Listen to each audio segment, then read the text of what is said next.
And that's why the Prime Minister is there, and he will, of course, be taking part in other programs throughout the day, which will be in some ways centered around the legacy of Atal Bihari Vajpayee. Absolutely, Vasudha, and there have been times when the Prime Minister has remembered Atal Bihari Vajpayee. Today, several projects are also lined up for him. Tell us and take us through the key highlights of former Prime Minister Atal Bihari Vajpayee during his tenure.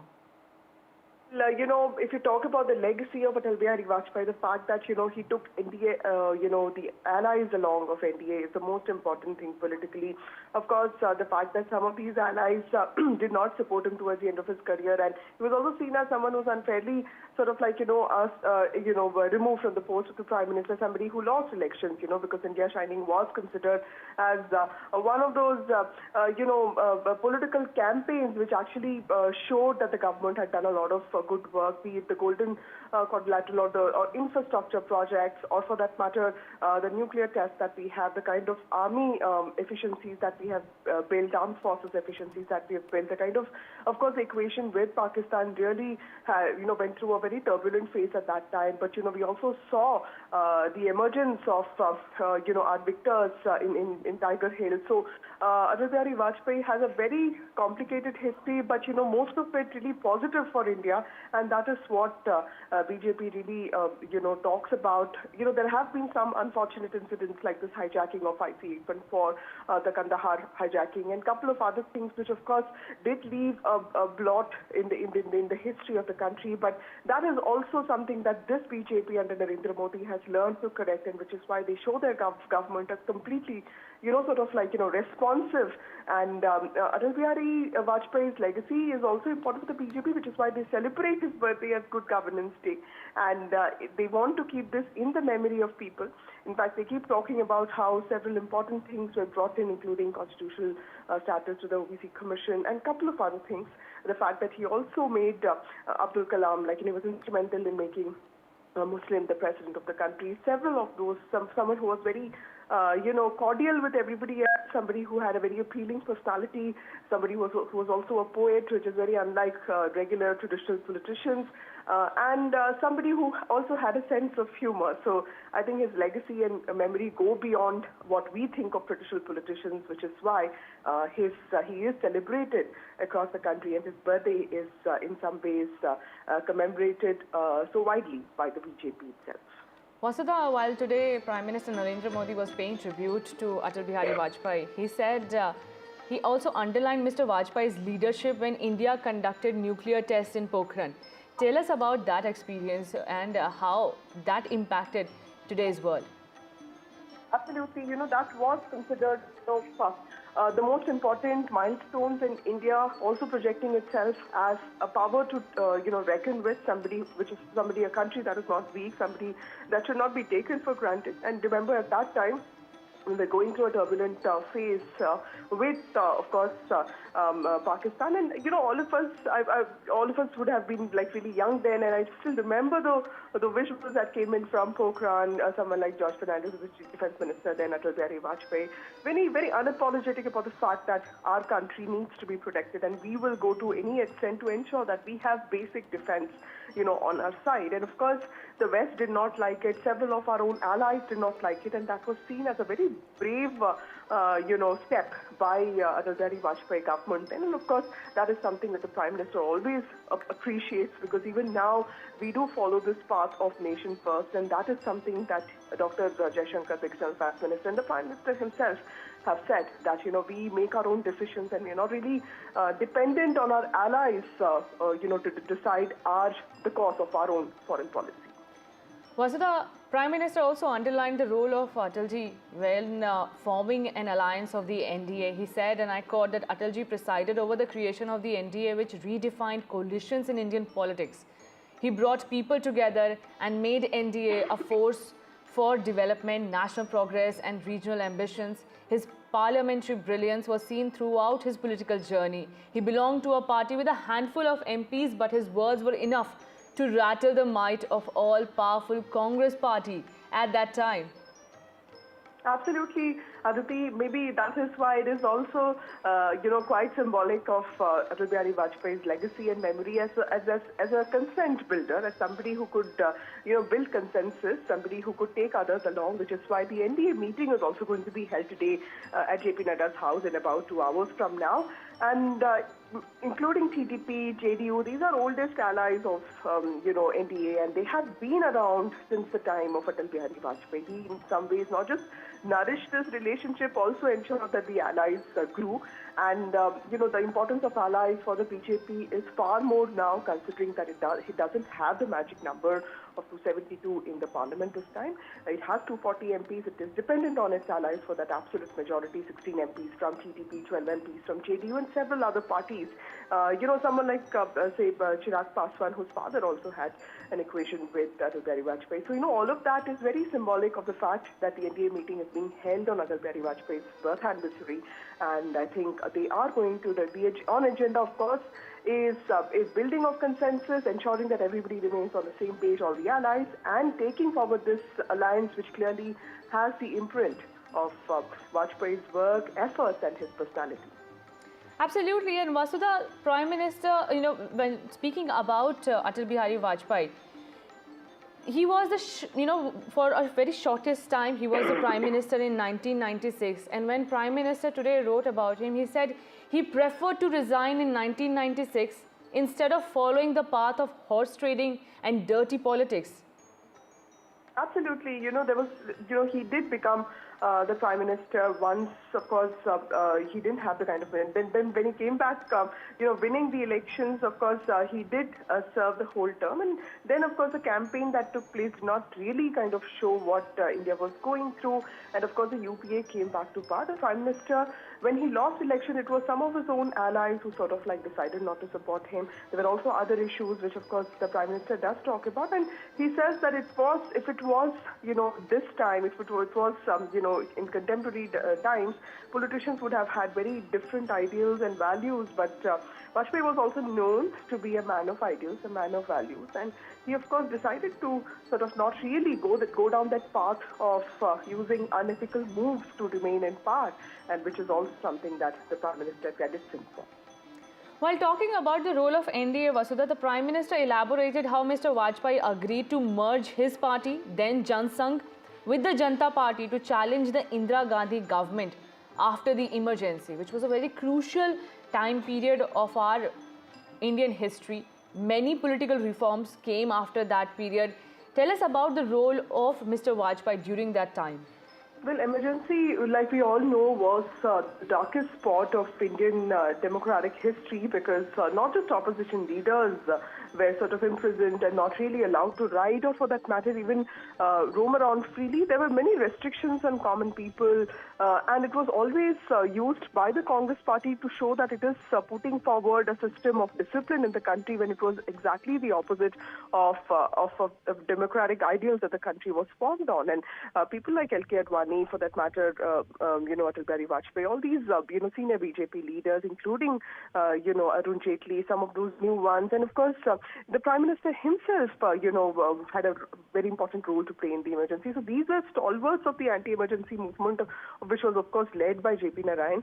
And there were other leaders from socialist parties as well. But of course, Jan Sangh was not a big party then. BJP was not really huge then. To get everybody on the same page, because it was democracy of the country that was more important, and that need to be sort of that need to be put in place again, and that had to be fought for. I think that was important, which is why I think people like Vajpayee and several others forgot, in some ways kept their differences aside and ensured that there was one common platform for all the anti-emergency activists to come together, challenge what was going on in the country, and ensure that change was brought in. Vasudha, when we talk about Atal Bihari Vajpayee, he was not just an exceptional orator, but also was known for his poems like Main Haar Nahi Manunga and others. Absolutely. The poetry, of Atal Bihari Vajpayee is considered like, he's one of those politicians who not just was inclined to write poetry, but also someone who had a great sense of humor. He was a great orator. So he had a style of speaking, which I've not seen in any politicians. He would speak in chaste Hindi, and also his poetry was not just motivational, but also talked about commitment, self-determination, and, the importance of grit, not just in politics. It was made for common man. That also in some ways contributed to him being accessible, being appealing to common voters and common men and women long after he's gone. And I think that has been one of his strengths, one of the primary aspects that has also made him as popular as he is today. Absolutely. And just to name a few of his poetries, I have it with me. Geet Naya Gata Hoon. In this poem, the poet portrays Parliament as a writer. Atal Bihari Vajpayee believed that incumbency has fatigued the government machinery, and through his words, he conveyed his thoughts. He was also optimistic at the same time that a change in government will rejuvenate the parliament and the country will grow and shine. And that is why his poem moves from Geet Nahi Gata Hoon to Geet Naya Gata Hoon. And more like these, he has always written it in a way that also brings out the political activities that are happening around the country when he writes such poems. Well, exceptional orator, even the opposition enjoys Atal Bihari Vajpayee's speeches and those subtle attacks that former Prime Minister Atal Bihari Vajpayee has made on the opposition while speaking inside the parliament. There's a very unique, excellence and quality about Mr. Atal Bihari Vajpayee, Vasudha. He's not only known for his oratory skills, but the silence also was much talked about. Absolutely. He took people along. He was out and out a politician. His oratory was, considered one of his best forte. And he could cast a spell on, people who are listening to him. He could delight his audience. And he could use both sarcasm, both, also humor. And, he could use these various aspects to debate with his opponents, but also do all of that in a very cordial way. And he was also seen as, in some ways, not hardcore, in the sense, militant Hindu types, but he was someone who's seen as open to, ideas. He was seen as someone who took people along. And remember that he also came from Madhya Pradesh, and he had both a brilliant career in school and in university. If you look at his career, he has had scholarships throughout. He won them on merit, which is why it showed that, he was a brilliant student right from the beginning. And his father was also a good speaker, which is why, both of them created history in Lucknow University. They studied law together. And of course, he's been with the RSS and he studied in places like Kanpur as well. And, his career started with, taking part in the Quit India movement. And he, of course, gave up his studies. He was imprisoned during that time. So he does have some experience of taking part in freedom struggle. And he, of course, his earliest mentor was Shyama Prasad Mukherjee. And, he was Shyama Prasad Mukherjee's private secretary. And he was with him when Shyama Prasad Mukherjee died in Kashmir. So clearly that also is one of those pivotal moments for the BJP. And what has happened with Article 370. It was abrogated with a lot of conviction by the Modi government. And he has been a journalist. So you know how it is. As a journalist, he knew to understand the pulse of people, and he used his oratory, his poetry, and his personality to the max. Certainly, a rich legacy and nation remembering their Bharat Ratna on this 100th birth anniversary. Thank you so much, Vasudha, for joining us with those details and talking about so elaborately about Atal Bihari Vajpayee.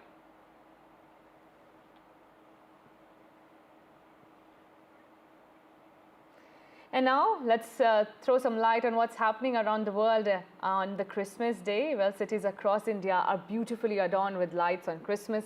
Churches and markets are illuminated with vibrant lights, sparkling stars, and beautifully arranged Christmas cribs, bringing this year to a glittering end. Take a look at the reports that we have for you from around the world. The very interesting visual where you can see the Santa on a cycle here. So I'll go directly across to him. Santa, what is the message that you're sending this time on a cycle? Ho, ho, ho! Merry Christmas, everyone, from Team Delhi Cyclists. This is a message to everyone to stay fit, to stay healthy. Ignore this, please. But yes, get up early. This is just the time. This is just the right time to get out and do outdoors. The pollution settled down after the rain, and this is the right time. Enjoy the new year. Drink less, work hard more. That's my message to everyone. Also, we want to ask you that, as you mentioned, the pollution has come down, but it is certainly a chilly morning. What is the message that Team Santa is right now sending to all the viewers of NDTV? Yeah, even if you feel like it's a chilly morning, do whatever it takes you to be healthy. Stay fit, stay healthy, and Merry Christmas to all of you. Certainly, the Merry Christmas message that Santa Claus here on the cycle are sending you, and here the cyclists also will go across to them as well.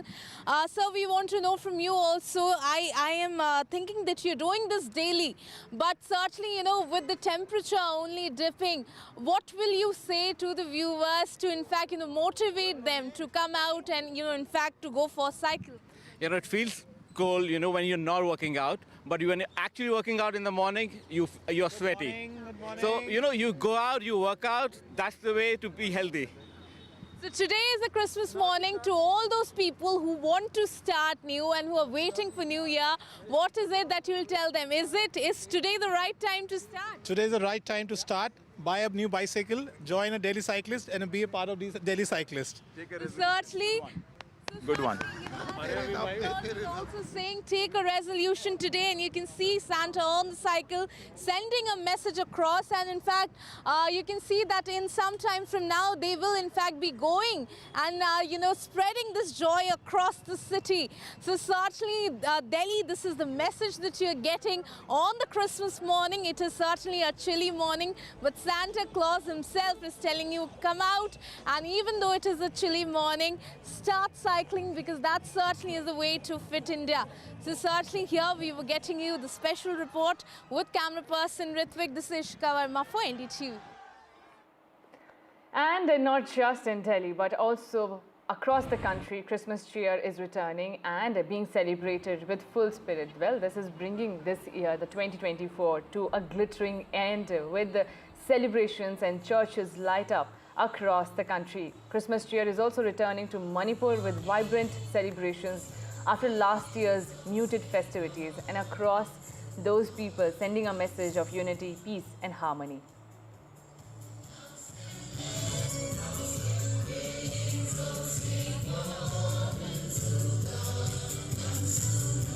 Christmas carols and some revelry.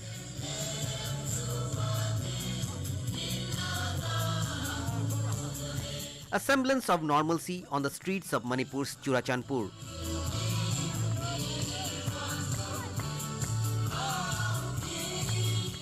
Ravaged by ethnic conflict since May 2023, and where Christmas celebrations were almost non-existent last year.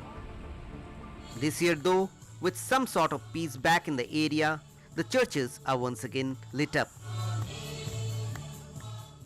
Let it be a revelation of God's glory among us in developing brotherhood and friendship among us. While people are busy shopping and celebrating, there is also a somber note, remembering those who lost their lives in the ethnic clashes last year. We mourn because of our martyrs who have given their precious lives for their loved ones, and we pray peace and comfort and strength for their families. This Christmas, the people of Manipur are hoping for peace and normalcy in their lives. With K. Mangte in Churachandpur, in Guwahati, Ratnadeep Chaudhary for NDTV.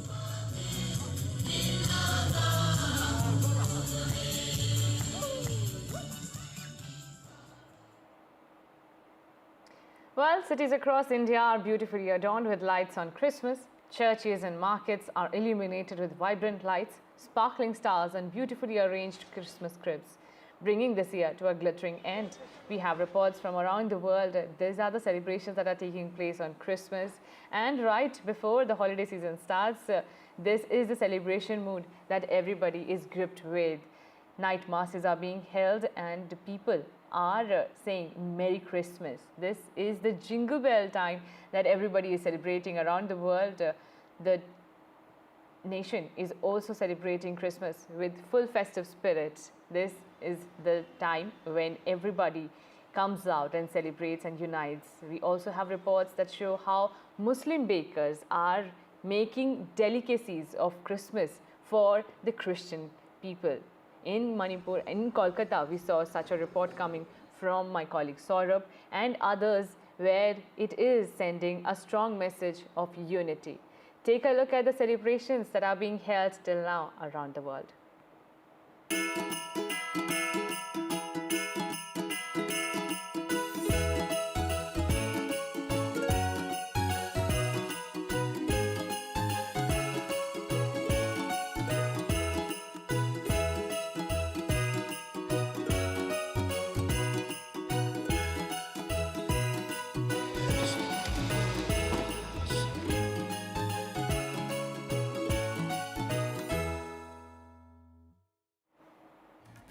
And with that, it's a wrap from my side. Stay tuned and keep watching NDTV.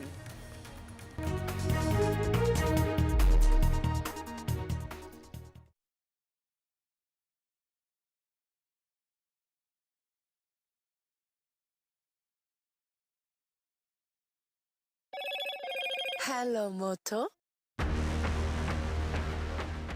Motorola Edge 50 Pro, world's first AI-powered pro-grade camera.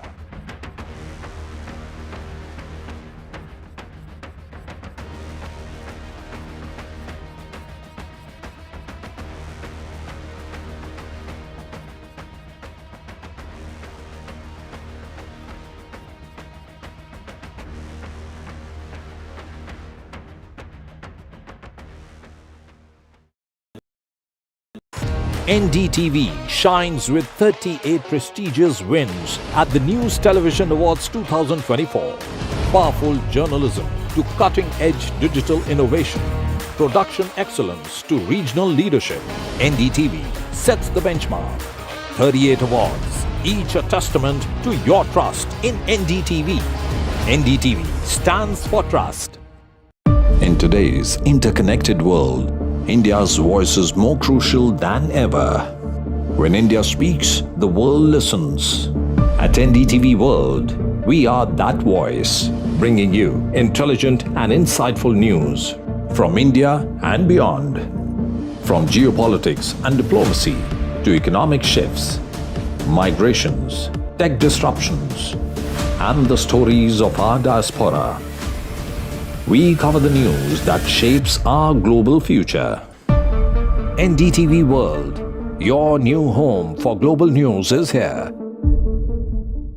I've been reporting on all issues big and small from Andhra Pradesh, Telangana, rest of South India, bringing you all the action, all that you need to know, all that you want to know. The energy of Maximum City is infectious. I bring in that energy in our news coverage from financial capital Mumbai. Covering from the southernmost part of India over the last 23 years, I bring in-depth and 360-degree coverage from the Dravidian heartland. The land of Mishti is also known for its bitter politics. I have seen much water flow under the Howrah Bridge, covering Bengal in all its vivid colors.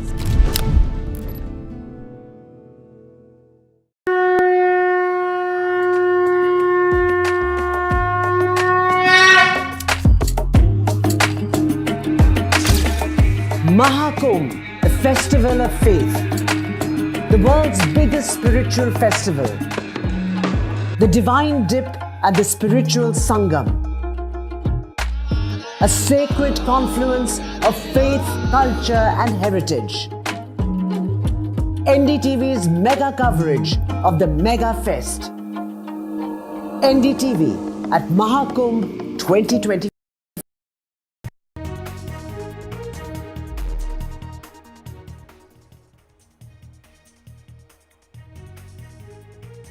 In a big setback for the Aam Aadmi Party government, Delhi Health Family Department issues notice saying the schemes launched by the Chief Minister are non-existent, calling it Mahila Samman Yojana and Sanjeevani Yojana. AAP had put out a poll promise.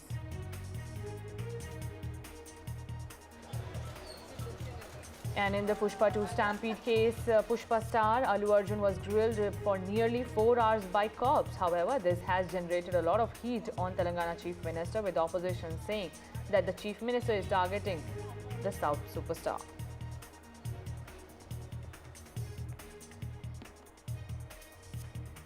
And India pays tribute to Bharat Ratna Atal Bihari Vajpayee. The former Prime Minister's 100th birth anniversary was marked with floral tributes from Prime Minister and other. In fact, Prime Minister Narendra Modi will also lay foundation stone of Ken-Betwa river linking national project in Madhya Pradesh today.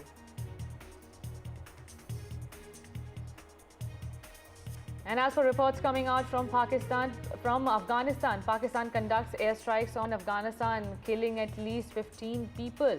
Taliban vows retaliation against Pakistan. Festive spirit grips entire nation. Christmas cheer and hope return in Manipur as markets are thronged by buyers for Christmas spirit.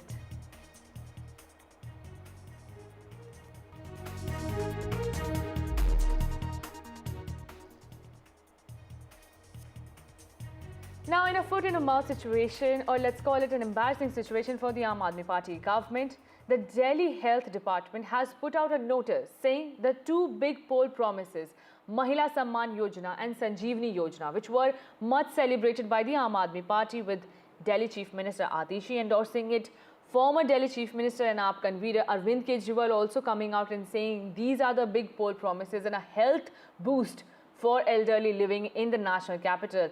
These were the tall promises that were made by the Delhi government. But now, Delhi's health department has issued a notice regarding the scheme announced by the Aam Aadmi Party convener Arvind Kejriwal that such schemes are non-existent. And after this has become a hot political debate just ahead of elections in February, which are scheduled next year. The AAP's embarrassment just ahead of polls is a big talking point for the opposition, which is the BJP. The BJP is saying these are the fake promises that are being exposed by Delhi government's department against their own netas. That these departments have put ministers now in the dock, with the AAP convener now saying that there is a political witch hunt. The opposition is rattled by such promises that were made by the Aam Aadmi Party and hinting that he will make a big announcement this afternoon about this. He also hinted that Delhi Chief Minister Atishi might get arrested just ahead of polls, as the BJP is not happy with the way these schemes and such benefits for the voters have been announced in the national capital. Remember, Mahila Samman Yojana and Sanjeevani Yojana were two healthcare boosts that were announced for the people in the national capital. Arvind Kejriwal has said that this is a conspiracy. There is a conspiracy that is being hatched by the opposition involving BJP that is against the Delhi government, and hence such promise and such claims are being made that these schemes are non-existent. My colleague Ishika is also joining me, who has been covering this story since morning. Ishika, take us through the war of words that is coming from the Delhi Health Department and also AAP convener Arvind Kejriwal.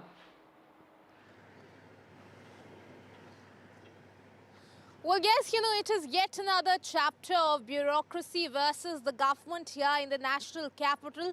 Now, in fact, today, the two departments of the Delhi government, that is the Women and the Child Development Department and the Health and the Family Welfare Department, have issued public notices against Mahila Samman Yojana and also, in fact, the Sanjeevani Yojana, the two big promises of the Aam Aadmi Party. Now, in fact, in this public notices, these departments have clarified that there is no such scheme notified by the Delhi government, and thus, in fact, the information that they are getting regarding,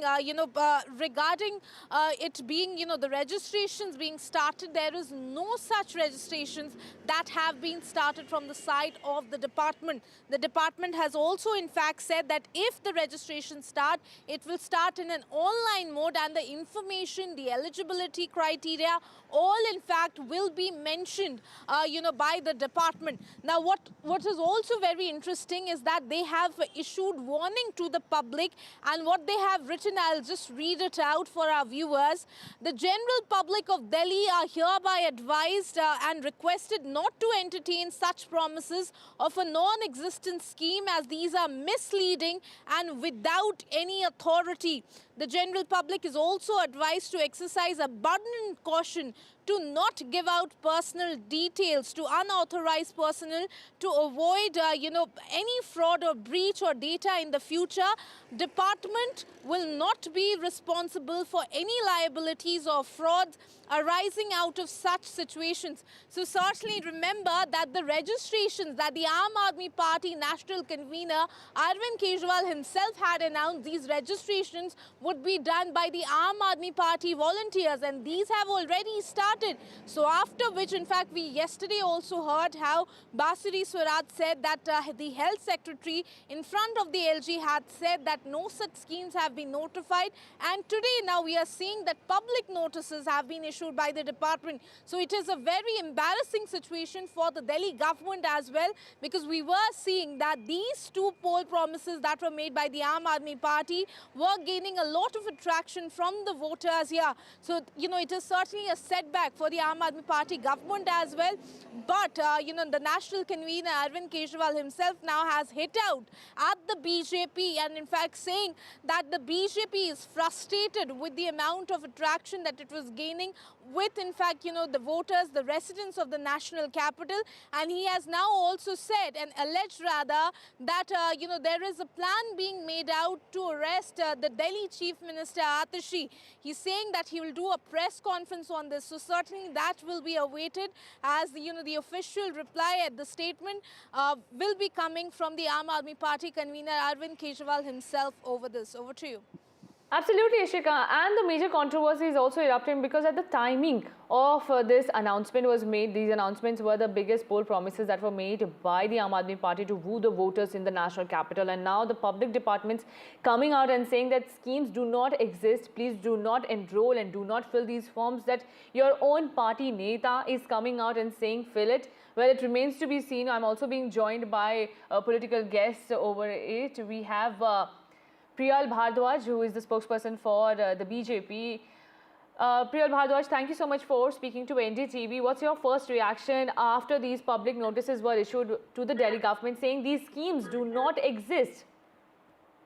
Well, the Aam Aadmi Party government has once again exposed its true face by peddling lies and fabricating schemes to mislead the public. This fraudulent behavior is not just a betrayal of trust, but a galling insult to the people of Delhi again. The BJP stands firm against such fraudulent schemes, which it has been stated where the recommendation from the public action, when we talk about when the governance comes into the picture, that it can be a cyber crime. Which right, Ms. Priyal, please hold your thought. We also have Sarika Verma, spokesperson of the Aam Aadmi Party. Sarika, I would like to take the first word from you. What is your reaction? The Public Health Department is saying the schemes that are announced by your party convener do not exist, and please do not fill the forms that are being, distributed by your own party neta. The BJP has launched the same scheme in MP, and they have been giving for many months Ladli Behna. They've been giving in Maharashtra 1,500 rupees for every woman for the past many years. But when Aam Aadmi Party wants to launch the same scheme in Delhi, BJP does cheap politics, and this is typical of the BJP. They have a dual relationship with the people of India. Where they are in power, they let all the schemes go to the people, and where they are not in power, they try to stop the welfare schemes reaching the people of Delhi. It's very unfortunate, but I'm sure that this time around again, in the third election, they will lose again, and the Aam Aadmi Party will come back with a resounding victory, and we will ensure that every woman in Delhi is given 2,100 as promised in our manifesto. But Ms. Sarika Verma, in other states, the government and bureaucracy works hand in glove, and so the implementation of schemes can be useful. Ms. Priyal Bhardwaj, how do you react to the statement that is being made by the AAP spokesperson? She says there is a political vendetta against the Delhi government and the BJP and other bureaucracy level officers are not letting the government function. Well, Sarika Verma, the AAP Aadmi Party spokesperson, I would like to clarify this to her, that the WCD department clarifies is already, they have clarified this, that such scheme does not exist so far. It has not been notified so far. So, the bureaucracy talking towards the government and making a statement towards the government when we talk about, so these people, they are running their own government here in Delhi. When their department itself is giving a notification that such scheme does not exist, and they have they have outrightly said that kindly to the public notice that this could be a cyber crime, this is completely a fraudulent scheme. This is what has been stated by the WCT department. So now who is on the fault?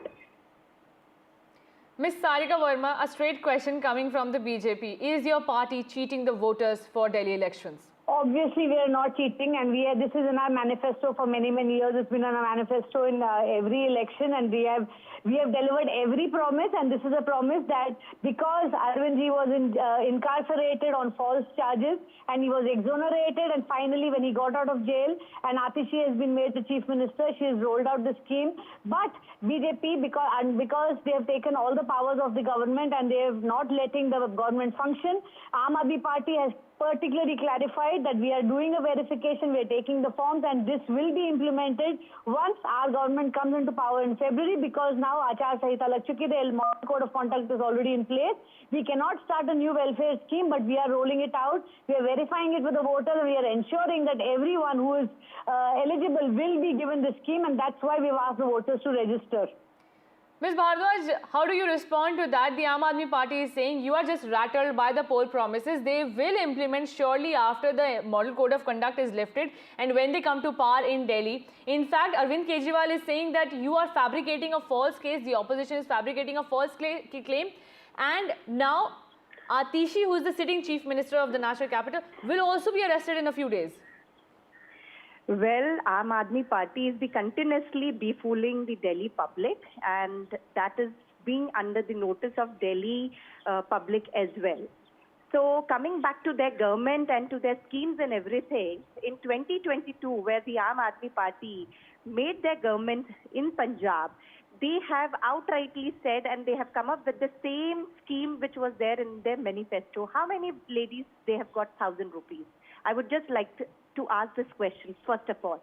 Secondly, these people, they are just over here to take your data, just to, take your the other details and the activities. I would say that one needs to clarify from the government scheme, which is directly being published on the official website or through the authorized government offices. You can't be just fooling the Delhi public anymore further. Once the election has come, then only you are just thinking about the welfare of women. What is happening in and around, we are just seeing the condition of Delhi. It is pathetic, and once again I would just say that all the public needs to be really very vigilant towards it, that such fraudulent activities to the law enforcement or relevant authorities would be taken on a very serious note. They can't be befooling, just saying or just putting out the posters out. Okay, Ms. Sarika Verma, how do you react to that? The BJP says it is just a poll jumla that your party is making, and also if you can clarify, on what basis is Arvind Kejriwal saying that raids will be conducted against AAP netas, Atishi will be arrested soon? Yeah, so first and foremost, let me address the BJP spokesperson issue that they are concerned about the women's safety in Delhi. There have been multiple crimes, and BJP's Amit Shah, who is the Home Minister under whom the Delhi police comes, there's been absolutely no increase in policing, and there's absolutely no concern about the safety of women. Secondly, when the BJP has the same scheme running in Maharashtra and MP, why are they so hesitant to give the same benefit to the women of Delhi just because they do not have a government government in power. So we want to just clarify that Aam Aadmi Party has always, whether it was the free electricity, whether it was good schools, whether it was good hospitals, we have delivered every pre-poll promise, and this is the last pre-poll promise that because they put us in Arvind Kejriwal in jail, we were not able to complete it. That is why before the election we are taking out the forms and registering the people so that they will be able to get the scheme after February. So BJP's typical nonsense about their pre-poll, they are the only ones who have created Jumla, and we've known that for last 15 lakhs has not been... Okay, I take both of you, and thank you so much for joining us, Priyal Bhardwaj and Sarika Verma. This is a political controversy that will continue to rage ahead of Delhi elections. Government departments coming out and saying that the poll promises that are being made, these are just promises for now, as these schemes do not exist on the ground. And now shifting our focus to Pakistan, in rare airstrikes targeted multiple suspected hideouts of the Pakistani Taliban inside neighboring Afghanistan on Tuesday, dismantling a training facility and reportedly killing some insurgents. Afghanistan-based Khama Press claimed that a series of Pakistani airstrikes on the Barmal district of Paktika province has resulted in the death of at least 15 people, including women and children, with the toll expected to rise further. My colleague Mohammad Ghazali joins me for more details. And as our colleague Ghazali was telling us, that Taliban has said that they will retaliate. This is the escalation after days of bickering. We're also being joined by Dayal Prabhu Dayal, beg your pardon, who is a former diplomat, to speak more on this. Thank you so much, Mr. Prabhu Dayal, for speaking to NDTV.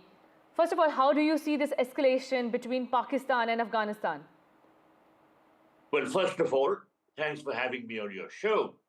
You know, as you mentioned, the Pakistani airstrikes against Afghanistan yesterday caused severe civilian casualties and widespread destruction. So this is an indication that there are going to be escalations of tension in the region. The airstrikes came incidentally just a few hours after Pakistan's special representative for Afghanistan, Mohammad Sadiq, had arrived in Kabul to discuss various matters, including the strengthening of bilateral trade and improving relations. And it was the second such attack on the alleged hideouts of the Pakistani Taliban since March, when Pakistani strikes had taken place inside the border regions of Afghanistan. So tensions between Pakistan and the Afghanistan Taliban have been building for quite some time, and these have been fueled by Pakistani allegations about the ongoing presence of the Tehreek-Taliban Pakistan, or the TTP militants in Afghanistan. Pakistan accuses the Afghan Taliban of harboring the TTP militants, while the Afghan Taliban says it is not collaborating with the TTP. And as you said, a serious escalation took place yesterday when Pakistan carried out a series of airstrikes on the Barmal district of Paktika province in Afghanistan. And this resulted in the deaths of at least 15 people. There are some reports that the casualties are going to be higher as more and more bodies are being dug out. I have seen reports that Pakistani jets were responsible for the bombing, and that 7 villages were completely destroyed, thus exacerbating the ongoing humanitarian crisis. Now, I may also mention that the Afghan Taliban has said categorically that the Waziristani refugees were among those targeted. The Waziristani refugees are civilians who had been displaced by the military operations in Pakistan's tribal areas. So while the Afghan Taliban is saying that these were civilians and they were not militants, Pakistan maintains that these were militants and says that TTP commanders and fighters have fled to Afghanistan. And in fact, Pakistan has been accusing the Afghan Taliban of providing shelter to the TTP militants. So there is this ongoing tension, and by all indications, it is going to increase because of the recent airstrikes Right, Mr. Prabhudayal, do you think Pakistan is getting a taste of its own medicine? They have been harboring terrorists and terrorism for years now against India. And now when such terror hotbeds that they only protect and promote are now coming out and eating and attacking them. The TTP has raised, the number of attacks that it has carried out against Pakistani forces. They accuse Afghanistan of harboring them and protecting them now. There is an old saying, as you sow, so shall you reap. And as you mentioned, Pakistan has been harboring terrorists who carry out activities against India. In fact, Pakistan has followed the policy of sponsoring terrorism, state-sponsored terrorism. And its activities are bouncing back on itself. And I don't see any solution for this very easily. Pakistan has been warned by a number of countries that it is breeding snakes in its own backyard. And now those snakes are biting it. So it is running all over the place, helter-skelter. This tension, which has come up because of the recent airstrikes by Pakistan against the Afghan border areas, I'm afraid that this is not going to de-escalate so easily. And we could see the potential for the increase in tensions because the Afghan Defense Ministry has vowed to retaliate, and it has said it has the right to defend its territory. Certainly. Prabhudayal, thank you so much for joining us with those updates. Now, as the nation observes Good Governance Day, Prime Minister Narendra Modi paid tribute to former Prime Minister Atal Bihari Vajpayee on his 100th birth anniversary. He also penned an article tracing his political journey and contribution to revolutionizing India's infrastructure. He called him the architect of India's transition into the 21st century. Many leaders, President Draupadi Murmu, PM Modi, came to the Atal Memorial to pay their floral tributes to India's Bharat Ratna. PM Modi, as the Prime Minister, has been describing former PM Atal Bihari Vajpayee as a statesman who is credited to transitioning India's policy and shaping India to the 21st century.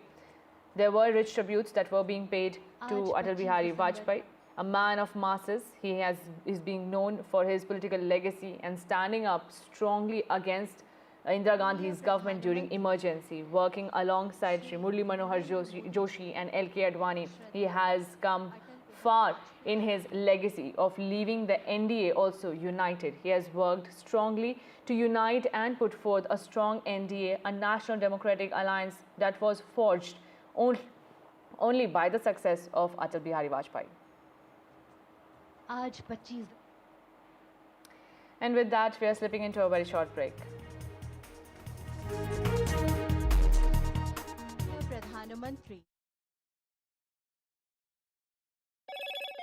Hello, Moto. Motorola Edge 50 Pro, world's first AI-powered pro-grade camera.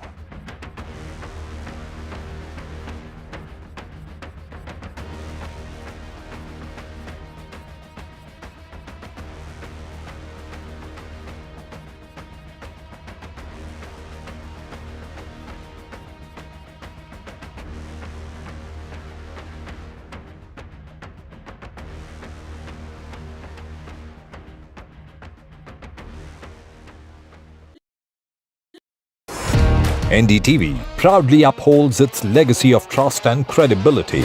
According to the prestigious Reuters Institute's Digital News Report 2024, NDTV is the topmost news platform in the country.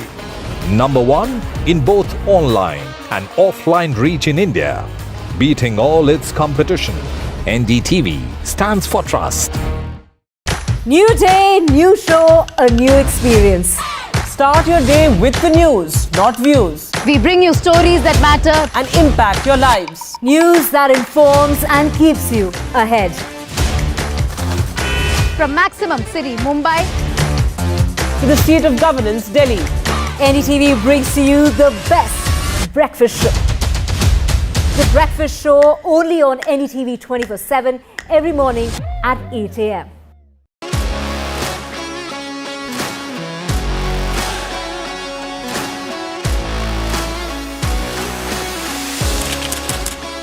are able to maintain the democratic fabric and the democratic system. I want to do something that can make a difference. लगातार जनता की आवाज को सरकार तक पहुंचाने का काम मैं करता हूं. I was a student up until very recently. I really want to work and do something for my people because they have given me this opportunity. They have elected me. सोचा नहीं था कि राज्यसभा सांसद बनूंगी.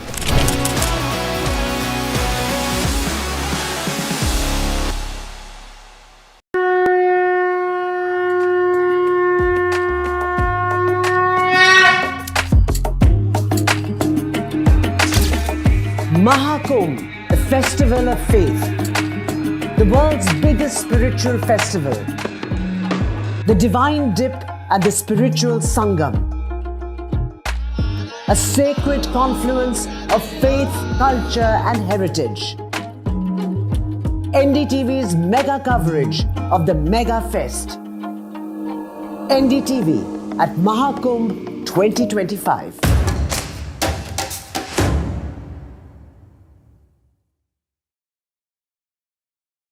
NDTV shines with 38 prestigious wins at the News Television Awards 2024.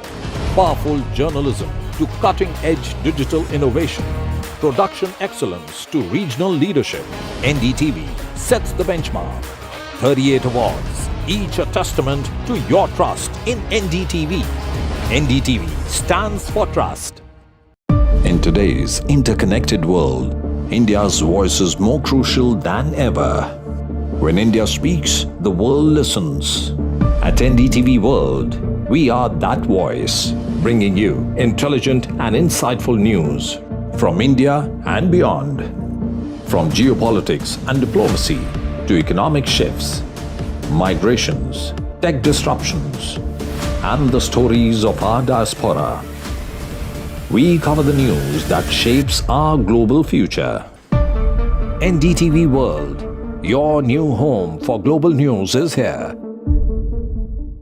I've been reporting on all issues big and small from Andhra Pradesh, Telangana, rest of South India, bringing you all the action, all that you need to know, all that you want to know. The energy of Maximum City is infectious. I bring in that energy in our news coverage from financial capital Mumbai. Covering from the southernmost part of India over the last 23 years, I bring in-depth and 360-degree coverage from the Dravidian heartland. The land of Mishti is also known for its bitter politics. I have seen much water flow under the Howrah Bridge, covering Bengal in all its vivid colors.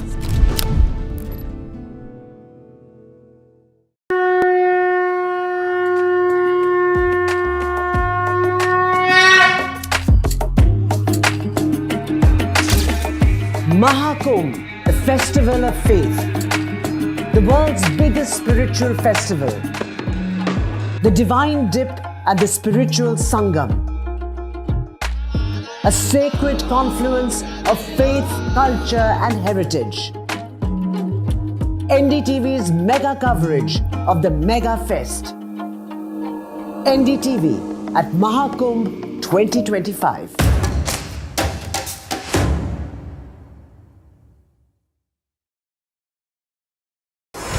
NDTV proudly upholds its legacy of trust and credibility. According to the prestigious Reuters Institute's Digital News Report 2024, NDTV is the top-most news platform in the country. Number 1 in both online and offline reach in India, beating all its competition. NDTV stands for trust. New day, new show, a new experience. Start your day with the news, not views. We bring you stories that matter and impact your lives. News that informs and keeps you ahead. From Maximum City, Mumbai, to the seat of governance, Delhi. NDTV brings to you the best breakfast show. The breakfast show only on NDTV 24/7 every morning at 8 a.m.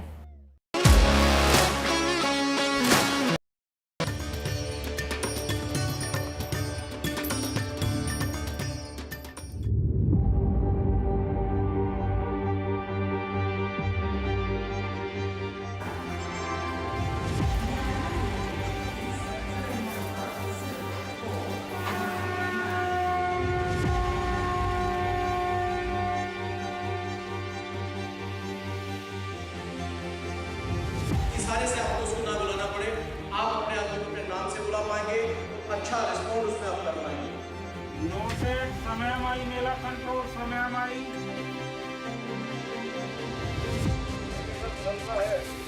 ELISA note किया। यहाँ पे बढ़िया सुना जा रहा है, सूचना होगी तो फिर से बताया जाएगा कि खोया पाया की चर्चा होती थी। हम इस बात ये भी व्यवस्था कर रहे हैं या एक टूल के माध्यम से भाषणी ऐप का इस्तेमाल करते हुए भारत की 11 उन सभी भाषाओं को समाहित करते हुए कोई भी व्यक्ति कहीं पे आया उसको उन भाषाओं में उसकी जानकारी उपलब्ध हो जाएगी कि वह जिस भाषा को समझेगा उनमें से कोई एक भाषा में उसको पूरी जानकारी उपलब्ध होगी। On one side the Sangam, on the other a sea of humanity.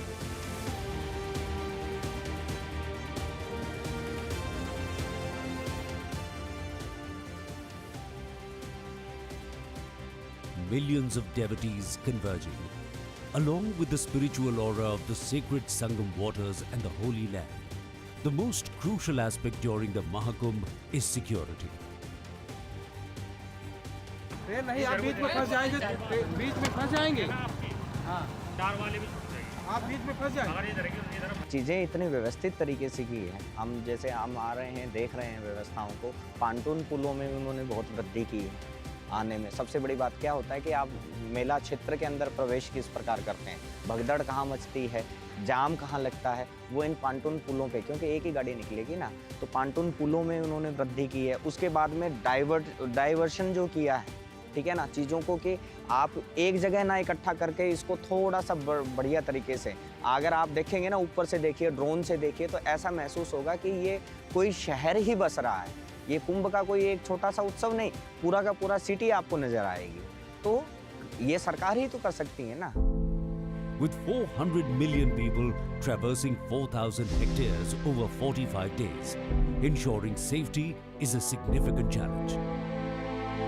कुंभ में सरकार की तैयारियां बहुत बेहतर है। पिछले बार अर्धकुंभ में भी हम आए थे, उससे इस बार की व्यवस्था और चुस्त दुरुस्त है, बहुत बढ़िया व्यवस्था है। However, under the visionary leadership of Uttar Pradesh CM Yogi Adityanath, robust security arrangements have been made to ensure every devotee feels safe and secure.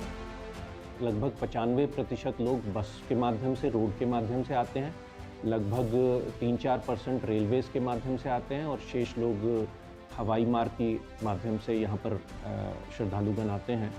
तो उसके लिए चेकिंग की हमारी पूर्ण व्यवस्था है। इसमें हम अन्य प्रदेशों का भी सहयोग प्राप्त कर रहे हैं। हमारी जो 7 लेयर सिक्योरिटी है वो उद्गम स्थल से ही, यानी कि सोर्स जो है वहीं से स्टार्ट हो जाएगी। इसमें सेंट्रल एजेंसीज़ के माध्यम से, सेंट्रल गवर्नमेंट के माध्यम से, अन्य प्रदेशों से संपर्क करके इस प्रकार का सुरक्षा चक्र बनाया गया है, जिसमें उद्गम स्थल से सुरक्षा व्यवस्था सुनिश्चित कराते हुए, चेकिंग व्यवस्था कराते हुए, उसके बाद हम प्रदेश के बॉर्डर पे, अपने प्रयागराज जोन के बॉर्डर पे, कमिश्नरेट के बॉर्डर पे और उसके बाद मेला क्षेत्र में भी हमारी चेकिंग रहेगी। और इस संबंध में अभी से भी हमने जो हमारा मेला क्षेत्र है उसमें वेरिफिकेशन अभियान, चेकिंग अभियान, एंटी सैबोटेज चेकिंग, ये सब की कार्रवाई प्रारंभ कर दी है। A fortress-like security arrangement has been created on the ground, in the skies and over the waters, ensuring no threat goes unnoticed. साधु कुटी मेला कंट्रोल, साधु कुटी बताइएगा। समयमाई मेला control, समयमाई।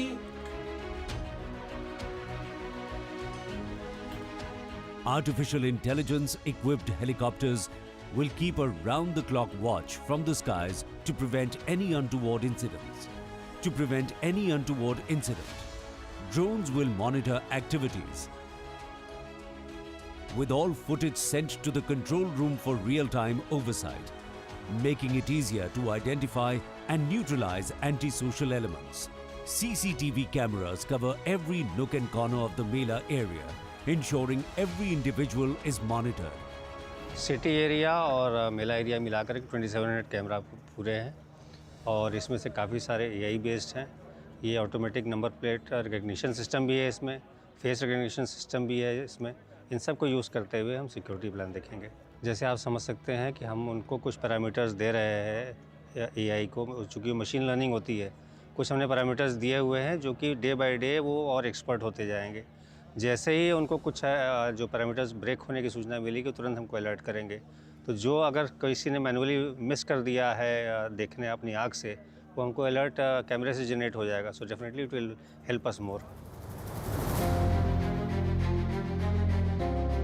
Alongside technological advancements, approximately 100 companies of Central Paramilitary Forces are deployed in the Mahakumbh. मान लीजिए वहाँ high crowd जाने की संभावना है, तो उसका एक अलर्ट जनरेटेड होगा जिसके बेस पे हम लोग फर्दर एक्शन ले सकते हैं। वहाँ का रूट डाइवर्शन प्लान करना है। जैसे संगम घाट है, राम घाट है, अरेल घाट है, तो ये सारे घाट में अभी कितनी डेंसिटी है, डेंसिटी पर स्क्वायर मीटर कितना है, जैसे नंबर बढ़ता गया ये कलर चेंज होकर ऑरेंज से रेड होता रहेगा। अगर मान लीजिए रेड में आ गया तो it is breaching the threshold और वो वहाँ पे अलर्ट देना चालू करेगा। कोई बैरियर जंपिंग ना करे, अगर जंप करता है तो उसका हमें अलर्ट आ जाए। यहाँ पे इस एरिया में कितने लोग खड़े हैं वो आपको यहाँ दिख रहा है। On one hand, there is the efficient use of technology, and on the other, nearly 100 companies of Central Armed Police Forces (CAPF) equipped with hawk-like vigilance are being deployed for the Mahakumbh. Around 10,000 CAPF personnel are being stationed, while 17 companies of CISF will be deployed in phases across the fairgrounds. The force's bomb detection and disposal squad is also arriving at the Kumbh. CRPF and RAF personnel will be deployed in crowded areas, prepared to counter any potential terrorist attack. In addition to CAPF, 10 companies, each of Uttar Pradesh PAC, SDRF and NDRF, will be present in Prayagraj. 10 companies of PAC are on high alert. For water security, 700 boats have been prepared, accompanied by 141 security personnel. Floating thermoplastic barricades are being set up at the Kumbh. Additionally, navigation lanes have been created to prevent collisions between boats. In the first zone, 27 motorboats and 113 boats will be stationed. These boats will carry security personnel, NDRF and SDRF staff, and approximately 24 divers. Similarly, the second zone has been divided into 28 beats with 24 motorboats and 77 boats deployed. Along the NDRF, SDRF and Home Guard personnel, over 200 security staff and divers have been assigned to this zone. सारे से आपको उसको ना बुलाना पड़े, आप अपने आदमी को अपने नाम से बुला पाएंगे, तो अच्छा रिस्पॉन्ड उसमें आप कर पाएंगे। नो योर नसीब, आपके पास में जो इक्विपमेंट्स हैं, आपके पास में जो मशीनरी है,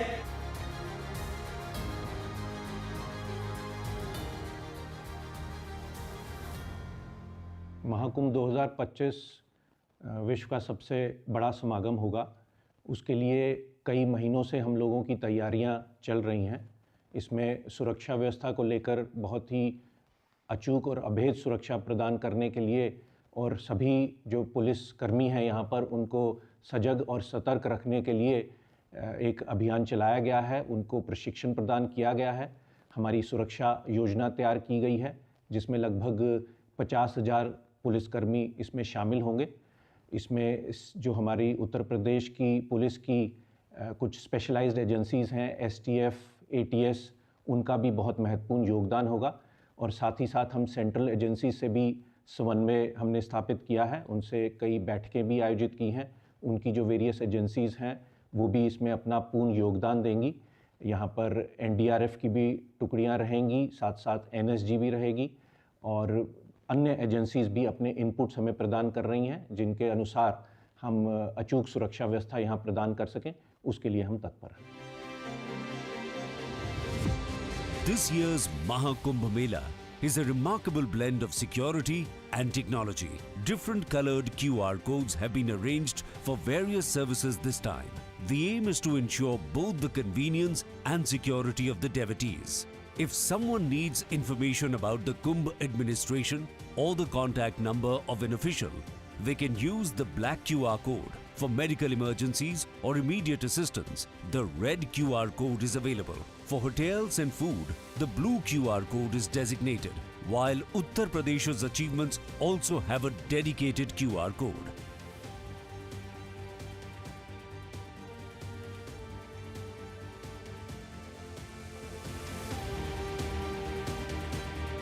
कुंभ आयोजन में एआई, आर्टिफिशियल इंटेलिजेंस और चैटबॉट का प्रयोग होगा। एआई चैटबॉट 11 भारतीय भाषाओं में संवाद करने में सक्षम है। मेरा ये भी सुझाव है कि डेटा और टेक्नोलॉजी के इस संगम से ज्यादा लोगों को जोड़ा जाए।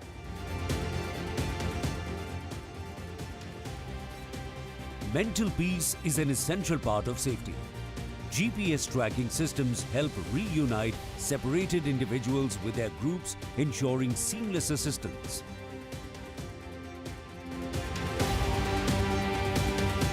और पुलिस हमारी सुरक्षा में तत्पर है। इस समय देख रहे होंगे हमारे पीछे जो पुलिस वाले हैं या जो भी हैं, सब सुरक्षा के तहत सब तैनात हैं। The rule of law and the guarantee of security are two key aspects of Chief Minister Yogi Adityanath's governance. To ensure this, no compromises have been made by the administration, regardless of the need for state-of-the-art arrangements.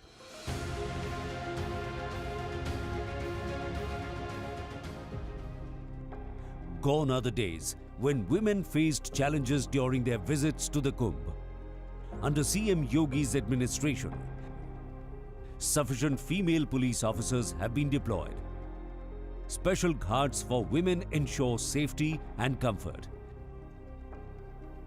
हम लोगों ने police force को soft skills की training भी दी है। अलग अलग stake holder से कैसे बर्ताव करना है, कैसे विनम्र व्यवहार होना चाहिए, कैसे सक्रिय रूप से उनकी सहायता करनी है, खास तौर पे महिलाओं की और बच्चों की। इस प्रकार का प्रशिक्षण भी हमारे पुलिसकर्मियों को प्रदान किया गया है। Separate bathing ghats have been arranged exclusively for women. It has often been observed that antisocial elements try to reach such places. However, this time, even a glance inappropriately toward these areas will leave the perpetrator with lifelong regret for their behavior.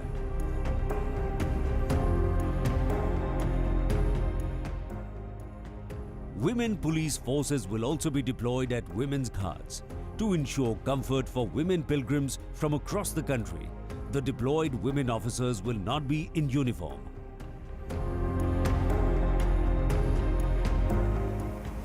हाँ, सरकार तो अच्छी व्यवस्था की है, अभी व्यवस्था में जुटी भी है। हाँ, जो कुछ कमी है वो पूरा कर रही है, व्यवस्था बहुत अच्छा किए हैं। Women's safety is directly connected to facilities like toilets, changing rooms and feeding rooms.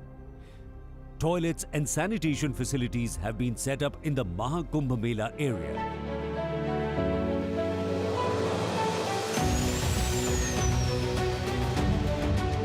Changing rooms have been constructed at every ghat for women. Each room will be uniquely numbered to help women avoid getting lost or separated from their groups. मेरे आंखों के तले से ज़मीन खिसक गई। इतने अच्छे से वो लोग अपना अपना काम कर रहे। पुलिस कर्मचारी चारों तरफ फैल चुके हैं। टेंट्स वगैरह जब बनवा रहे, पुलिस कर्मचारी अपने अपना काम कर रहे। यहाँ पर 24/7 सिक्योरिटी कैमरा, ड्रोन्स वगैरह भी असेंबल कर चुके हैं ताकि वो कोई भी अगर दुविधा हो किसी को, या आप देख सकते हैं पानी कितना गहरा हो चुका है। और जब आप देख सकते हैं कि महाकुंभ जैसा नज़दीक आ रहा है, पुलिस कर्मचारी अपना काम और जोरों से कर रहे हैं।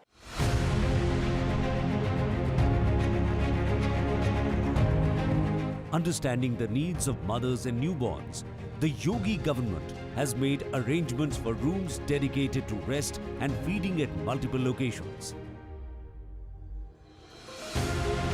During the 2019 Kumbh Mela, the Yogi government ensured excellent security arrangements preventing any accidents. This was in stark contrast to 2013, when mismanagement by the then government led to a major tragedy during the Mauni Amavasya Snan on 10th of February, with 42 deaths in a stampede at the Prayagraj Junction overbridge. The foolproof arrangement in 2019 set a high standard, and this time, with AI and digital technologies, even more robust measures have been implemented.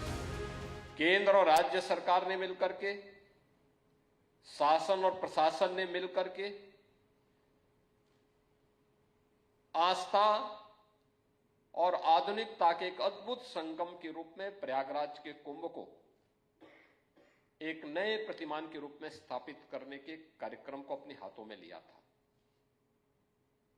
परिणाम क्या था? जो कुंभ गंदगी का, भगदड़ का, अव्यवस्था का और सुरक्षा का एक प्रतीक बन गया था, वही प्रयागराज कुंभ उससे हट करके दिव्य और भव्य बना। सुरक्षा, सुव्यवस्था और स्वच्छता का मानक गढ़ा था।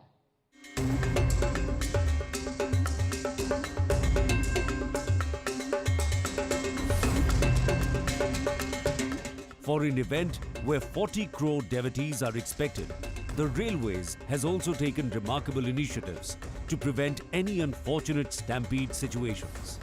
Over the 45 days of the Mahakumbh, 13,000 trains will run to Prayagraj from various locations, including 3,000 special trains. Proper arrangements have been made for trains to stop at stations like Jhunsi and Phapamau, apart from Prayagraj. Tickets have been arranged in different colors based on train and location. हम per day इस पूरे क्षेत्र से लगभग 20 लाख लोगों को ticket दे सकें, ताकि जो भी लोग टिकट लेना चाहें उन्हें टिकट लेने में किसी तरह की असुविधा ना हो। हमारे टिकटिंग काउंटर्स होंगे जो कि फिक्स्ड काउंटर्स होते हैं, ATVM मशीन्स होंगी, ऑटोमेटिक टिकट वेंडिंग मशीन्स होंगी, और इवन मोबाइल UTS, जिसमें अगर आपने देखा होगा जैसे बस में लोग यात्रा करते हैं तो एक आदमी लेके रहता है, उस तरह की एक डिवाइस होगी हाथ में और वो लोगों के पास जाके भी टिकट दे सकेगा। तो इस तरह की हमने टिकटिंग की भी फैसिलिटी डेवलप की हुई। अब बात आती है कलर कोडिंग की, तो जो हम टिकट देंगे उनका डायरेक्शन वाइज एक कलर फिक्स होगा। जैसे प्रयागराज जंक्शन की बात करें तो प्रयागराज से अगर आपको लखनऊ की तरफ जाना है या बनारस की तरफ जाना है तो आपको रेड कलर का एक टिकट मिलेगा। ये मेला क्षेत्र में, संगम क्षेत्र में भी हमारे टिकट काउंटर होते हैं, वहाँ पे भी अगर आप टिकट खरीदते हैं तो उनको इसी तरह के कलर कोडिंग वाला टिकट मिलेगा। और ये ticket first token of segregation होगा कि अब आप जब मेला क्षेत्र में आएँ तो आप यहाँ पे जो 4 इनक्लोजर्स बनाए गए हैं जिनकी कैपेसिटी पर इनक्लोजर 5000 है एट ए टाइम, उसमें उसी कलर के इनक्लोजर में आप एंट्री करें। This will make it significantly easier for devotees from across the country to reach the Sangam. आप देख रहे होंगे ये रेड कलर का टिकट है, तो अगर आपको लखनऊ या बनारस की तरफ यात्रा करनी है तो रेड कलर का टिकट रहेगा। अगर आपको कानपुर की तरफ यात्रा करनी है तो ग्रीन कलर का टिकट रहेगा। अगर आपको सतना, मानिकपुर, झांसी की तरफ यात्रा करनी है तो येलो कलर का टिकट रहेगा। और अगर मुगलसराय की तरफ यात्रा करनी है तो ब्लू कलर का टिकट रहेगा। तो इस तरह से डिफरेंट कलर कोडिंग के साथ ये टिकट्स रहेंगे।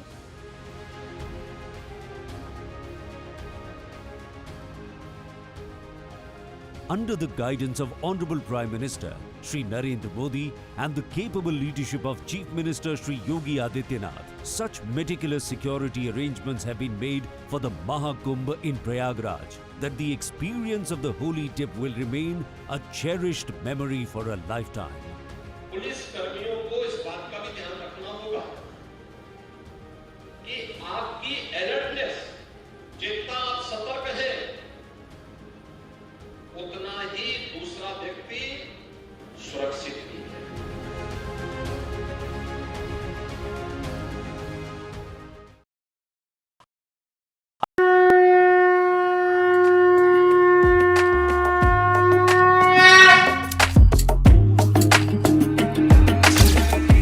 Mahakumbh, the festival of faith, the world's biggest spiritual festival, the divine dip and the spiritual sangam, a sacred confluence of faith, culture and heritage. NDTV's mega coverage of the Mega Fest. NDTV at Mahakumbh 2025.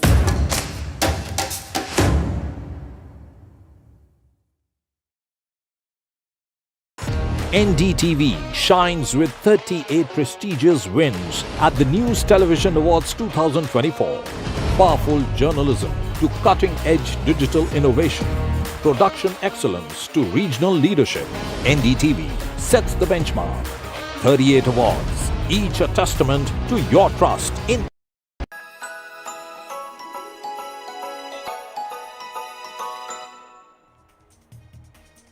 A 122-year-old bakery in Kolkata sees long queues during witness for its very popular Christmas cakes, and the bakery has been even mentioned in Parliament by Rajya Sabha MP Derek O'Brien. Take a look.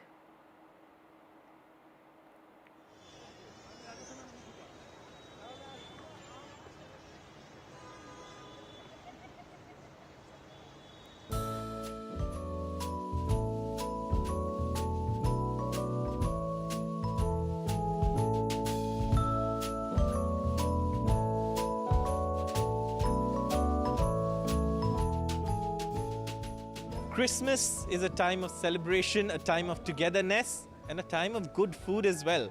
Christmas cakes are of course popular at Nahum's in Kolkata, but the reason that there is another special message that Nahum sends out is, you see this long queue? People of all communities. It's a bakery founded by a Jewish family, celebrating a Christian festival, Muslim bakers, and like Derek O'Brien said in Parliament, also a line of people of all faiths communities coming in to buy that very, very good Christmas cake. What brings you to Nahum's? Why is it so special that, there's a line and you would still stand in line and buy a cake? This bakery is like one of the oldest bakeries in Calcutta, right? And their plum cakes are absolutely, I have always bought it for the last 5 years, 6 years continuously. It's very delicious. I should recommend to all those who are seeing this maybe. 1902 का दुकान है, तो it's a legacy basically और कुछ नहीं. और अच्छा लगता है. साल भर आता हूँ तो एक दिन के लिए 2 घंटे ही, अगर 3 घंटे भी खड़ा रुकना पड़े तो रुक जाएंगे, लेकिन नाम से लेना है. पसंद है केक? हाँ, quality is very good. Till आज के दिन में भी क्वालिटी लोग मेंटेन करते हैं. बचपन से ये तो सुना है, लेकिन जो कॉलेज का टाइम आ गया तो उसी समय से ही ये तो आना जाना करते रहता है, लेते रहता है, ऑर्डर भी दे देता है, इसीलिए तो प्रैक्टिस हर समय है और इसका टेस्ट इतना है क्या बोलूं.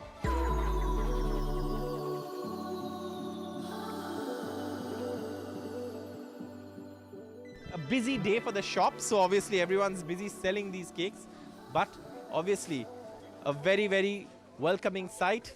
Nahum's in Kolkata, a symbol of Christmas, a symbol of the togetherness that the festival is all about. With camera person GD Shankar in Kolkata, Saurabh Gupta, NDTV.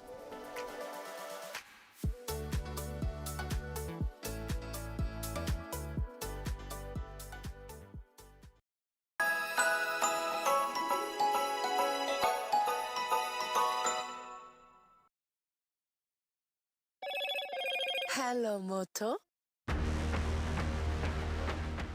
Motorola Edge 50 Pro, world's first AI-powered pro-grade camera.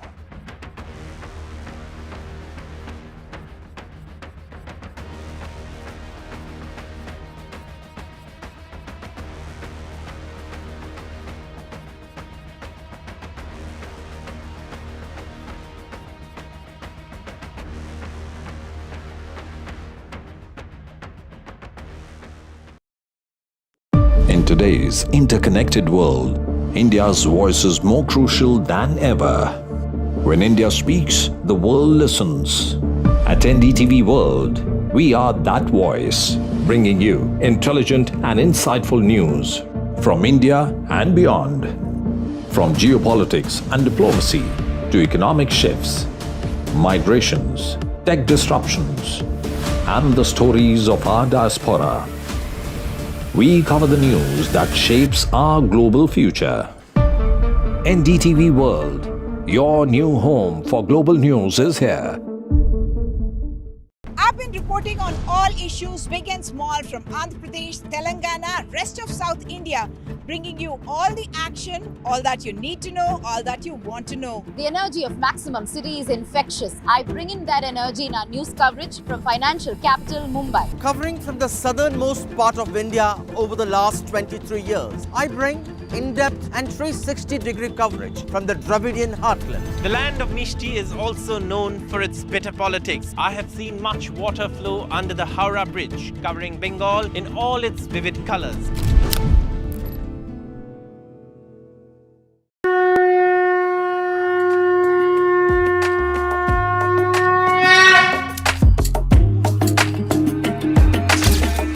Mahakumbh, the festival of faith, the world's biggest spiritual festival, the divine dip and the spiritual sangam, a sacred confluence of faith, culture and heritage. NDTV's mega coverage of the Mega Fest. NDTV at Mahakumbh 2025.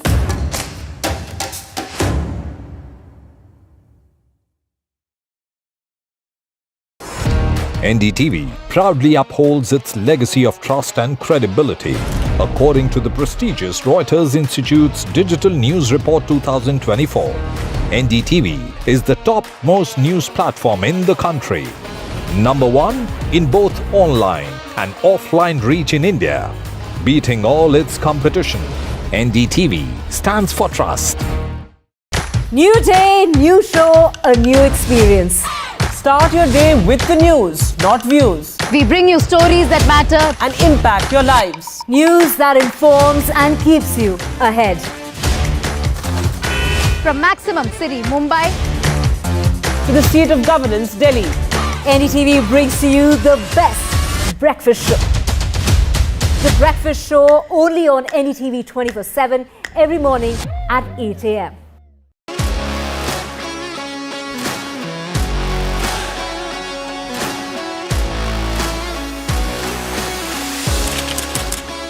We are able to maintain the democratic fabric and the democratic system. I want to do something that can make a difference. लगातार जनता की आवाज को सरकार तक पहुंचाने का काम मैं करता हूं. I was a student up until very recently. I really want to work and do something for my people because they have given me this opportunity. They have elected me. सोचा नहीं था कि राज्यसभा सांसद बनूंगी.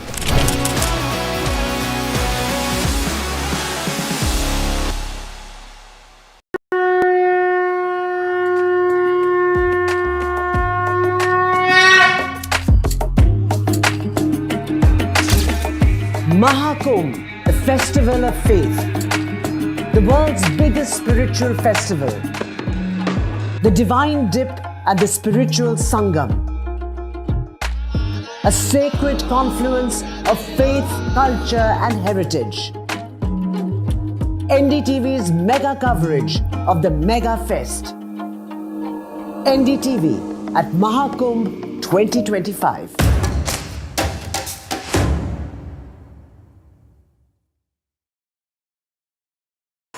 NDTV shines with 38 prestigious wins at the News Television Awards 2024. Powerful journalism to cutting-edge digital innovation. Production excellence to regional leadership. NDTV sets the benchmark. 38 awards, each a testament to your trust in NDTV. NDTV stands for trust. In today's interconnected world, India's voice is more crucial than ever. When India speaks, the world listens. At NDTV World, we are that voice, bringing you intelligent and insightful news from India and beyond.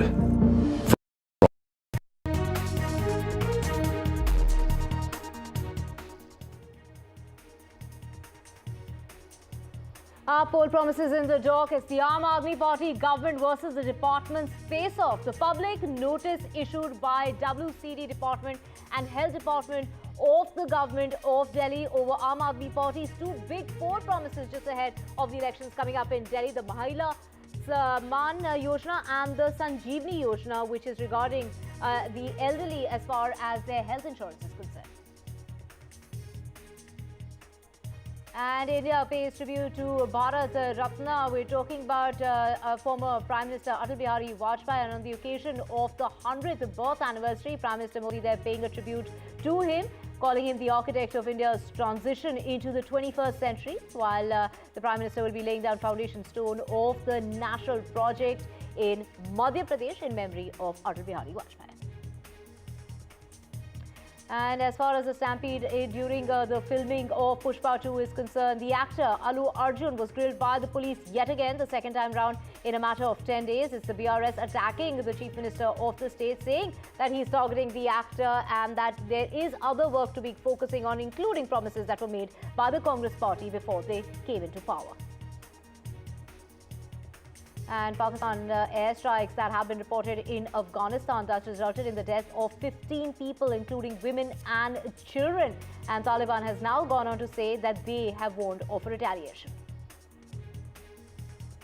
Foreign Minister S. Jaishankar is in the United States, a very important visit there that comes in at that transition period that is between Joe Biden and Donald Trump, who's going to be taking office on the 20th of January. Meetings are lined up with Donald Trump as well as Joe Biden officials, and those meetings are expected during that visit that's going to be on till the 29th of this month.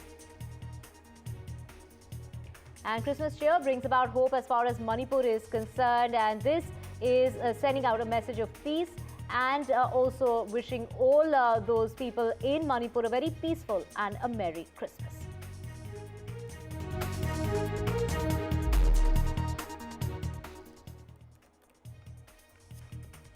In a dramatic development amid the Aam Aadmi Party's campaign for the elections coming up in the national capital, the capital's Health and Family Welfare Department has raised red flags. And these red flags are in regard to the ruling Aam Aadmi Party's registration drive for Sanjeevani Yojana, a scheme that is to provide free treatment when it comes to Delhi's residents who are above the age of 60 at private and government hospitals. Now, Sanjeevani Yojana, that free treatment for elderly, and the Mahila Samman Yojana, which is under that scheme, that women will be given 1,000 rupees and once the Aam Aadmi Party, if it was to come back into power, then under the scheme, they will be increasing that amount to 2,100. Now, in a public notice that's been published in newspapers, the department has gone on to say that it does not have any such supposed Sanjeevani scheme in existence. It added that it had not authorized anyone to collect personal data from elderly citizens that is not providing any sort of identification card. So that is what is really being said. Let's just listen into the reactions coming in, whether it's the BJP or the Aam Aadmi Party. Arvind Kejriwal Delhi की जनता को digital fraud की दिशा में ले जा रहे हैं। दिल्ली में आम आदमी पार्टी की सरकार है और आम आदमी पार्टी की सरकार चेतावनी जारी कर रही है दिल्ली की जनता को कि 2100 रुपए की कोई योजना है ही नहीं। संजीवनी नाम की कोई योजना कैबिनेट में अप्रूव हुई नहीं, इसकी कभी चर्चा नहीं हुई। जो योजना धरातल पर है ही नहीं, कागजों में है ही नहीं, तो आप कहां लेकर जाना चाहते हैं? तो सीधा सीधा दिल्ली की जनता को ठगने का काम अरविंद केजरीवाल कर रहे हैं। जैसे 10 साल में दिल्ली की जनता को धोखा दिया है, अब जाते समय भी ये झूठ का ढोल अपने गले में पीट रहे हैं। मैं सवाल ये कह रहा हूं कि भारतीय जनता पार्टी के मन में बुजुर्गों और मिडिल क्लास के प्रति इतनी घृणा क्यों भरी हुई है? इतनी नफरत क्यों है भाई? केजरीवाल वो मुख्यमंत्री हैं जिन्होंने वादे से ज्यादा काम करके दिखाया। ये केजरीवाल की गारंटी है, चुनाव जीतने के बाद 60 साल के ऊपर के बुजुर्गों को निःशुल्क इलाज मिलेगा, प्राइवेट हॉस्पिटल में भी और सरकारी अस्पताल में भी। 2100 रुपए हर महिला को उनके खाते में मिलेगा चुनाव जीतने के बाद।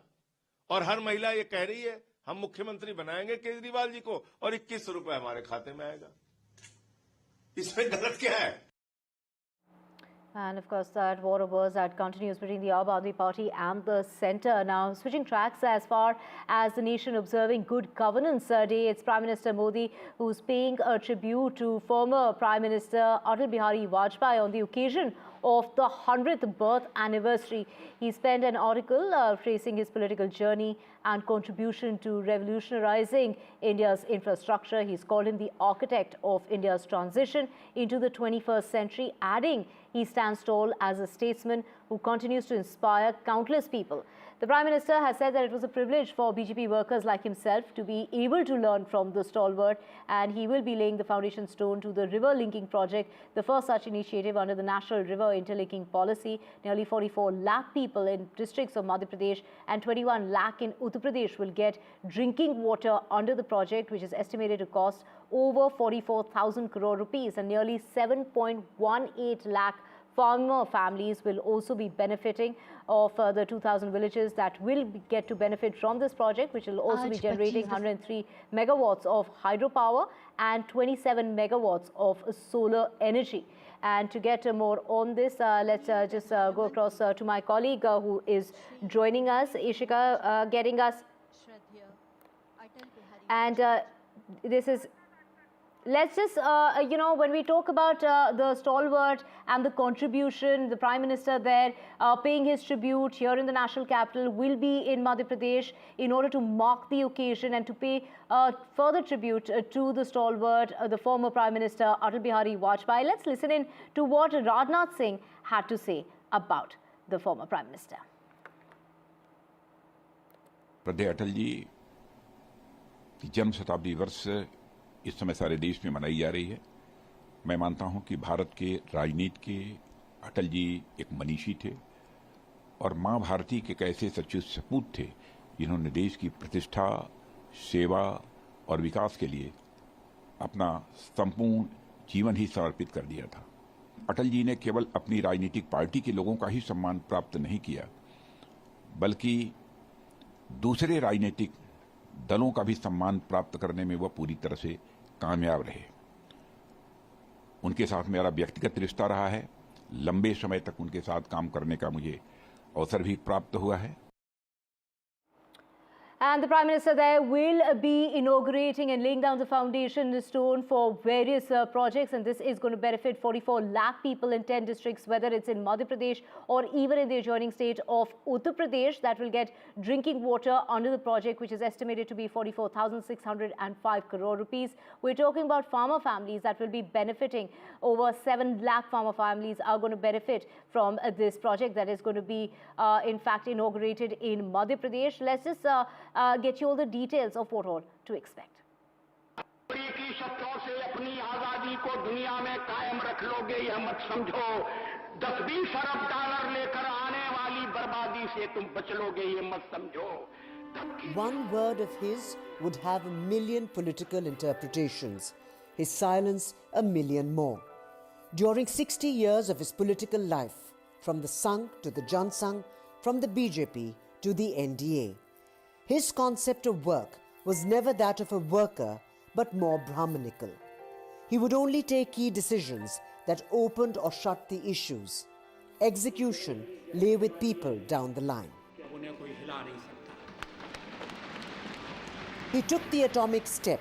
Pokhran too happened. He faltered while walking at the Red Fort before his Independence Day speech, but drove across the border to Pakistan. His Jan Sangh was an ideological counter to the Congress. Yet, Nehru called him a bright prospect. He grew under Shyama Prasad Mukherjee, but Nehru was his idol. Pandit Jawaharlal Nehru के प्रति जिनकी आज पुण्यतिथि है, अपनी विनम्र श्रद्धांजलि अर्पित करना चाहूंगा।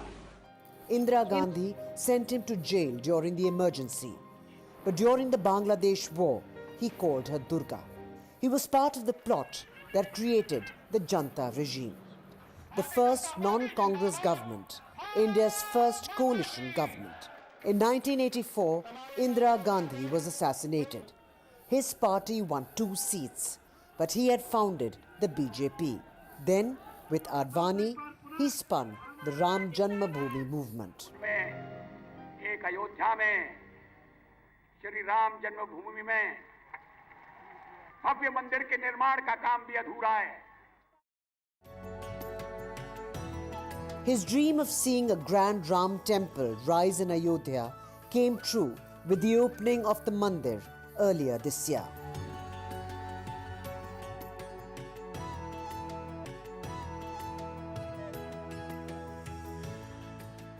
He proved to be the right man at the right time for anti-Congress forces to unite, heading the country for 13 days in 1996, for 13 months in 1998, and for almost 6 years from 1999. कब तक पाकिस्तान और भारत लड़ते रहेंगे? ये 50 साल से चलने वाला ये खून का खेल बंद होगा या नहीं होगा? Some within his party called him the Mukhota. But then the mask was also the mascot. BJP's most endearing face. One who managed a coalition of 24 parties. Tough to tackle Mayawati, Mamta Banerjee and Jayalalitha were his allies. He decided on disinvestment. Arun Shourie did the rest. He wanted dialogue with Pakistan. Stopping Pakistani aggression was left to Advani. The failed Agra summit, Kargil and parliament attacks were setbacks. But he got off lightly as he never went too far politically on issues. The trait, think, decide and then retreat, was useful to deal with issues on which he and the BJP disagreed. Party leaders and opponents never understood the Atal Advani bond. The two worked together longer than any other comparable team of leaders. They were together during the emergency, together in decline and rise, holding up the party using contradictory polls. No wonder during UPA's term, Advani was the target of the opposition. Vajpayee got the respect he so often commanded. His knee gave him sudden trouble in 2000 when he was in Nagpur for a BJP national executive. 9 years later, he was admitted to hospital 48 hours before another national executive in Nagpur. He never recovered. During his final journey in August 2018, Prime Minister Modi quietly walked alongside the hearse that was on its way to Rashtriya Smriti Sthal, the funeral venue. This was the first time a Prime Minister had walked 6 kilometers in a public procession, throwing his security detail in a tizzy, and took everyone by surprise. But it was a powerful message of a follower's farewell to his political guru. The nation still misses the charismatic bard of Indian politics. His wit, his satire, and of course, his poetry. अगणित बलिदानों से अर्जित यह स्वतंत्रता, सुश्वेद शोणित से सिंचित यह स्वतंत्रता, त्याग तेज तप बल से रक्षित यह स्वतंत्रता, दुखी मनुजता के हित अर्पित यह स्वतंत्रता। इसे मिटाने की साजिश करने वालों से कह दो चिनगारी का खेल बुरा होता है। इसे मिटाने की साजिश करने वालों से कह दो चिनगारी का खेल बुरा होता है। औरों के घर आग लगाने का जो सपना वह अपने ही घर में सदा खड़ा हो। एक नहीं दो नहीं करो 20 समझौते, ये पाकिस्तान से कहा गया है। एक नहीं दो नहीं करो 20 समझौते, पर स्वतंत्र भारत का मस्तक नहीं झुकेगा। अगणित बलिदानों से अर्जित यह स्वतंत्रता, अगणित बलिदानों से अर्जित यह स्वतंत्रता, सुश्वेद शोणित से सिंचित यह स्वतंत्रता, त्याग तेज तप बल से रक्षित यह स्वतंत्रता, दुखी मनुजता के हित अर्पित यह स्वतंत्रता। इसे मिटाने की साजिश करने वालों से कह दो चिनगारी का खेल बुरा होता है। इसे मिटाने की साजिश करने वालों से कह दो चिनगारी का खेल बुरा होता है। औरों के घर आग लगाने का जो सपना वह अपने ही घर में सदा खड़ा हो। आज सिंधु में ज्वार उठा है, नगपत फिर ललकार उठा है, कुरुक्षेत्र के कण कण से फिर पांचजन्य हुंकार उठा है। शत शत आघातों को सहकर जीवित हिंदुस्तान हमारा, जग के मस्तक पर रोली सा शोभित हिंदुस्तान हमारा। दुनिया का इतिहास पूछता रोम कहाँ, यूनान कहाँ है। दुनिया का इतिहास पूछता रोम कहाँ, यूनान कहाँ है। घर घर में शुभ अग्नि जलाता वह उन्नत ईरान कहाँ है। दीप बुझे पश्चिमी गगन के, व्याप्त हुआ बरबर अंधियारा, किंतु चीर कर धमकी छाती चमका हिंदुस्तान हमारा। जीवन बीत चला, कल कल करते आज हाथ से निकले सारे। कल कल करते आज हाथ से निकले सारे, भूत भविष्यत की चिंता में वर्तमान की बाजी हारे। पहरा कोई काम न आया, रसघट रीत चला, जीवन बीत चला। एक नया भारत कि जिसमें एक नया विश्वास हो, जिसकी आंखों में चमक हो, एक नया उल्लास हो जहां सम्मान हर एक जाति हर एक धर्म का, सब समर्पित हों जिसे, वो लक्ष्य जिसके पास हो। एक नया अभिमान अपने देश पर जन जन में है, एक नया भारत बनाने का इरादा मन में है। And well, it is senior officers in the Delhi government that have released public notices and disowned the registration process that's been started by Chief Minister Atashi and former Chief Minister Arvind Kejriwal. This is in regard to the two poll promises. And to get more on this, we have my colleague Ishika joining us. Ishika, take us through those two poll promises, which includes free treatment for residents above the age of 60 and the money that was going to be given to women under the Mahila Samman Yojana. Well, in fact, these two were the big announcement by the Aam Aadmi Party ahead of the elections. Aam Aadmi Party national convener had said that, in fact, under the Mahila Samman Yojana, 2,100 rupees will be credited to the account of, women here after the elections. And under the Sanjeevani Yojana, all the medical treatment for the senior citizens above the age of 60 will be free in all private and, in fact, government hospitals here in the national capital. But he also said that the doorstep registrations of this will start and this will be started by the Aam Aadmi Party volunteers itself. And we also saw that all the three top leaders of the Aam Aadmi Party, Arvind Kejriwal, Manish Sisodia, Atashi, all three of them went and started this registration process. Now, in a very embarrassing situation rather for the Delhi government and for the Aam Aadmi Party, today the two departments under which these schemes come, one the health and the family welfare, under which the Sanjeevani Yojana comes, and second the women and the child development department, under which the Mahila Samman Yojana comes, both of the department have now issued public notices and warned the public regarding both of these schemes, saying that it has not been notified, and thus the question of registration starting does not arise. They are also saying that the people who are coming at your doorstep and who are collecting your personal data, they are coming without any authority, and thus have cautioned the public here that it can be fraudulent, and also have mentioned very clearly in this public notice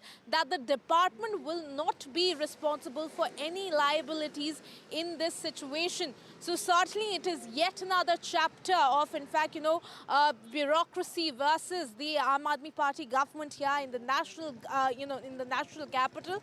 And we are seeing that the opposition, that is the BJP, has already mounted, its attack against Arvind Kejriwal and the Aam Aadmi Party, saying now that, the Aam Aadmi Party is also now taking people towards digital fraud, is what they are saying. In response, we are also getting reaction from the Aam Aadmi Party, where they are saying that the action will be taken against those officers who have issued these public notices. So apart from this, certainly it is in fact only going to intensify as it is the election season. Over to you.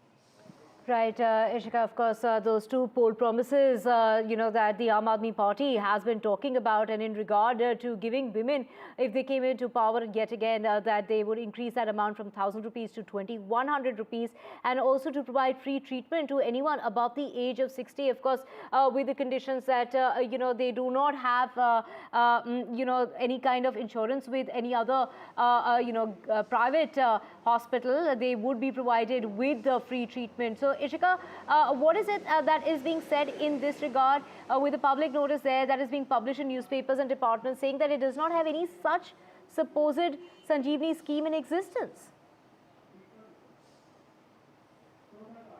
Well, for both the schemes, Divya, if you talk about, the Mahila Samman Yojana scheme, there the Women and the Child Development Department had issued this public notice. And for the Sanjeevani Yojana, it is the Health and the Family Welfare Department of the Delhi government which has issued this public notice. And it is very clearly written here that these schemes are non-existent. That is, they have not been notified by the Delhi government. And thus, the registrations that have already started, started is what the department is saying, has not been started officially.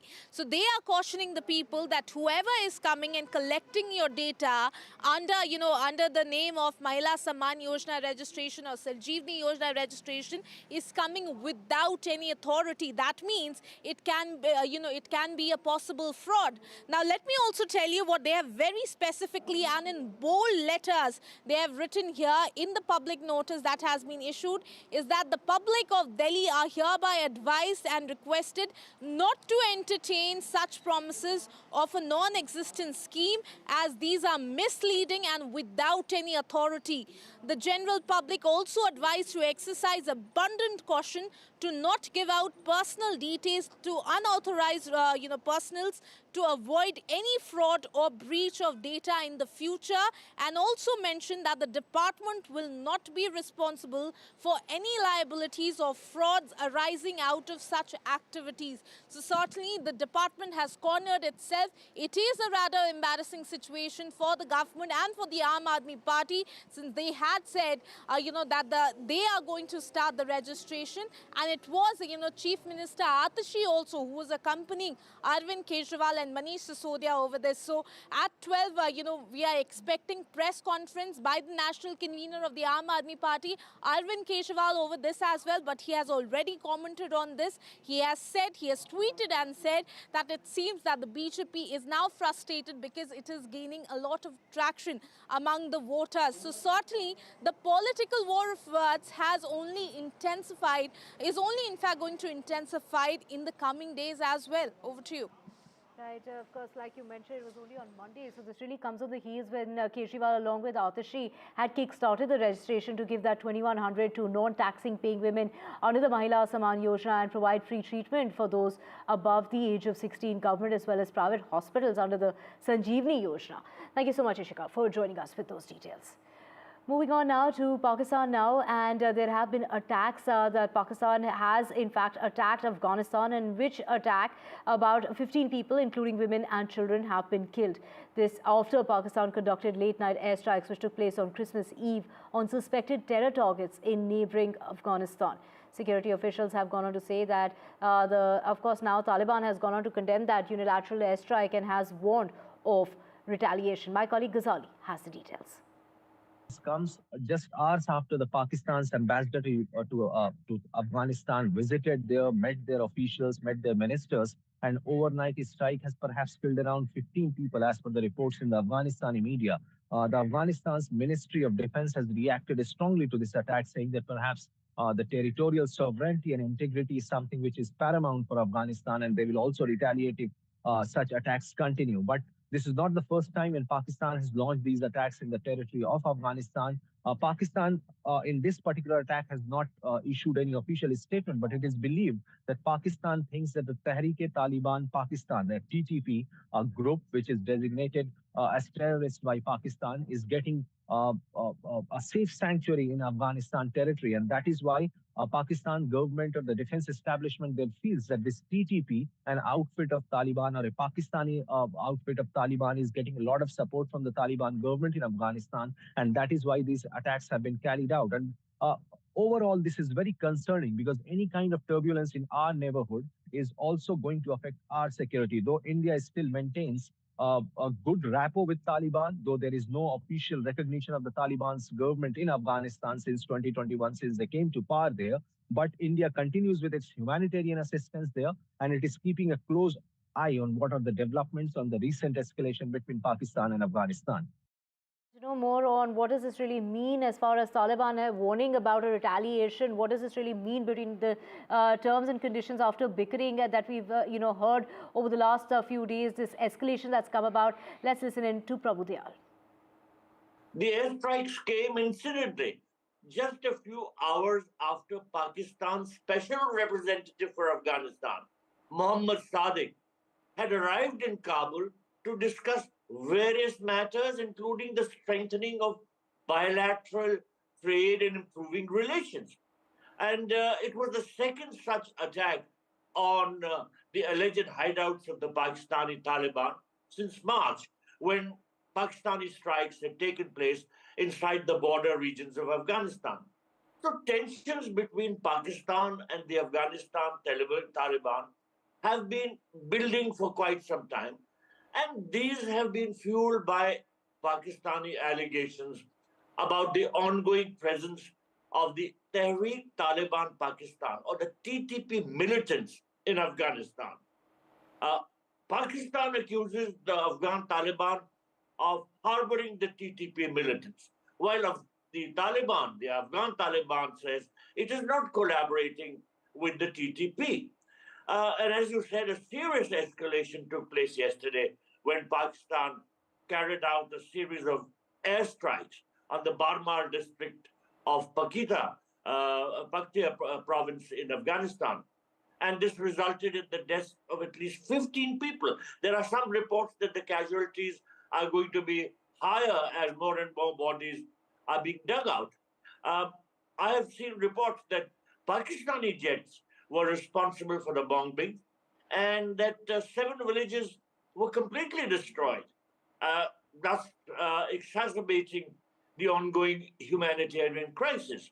Now, I may also mention that the Afghan Taliban has said categorically that the Waziristani refugees were among those targeted. The Waziristani refugees are civilians who had been displaced by the military operations in Pakistan's tribal areas. So while the Afghan Taliban is saying that these were civilians and they were not militants, Pakistan maintains that these were militants and says that TTP commanders and fighters have fled to Afghanistan. In fact, Pakistan has been accusing the Afghan Taliban of providing shelter to the TTP militants. And let's just get to some more international news, and this is in regard to External Affairs Minister S. Jaishankar, who is in the United States till the 29th of this month, making this the first high-level engagement between India and the United States following Donald Trump's presidential election victory.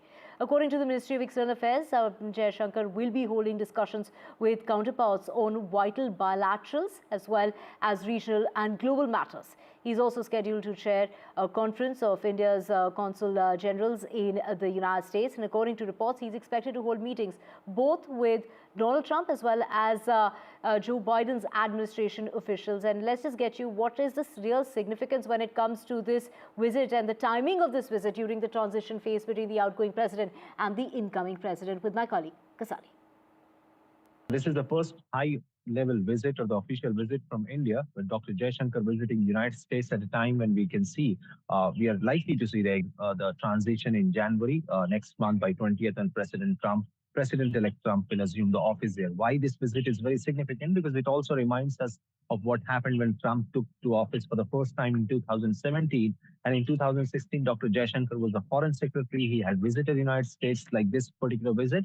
And then we saw a following trip of Prime Minister Narendra Modi going to the United States. It is very likely even now, when Foreign Secretary Mr. Vikram Misri has arrived there a couple of days before Dr. Jaishankar has landed in the United States, it is expected that perhaps as Mr. Trump has invited Xi Jinping, the Chinese president, for the oath-taking ceremony, a similar invitation would be extended to Indian Prime Minister Mr. Modi, and he may visit once he receives the invitation from the president's office.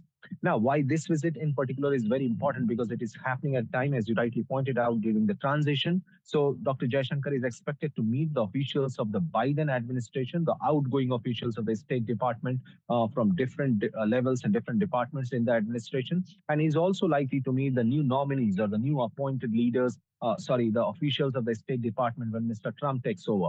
There have been issues which has created differences between India and the United States. The most important or the most significant one being the assassination attempt of Gurpatwant Singh Pannu, a designated terrorist back here in India, who runs this organization called Sikhs for Justice. And this issue perhaps brought out a lot of differences between the two governments here. Besides that, what will happen when Mr. Trump takes over? Dr. Jaishankar has already pointed out that how India and United States had a upswing in relationship in the first administration of Mr. Trump. And this is very likely that this will continue because of the personal bonhomie between Mr. Modi and Mr. Trump. But Mr. Trump has also hinted on certain key reforms, perhaps threatening the BRICS countries for de-dollarization or increasing or hiking the tariffs if any of these countries will try to corner the dollar in their economy or in their transaction. Right, Ghazali, thank you so much for getting us all those details. With that, we're slipping a very short break. Back with a whole lot more. Stay with us.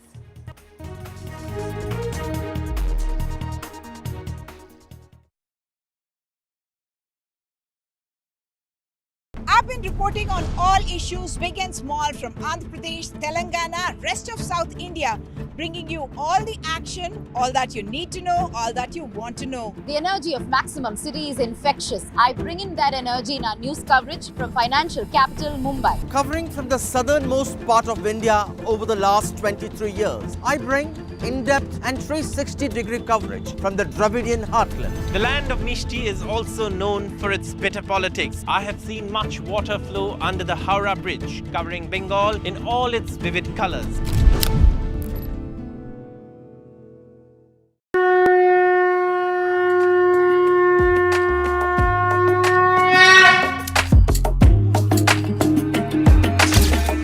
Mahakumbh, a festival of faith.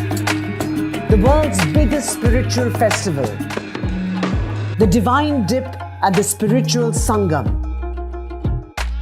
A sacred confluence of faith, culture and heritage.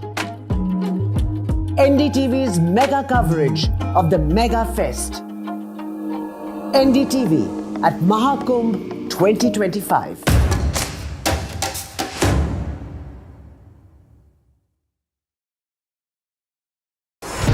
NDTV proudly upholds its legacy of trust and credibility. According to the prestigious Reuters Institute's Digital News Report 2024, NDTV is the top-most news platform in the country. Number 1 in both online and offline reach in India. Beating all its competition, NDTV stands for trust. New day, new show, a new experience. Start your day with the news, not views. We bring you stories that matter and impact your lives. News that informs and keeps you ahead. from Maximum City, Mumbai, to the seat of governance, Delhi. NDTV brings to you the best breakfast show. The breakfast show only on NDTV 24/7 every morning at 8 a.m.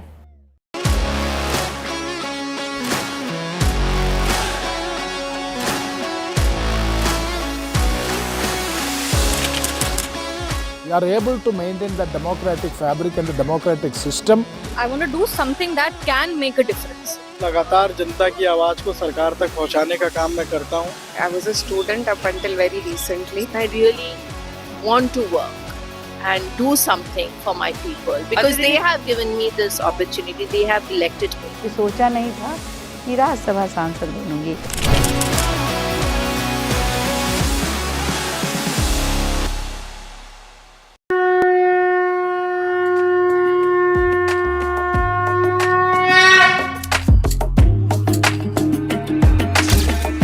Mahakumbh, a festival of faith. The world's biggest spiritual festival.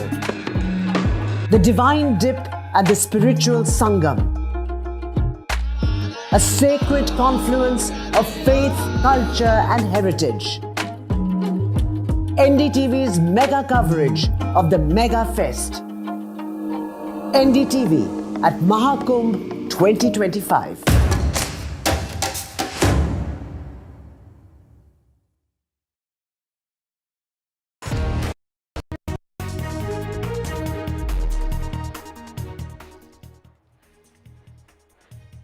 Welcome back. Let's get you the latest as far as that stampede that took place at the screening of Pushpa 2 and the actor Allu Arjun, who has been questioned by the Hyderabad police. Now, this is the second round of questioning that took place on Tuesday. He was questioned for 4 hours after that stampede at the City Theatre this month that killed a 35-year-old woman and left her 8-year-old son with life-threatening injuries. He had been summoned by the police to join in the investigation. He was asked questions regarding if he knew that permission had been denied for his visit to the theatre. Do remember, it was the Sandhya Theatre that had asked permission from the police and had asked for security in regard to the actor visiting during that premiere show. But it was the police that had denied permission, saying that it was in a very congested area, which is why they had gone ahead and denied permission. But the actor landed up at the theatre and, he was, he'd even opened his roof. He was on top of his roof where people could see that the actor was going to enter the theatre, and that's when chaos erupted and resulted in the stampede. So a questioning that is going on, and from what we're hearing is that the actor could be called again for questioning. But it is the opposition there, of course, the BJP and the BRS, criticizing the government of the Congress, saying that it is the Chief Minister who has other work to do. He's made promises before coming into power, but then nothing seems to be going on that front, but he seems to be focusing only on the actor Allu Arjun. My colleague Uma Sudhir has all the details, but first let's listen into what the BJP has to say and what the Congress party has to say. I think he's trying to compete who's the superstar in Telangana. He's trying to show that he's a superstar than Allu Arjun. If Mr. Revant Reddy thinks he's a superstar, right now also he's acting in Congress party. Congress is making pictures after pictures. He's the main actor in Telangana. Now the people who came inside, threw stones, flower pots, everything, got into ruckus, and 2-3 people came from his own constituency. 2-3 people. Of course, they have a forum saying that I come from this university and that university, which very clearly any common man will know it's politically motivated. What is happening in the whole case is a clear case of victimization and a clear case of bullying. Is Allu Arjun had an intention when he come to the theatre that somebody will die? Did Allu Arjun had a motive somebody will die? Did Allu Arjun knew for a fact somebody will die? When everybody says it's a mistake, should not have happened, it has happened, everybody feels sorry for it. Revanth Reddy ji किसी को influence नहीं कर रहे, जो law and order का जो issue है law and order अपने हिसाब से कर रहे हैं. आज भी आप देखेंगे तो अल्लू अर्जुन को बुला के पुलिस स्टेशन में उनके ऊपर इंक्वायरी हो रहा. आज वो लोग बोलने को बड़े बड़े बातें बोलते हैं, ये उनका सोच समझ कर राजनीति करने की कोशिश कर रहे हैं. उनसे ये इस तरह के बातों में तेलंगाना के लोग आने वाले नहीं है. और जो बीजेपी और बीआरएस का जो गठबंधन है, ये पूरा एपिसोड में मालूम पड़ रहा है कि दोनों भी किस तरह से डिफेंस करने के मतलब साथ में मिलके एक सिचुएशन को डिफेंस करने का कोशिश कर रहे हैं. So there have been claims and counterclaims, and now videos and counter videos as well as evidence to support the stand that they are taking or the version that they are putting out in the public domain as well. So yesterday when Allu Arjun came in and was questioned for nearly 4 hours, we are told that his lawyer Ashok Reddy was along with him. Of course, his father-in-law and father had also gone to the police station, but they were not allowed to be in the room. He was in a separate room where he was questioned, and he was questioned, of course, by the area DCP Akshansh Yadav and the ACP of the area, Mr. Ramesh. And what we do understand is that beyond asking him his sequence of events as he knew it, they had also shown him videos of the area, because what we do know is that the police have looked at more than 1,000 videos of the evening of December 4 when the accident, or rather the unfortunate tragedy took place, and they had prepared a 10-minute video of the sequence of events, and that is what was presented also to Allu Arjun, and he was asked to give his counter to whatever his version is and what the police believed is the sequence of events. So after nearly 4 hours of questioning, he went home, but we do understand that he is likely to be summoned again to the police station for questioning, and like the earlier note had mentioned, he is also likely to be taken to Sandhya Theatre for a scene reconstruction as well.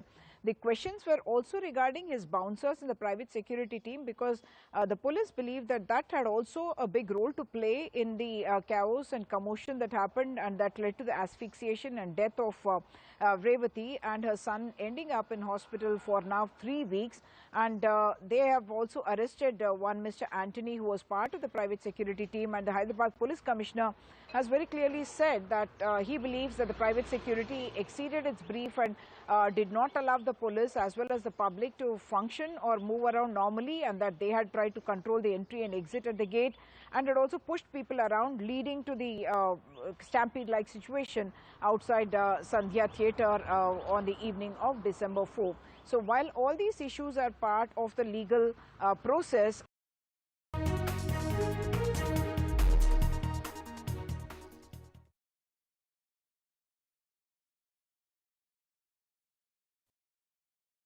In today's interconnected world, India's voice is more crucial than ever.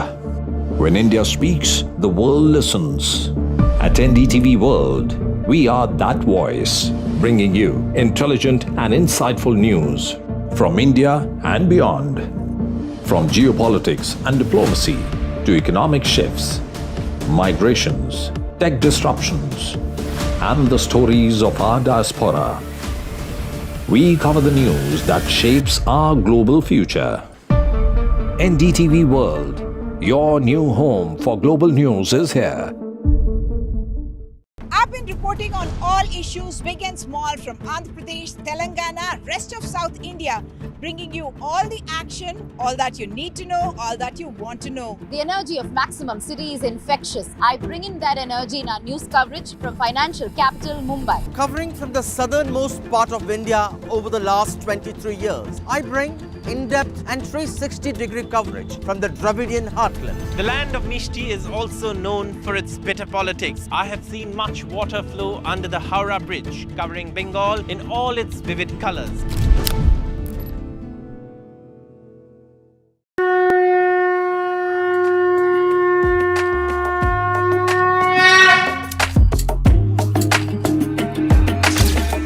Mahakumbh, the festival of faith. The world's biggest spiritual festival. The divine dip at the spiritual Sangam. A sacred confluence of faith, culture and heritage. NDTV's mega coverage of the Mega Fest. NDTV at Mahakumbh 2025.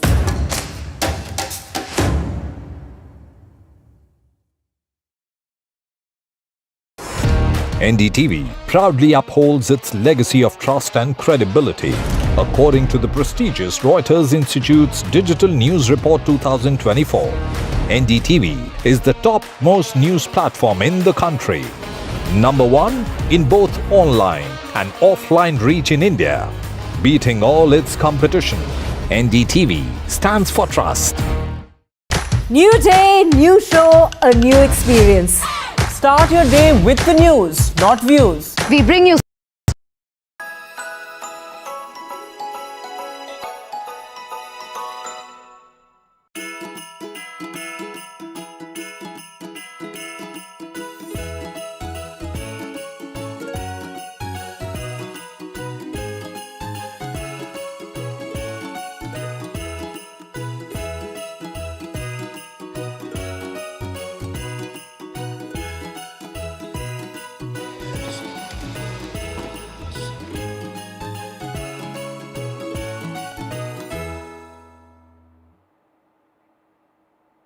Yes, wishing all of you a Merry Christmas from all of us here at NDTV. As cities across India are beautifully adorned with lights on Christmas, churches and markets are illuminated with vibrant lights, sparkling stars and beautifully arranged Christmas cribs, bringing this year to a glittering end. And to put out a message this time around, Santa's not coming on a reindeer, but he's actually coming on a cycle, talking about staying healthy and fit and not just waiting for the new year to make those resolutions. My colleague Ishika has all the details. A very interesting visual where you can see the Santa on a cycle here. So I'll go directly across to him. Santa, what is the message that you're sending this time on a cycle? Ho, ho, ho! Merry Christmas, everyone, from Team Delhi Cyclists. This is a message to everyone to stay fit, to stay healthy. Ignore this, please. But yes, get up early. This is just the time. This is just the right time to get out and do outdoors. The pollution settled down after the rain, and this is the right time. Enjoy the new year. Drink less, work hard more. That's my message to everyone. Also, we want to ask you that, as you mentioned, the pollution has come down, but it is certainly a chilly morning. What is the message that Team Santa is right now sending to all the viewers of NDTV? Yeah, even if you feel like it's a chilly morning, do whatever it takes you to be healthy. Stay fit, stay healthy, and Merry Christmas to all of you. Certainly, the Merry Christmas message that Santa Claus here on the cycle are sending you, and here the cyclists also will go across to them as well. So we want to know from you also, I am thinking that you're doing this daily, but certainly, with the temperature only dipping, what will you say to the viewers to, in fact, motivate them to come out and, in fact, to go for a cycle? It feels cold, when you're not working out. But when you're actually working out in the morning, you're sweaty. Good morning. So, you go out, you work out. That's the way to be healthy. So today is a Christmas morning. To all those people who want to start new and who are waiting for New Year, what is it that you'll tell them? Is today the right time to start? Today is the right time to start. Buy a new bicycle, join a daily cyclist, and be a part of these daily cyclists. Certainly. Good one. Is also saying take a resolution today, and you can see Santa on the cycle sending a message across, and in fact you can see that in some time from now they will in fact be going and spreading this joy across the city.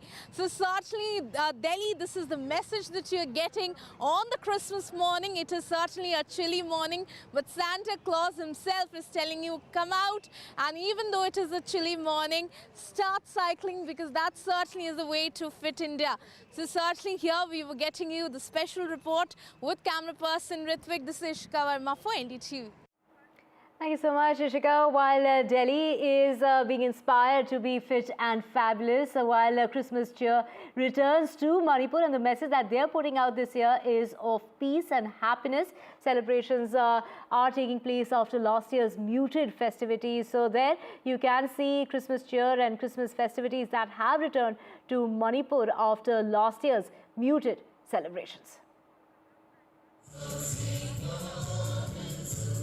While in Kolkata, it's a 122-year-old bakery that sees long queues during Christmas for its very popular, those Christmas cakes are highly popular as far as Kolkata is concerned. And the bakery has even been mentioned in the parliament by Rajya Sabha MP Derek O'Brien. Well, it is, let's just get you a sense of what really happens at that bakery and why do people queue up, especially around Christmas time. It's run by, the bakery is run by Muslims, all the bakers are Muslims, and they cater to mostly all the Jewish crowd. As far as, there are about 4,000 to 5,000 Jews in India, and this Jewish bakery makes delicious Christmas cakes. Let's find out what the fuss is all about with my colleague Saurabh.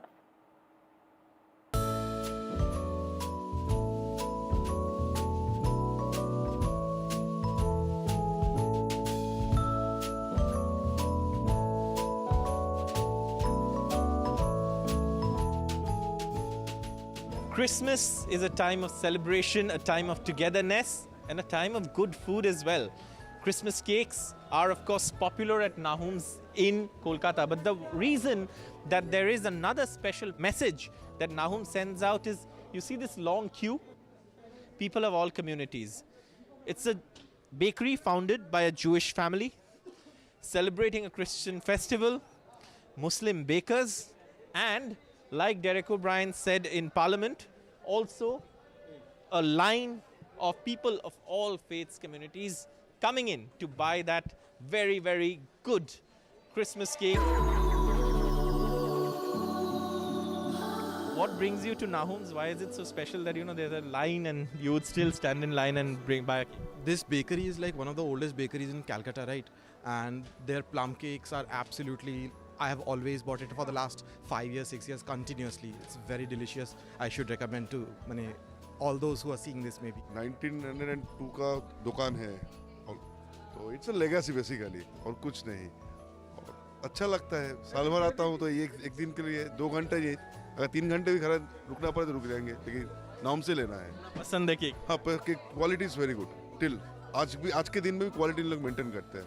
बचपन से ये तो सुना है, लेकिन अब जो college का टाइम आ गया तो उसी समय से ही ये तो आना जाना करते रहता है, लेते रहता है, ऑर्डर भी दे देता है, इसीलिए तो प्रैक्टिस हर समय है और इसका टेस्ट इतना है क्या बोलूं।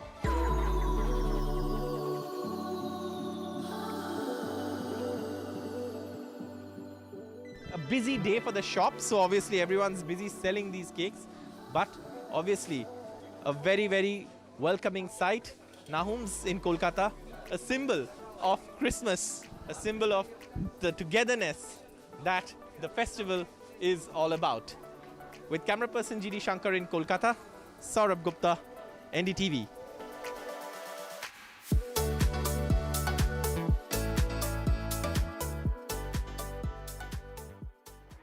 And of course, what is Christmas without the Christmas cake and the Christmas festivities and the Christmas cheer? So here's wishing all of you a very safe and Merry Christmas. And moving on, as we celebrate Christmas today, we'll also get you a celebration of art and culture. This is the iconic masterpieces of the Indian modern art that is on display. This is an exhibition that's specially curated every single year.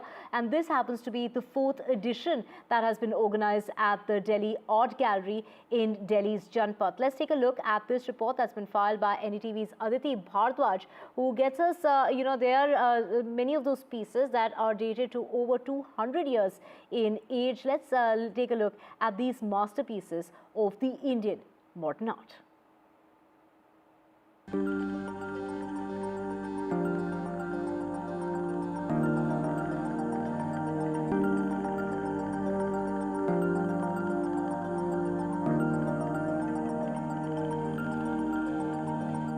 Walk into an iconic art exhibition in the heart of Delhi. The strokes and stories here are invaluable.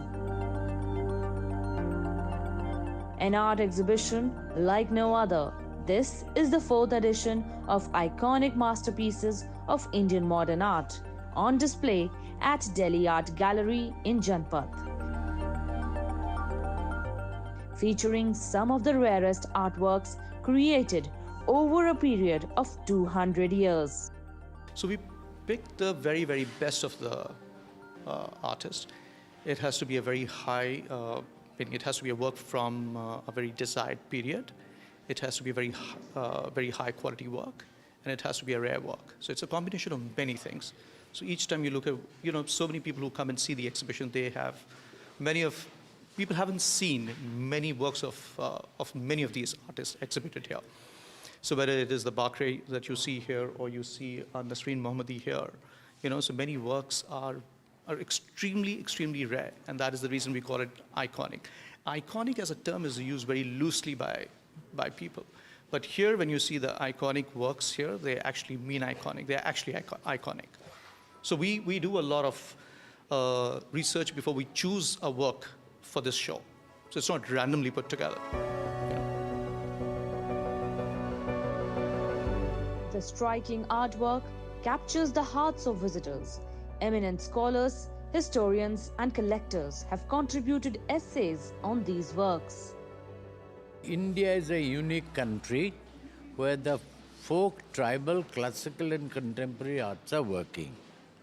But the traditional artists spend more time and energy and concentration in their work than contemporary artists. Traditional folk, tribal, classical artists spend a lot of time in study, working. They didn't explain their painting. Today, a lot of contemporary, this is a Western concept to explain your painting to the guests, to the viewers. The works that I have never seen are here. Some of the works, like the one of Swaminathan, I have written about. But a large number of works of Rameshwar Bhuta, Prabhakar Barve, Shanti Dave, which I had not seen before. So it's a matter of joy for me to see these works, which are called iconic. This exhibition featuring 40 artworks including well-known and lesser-known artists, is on display till January 30th. I want to take, as my daughter used to say when she was little, and I took her to a shop to say, "What do you want, darling?" She would look around and look very distressed and say, I want everything.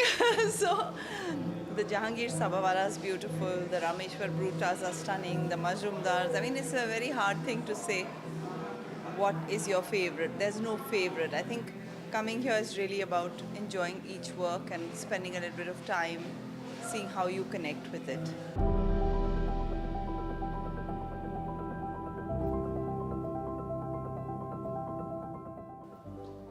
This is the Ganga Ghat from the eyes of Edwin Lodrigues. Well, you'll find many such more appealing art pieces here at DAG's iconic masterpieces of Indian modern art. So don't miss it if you're in Delhi. For all the art lovers to fill their empty mind's canvas, you need to come here to fill it with these iconic masterpieces. This is me, Atal Bihari Vajpayee, for NDTV.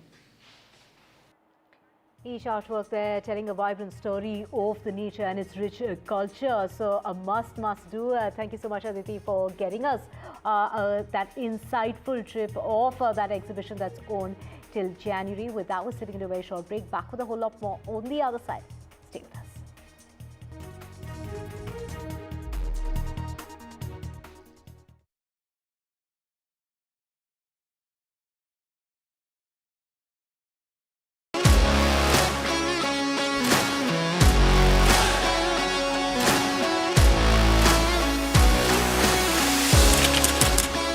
We are able to maintain the democratic fabric and the democratic system.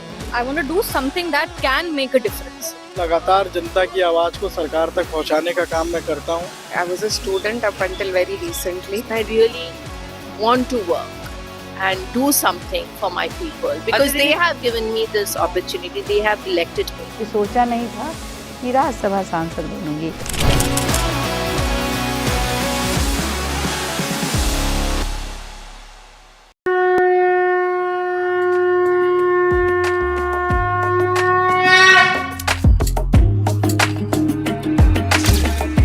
Mahakumbh, the festival of faith, the world's biggest spiritual festival, the divine dip at the spiritual Sangam,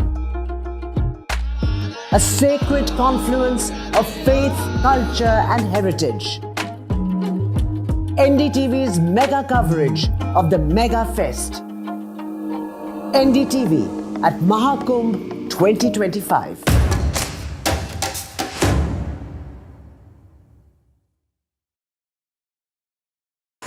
NDTV shines with 38 prestigious wins at the News Television Awards 2024. Powerful journalism to cutting-edge digital innovation. Production excellence to regional leadership. NDTV sets the benchmark. 38 awards, each a testament to your trust in NDTV. NDTV stands for trust. In today's interconnected world, India's voice is more crucial than ever. When India speaks, the world listens.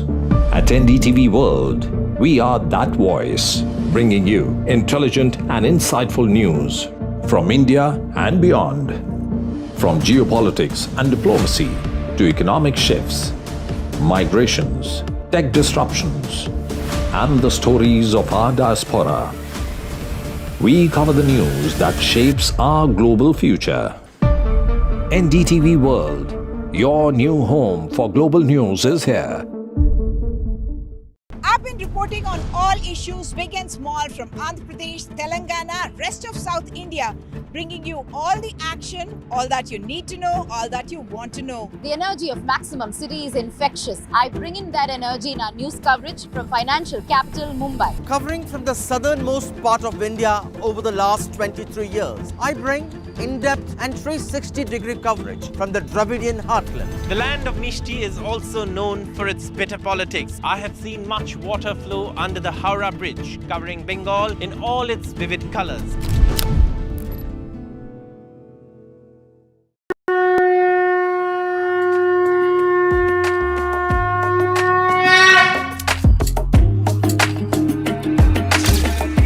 Mahakumbh, the festival of faith, the world's biggest spiritual festival, the divine dip at the spiritual Sangam, a sacred confluence of faith, culture and heritage. NDTV's mega coverage of the Mega Fest. NDTV at Mahakumbh 2025.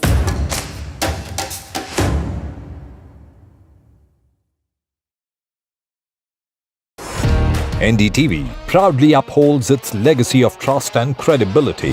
According to the prestigious Reuters Institute's Digital News Report 2024, NDTV is the top-most news platform in the country.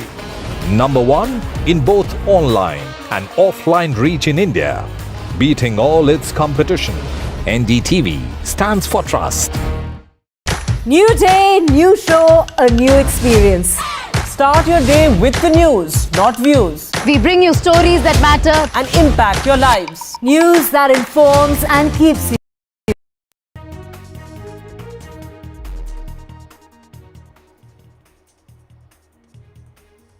Hello and welcome. You're watching NDTV. I'm Aditi Bhardwaj and let's take a look at the top stories here we're tracking at this hour.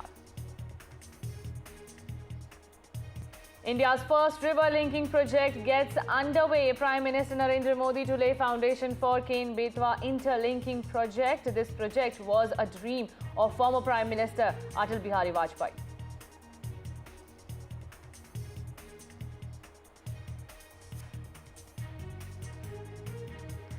On the 100th birth anniversary of former Prime Minister Atal Bihari Vajpayee, India pays tribute to Bharat Ratna. Prime Minister Narendra Modi pays floral tribute along with others.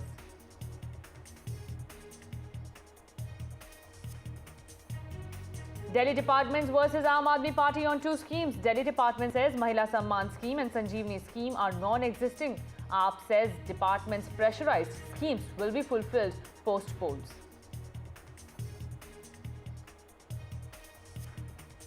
NDA leaders to meet at Delhi BJP chief's house, focus on better coordination between allies. Nitish Kumar to skip the meet. However, Chandrababu Naidu is likely to be part of this meeting.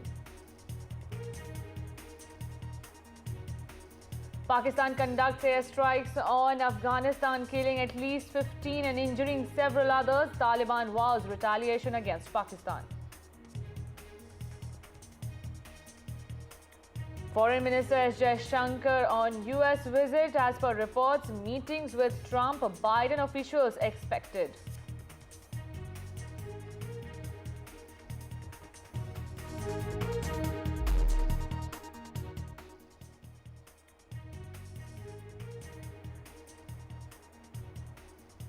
And the Delhi dangle is intensifying with each passing minute. First, the Aam Aadmi Party versus Delhi departments, and now the Congress Party is targeting the Aam Aadmi Party and the BJP, exposing them by saying they allegedly did misdeeds. Take a look. आप सब लोगों का बहुत बहुत स्वागत है। दिल्ली के अंदर केजरीवाल को अगर सही मायने में एक शब्द से उसको डिस्क्राइब करना हो तो उसको जिस शब्द से डिस्क्राइब किया जा सकता है वो है फर्जीवाल। क्योंकि अगर कोई फर्जीवाड़े का राजा है पूरे देश के अंदर तो वो फर्जीवाल केजरीवाल है। और इसलिए हम केजरीवाल के काले कारनामों के ऊपर श्वेत पत्र आज लेकर के यहां पर आए। केजरीवाल के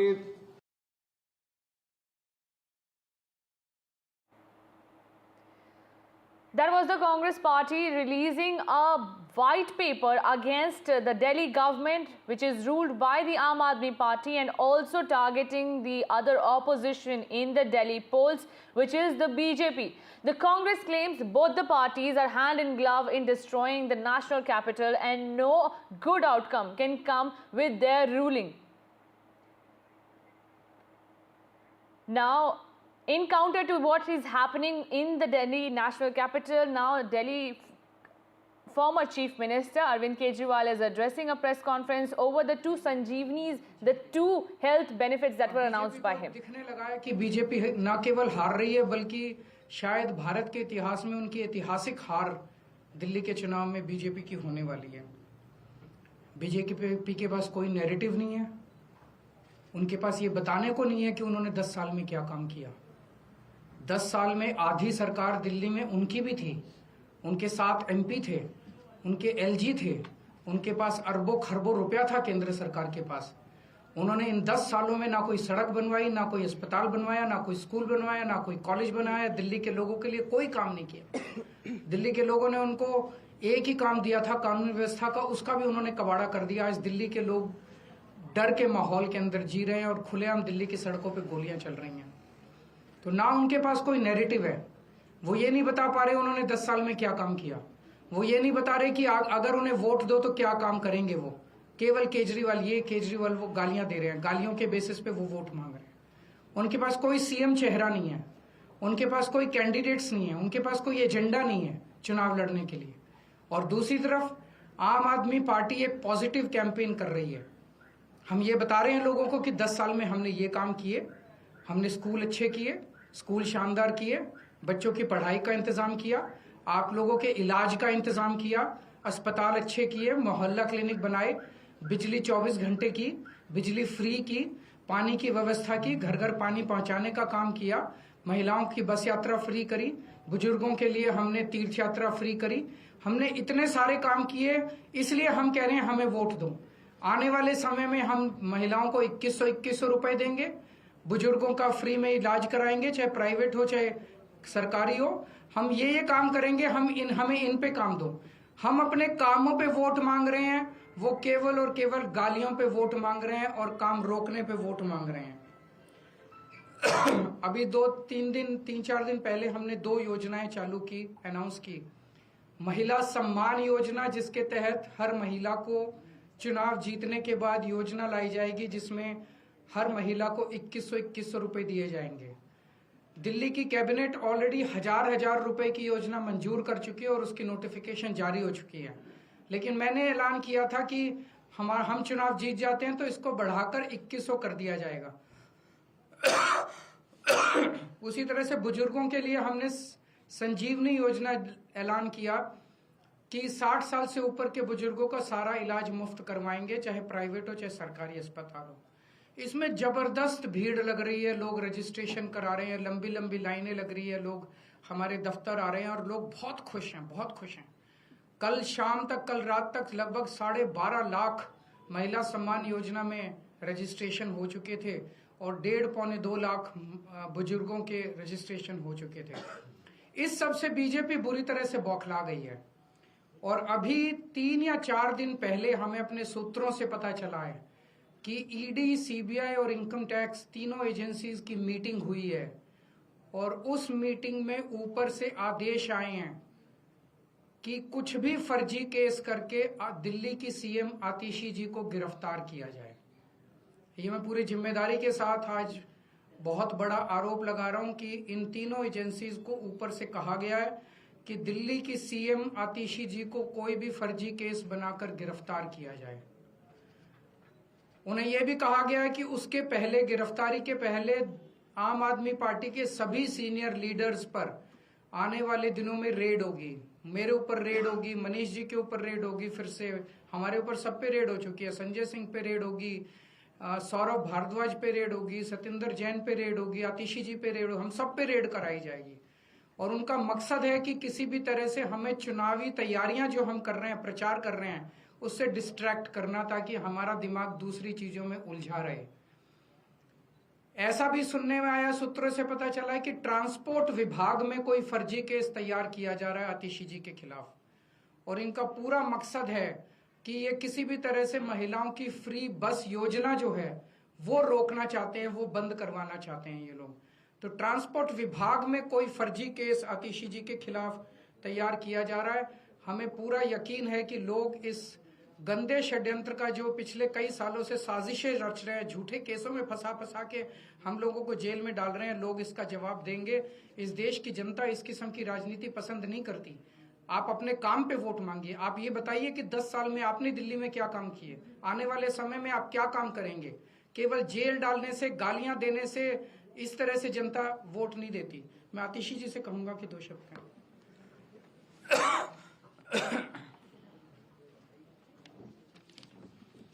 जैसा अरविंद जी ने बताया कि हमें ये पुख्ता खबर मिली है कि ट्रांसपोर्ट डिपार्टमेंट के एक फर्जी केस के माध्यम से दिल्ली में महिलाओं की जो फ्री बस यात्रा चल रही है उसको रोकने के लिए एक फर्जी केस मेरे ऊपर करने का प्रयास किया जा रहा है। लेकिन हमने आज तक हमेशा ईमानदारी से काम किया है और ईमानदारी से काम करेंगे, और इसलिए मुझे पूरा भरोसा है कि अगर इनकी एजेंसियां मुझ पे झूठा केस करती हैं, मुझे गिरफ्तार करती हैं, आखिरकार सच्चाई सामने आएगी। मुझे इस देश की न्याय व्यवस्था पे पूरा भरोसा है। जिस तरह हमारी सारे पार्टी के सीनियर नेताओं को फर्जी केस करके जेल भेजा, लेकिन आखिरकार सच्चाई सामने आई और सबको एक एक करके बेल मिली। इसीलिए मुझे भी पूरा भरोसा है कि चाहे कोई भी फर्जी केस हो जाए, आखिरकार जीत सच्चाई की होती है। और अगर इन्होंने गिरफ्तार भी किया तो न्याय व्यवस्था और संविधान पे हमें इतना भरोसा है कि इनके झूठे केस के बाद भी जरूर हमें जल्द बेल मिलेगी। एक और चीज मैं कहना चाहूंगी भारतीय जनता पार्टी वालों को कि देखिए, आप हम पे झूठे केस करके जो दिल्ली वालों की सुविधाएं रोकना चाहते हैं, चाहे आप फ्री बस यात्रा रोकना चाहते हैं मुझ पे केस करके, चाहे आप एक एक करके कभी स्कूलों पे केस करते हैं, कभी बिजली विभाग पे केस करते हैं, कभी मोहल्ला क्लिनिक पे केस करते हैं, दिल्ली की जनता सब देख रही है। दिल्ली की जनता को पता है कि एक तरफ अरविंद केजरीवाल जी हैं जो फ्री बिजली देते हैं, फ्री पानी देते हैं, बच्चों को अच्छी शिक्षा देते हैं, मोहल्ला क्लिनिक और अस्पताल में फ्री इलाज देते हैं, महिलाओं को फ्री बस यात्रा देते हैं, और दूसरी तरफ भारतीय जनता पार्टी है जिसके सिर्फ 2 काम हैं, एक अरविंद केजरीवाल जी को गाली देना और दूसरा दिल्ली के लोगों के हक के जो काम है, फ्री बिजली, फ्री पानी, फ्री बस यात्रा, उसको रोकना। दिल्ली की जनता सब देख रही है और दिल्ली की जनता भाजपा को जवाब जरूर देगी। कोई क्वेश्चन है तो एक सर, कि दिल्ली सरकार ने ही ये जो नोटिस है सर वो जारी किया है, क्या अधिकारी, क्या आपसे बात हुई, उससे पहले कुछ किया गया या फिर विभाग भी आपके कैसे ये नोटिस जारी हो गया? So that was the Delhi Chief Minister Atishi making strong remarks, as well as AAP convener stating that it is the BJP which is, as per sources, is holding and conducting meetings with the probe agencies and trying to fabricate a case to arrest Delhi Chief Minister Atishi and to stall the schemes that have been announced by Delhi government for the progress and betterment of the national capital. I'm also being joined by 2 political guests, Dr. Anil Kumar Gupta, who's the spokesperson of the Bharatiya Janata Party, and Anmol Pawar, who's the spokesperson of the Aam Aadmi Party. First of all, Dr. Anil Kumar, what do you have to say about the allegations that the Aam Aadmi Party is making against BJP? See, first time in the history of the country, a sitting CM is doing some fraud, you know.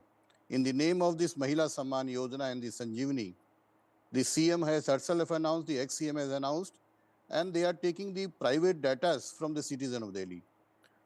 What is the notice of Delhi government today in the newspaper regarding the Sanjeevani Yojana and this Mahila Samman Yojana? That clearly says that the leaders of the Aam Aadmi Party, the MLAs, the minister, the CM, the ex-CM, they are doing a digital fraud. They are taking the data. Even we have heard that by taking some OTPs, some money has been taken out from the accounts of these ladies. And about the allegation, you know, they are normally, every time they put some allegation, the law will take its own course. They themselves told that they have a faith in the case. They should have come out with some proof. If they put some allegation, you know, just to divert the attention from these 2 scams in the name of this Sanjeevani and this Ayushman Yojana. Now today in the press conference, they are just diverting the issues. Basic is the question should be asked from that, why they are doing this fraud? Why in the name of this government scheme, which is a private political party scheme, wherein they are taking data, why they are doing this fraud, which has been clear from the advertisement put up by the departments of the health and the child and welfare. So just to divert, they are putting allegation. They are into so many, scandals, the corruption, they have been to jail, and whatever wrong they have done, I think these agencies will take their own course. Okay, Anmol Pawar, how do you react and respond to that statement? The BJP is saying that these allegations are mere diversionary tactic being used by the Aam Aadmi Party because they have nothing else to portray or promise to the voters in the upcoming Delhi elections. Aditi ji, the recently launched scheme Mahila Samman Yojana and Sanjeevani Yojana, they have received massive response from the people.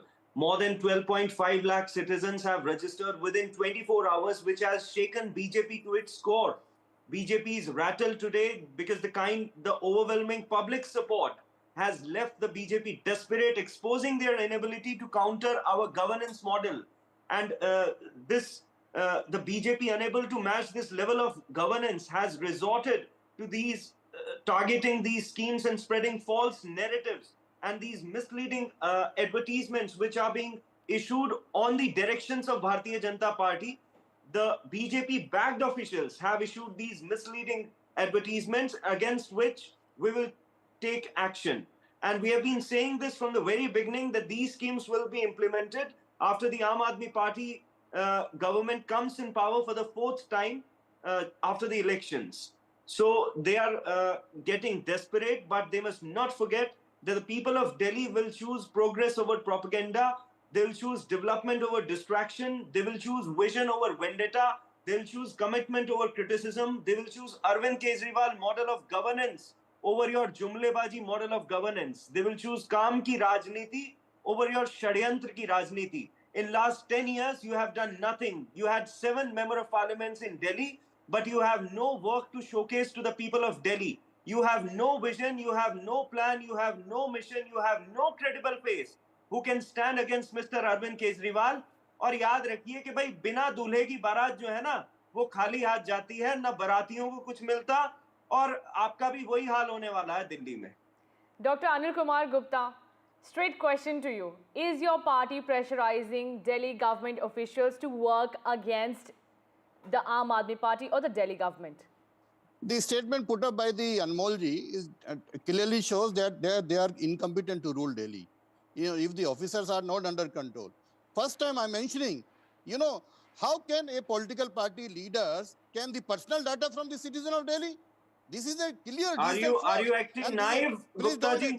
See, don't interpret. Are you acting naive? Don't interpret. Anmol Pawar, you'll get your time. Please let Dr. Anil Kumar Gupta speak. This happens when they are caught red-handed. They just interpret the debates. This is their habit, and they just laugh in front of the channel. They are all digital. They are doing the all digital fraud. Who has authorized? Which law has authorized in the country to take personal data to spread this false propaganda? Have these schemes? That means the officers which have published these advertisements today, they are not working. They are not. This is what they mean to say, because that means the CM Atishi is not competent. The CM is lying. The Kejriwal ji is lying. There is no any official statement. The advertisement clearly shows there is no scheme of Sanjeevani or the Mahila Samman Yojana. So they are just fooling the citizen of Delhi just to take vote. They are just buying the citizen of Delhi to take vote. And what about the Dula? See, still the system has started at the appropriate time. The Delhi BJP will announce the CM face, that is sure. But you cannot dictate the BJP to announce at our terms. See, we will announce that at the appropriate time. We have been doing this practice in other states also. But please spare the citizen of Delhi. Don't do fraud with the citizen of Delhi. Yeah. Okay, Mr. Anmol Pawar, would you like to clarify also on the allegations that are made by Delhi Chief Minister Atishi and former Chief Minister Arvind Kejriwal? They say the sources are telling them there is a conspiracy being hatched. ED, CBI, IT, all 3 probe agencies are being told to fabricate a false case against Atishi and send her to jail. Do you have any clue about the sources who are telling your netas that this is going to happen? Or is it just the same fear-mongering that AAP does before every political election? Aditi ji, in the past, the Honorable Supreme Court has said that the Enforcement Directorate and CBI, they are working as caged parrots of Bharatiya Janata Party. They are working at the behest of Bharatiya Janata Party. And in the past also, we have seen that whenever Arvind ji made a public statement that their leaders are being framed in false and fabricated cases, it has came true. In the past, our leaders, Arvind Kejriwal, Manish Sisodia, Sanjay Singh, they all were sent to jail in a false and fabricated case where even the Supreme Court has very categorically said that there's no evidence, that there's no proof. And because this is happening because they cannot match the Arvind Kejriwal model of governance. The BJP does not believe in Kaam ki Rajniti. They only focus on this Nakaratmak Rajniti. That is why they cannot... But Congress also has come out against you and said, you know, your own ally in the India bloc, which is fighting against you in Delhi, they are also saying you are corrupt, you have no work to show. Kejriwal, Fejriwal, ऐसे words use किए जा रहे हैं आप ही के नेता के खिलाफ. Aditi ji, Arvind Kejriwal's proven track record in Delhi is evident for all. I mean, whether it's delivering on promises like electricity, water, senior citizen pilgrimage, free rights for women, mohalla clinics, we all have seen that his model has been lauded not just in India but even worldwide. Okay. The likes of former UN Secretary General Kofi Annan has said. And as far as this allegation of corruption is concerned, in the past 10 years, we have seen that more than 250 cases have been filed against our leaders, wherein in 95% of the cases, the court has wrapped the enforcement agencies, the Delhi police, that false cases have been filed and the leaders have been acquitted. And we are confident that in the remaining cases also, we will come out clean. And this attempt is by the Bharatiya Janata Party to stop the work in Delhi. But we have ensured, our leader has ensured that the people of Delhi does not suffer. Okay, so this controversy will continue to rage, and I'm sure you all will have certain points to say, taking both of you and thanking both of you for making your points, Dr. Anil Kumar Gupta and Anmol Pawar from the Aam Aadmi Party and the BJP. Thank you so much for coming over and clarifying. This is a hot potato just ahead of Delhi elections. Delhi Chief Minister is saying, I'm being arrested. Delhi departments are saying the schemes are non-existing. More will continue on this as this remains our top focus here at NDTV. So keep watching. We'll be right back after this break.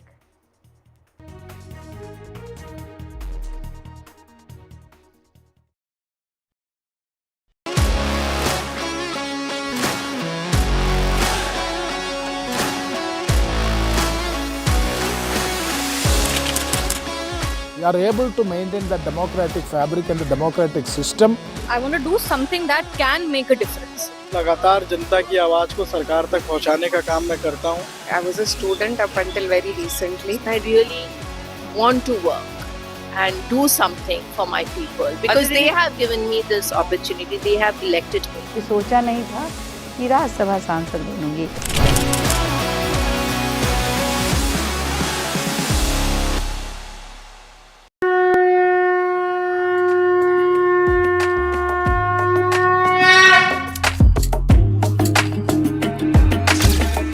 Mahakumbh, the festival of faith, the world's biggest spiritual festival, the divine dip at the spiritual Sangam,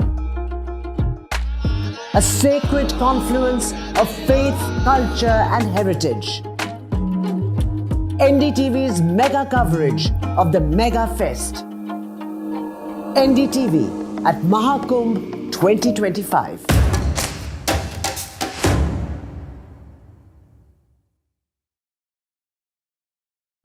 NDTV shines with 38 prestigious wins at the News Television Awards 2024.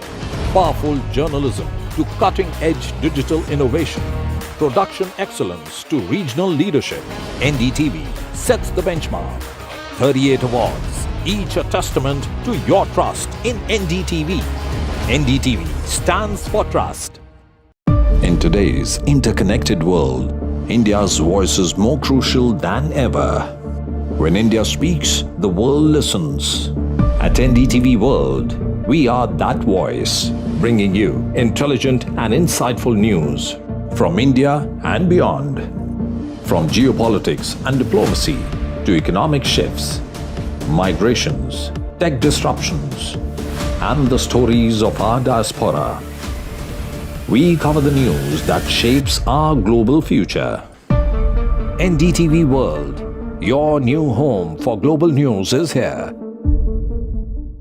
I've been reporting on all issues big and small from Andhra Pradesh, Telangana, rest of South India, bringing you all the action, all that you need to know, all that you want to know. The energy of Maximum City is infectious. I bring in that energy in our news coverage from financial capital Mumbai. Covering from the southernmost part of India over the last 23 years, I bring in-depth and 360-degree coverage from the Dravidian heartland. The land of Mishti is also known for its bitter politics. I have seen much water flow under the Howrah Bridge, covering Bengal in all its vivid colors.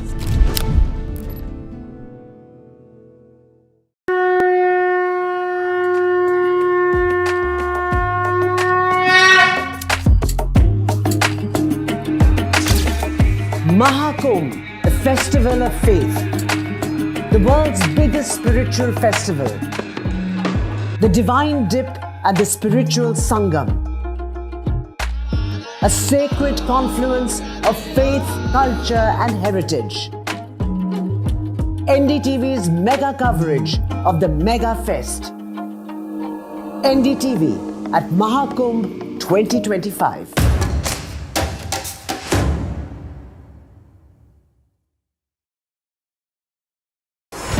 NDTV proudly upholds its legacy of trust and credibility. According to the prestigious Reuters Institute's Digital News Report 2024, NDTV is the topmost news platform in the country. Number 1 in both online and offline reach in India. Beating all its competition, NDTV stands for trust. New day, new show, a new experience. Start your day with the news, not views. We bring you stories that matter and impact your lives. News that informs and keeps you ahead. from Maximum City, Mumbai, to the seat of governance, Delhi. NDTV brings to you the best breakfast show. The breakfast show only on NDTV 24/7 every morning at 8 a.m.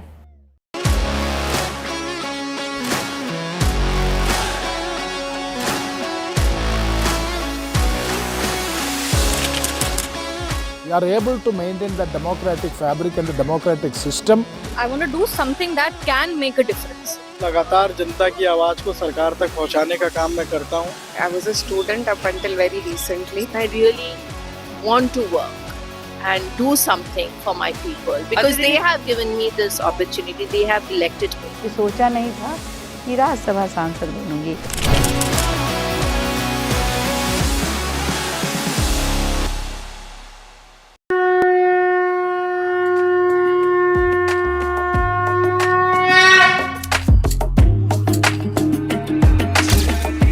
Mahakumbh, the festival of faith. The world's biggest spiritual festival. The divine dip at the spiritual Sangam. A sacred confluence.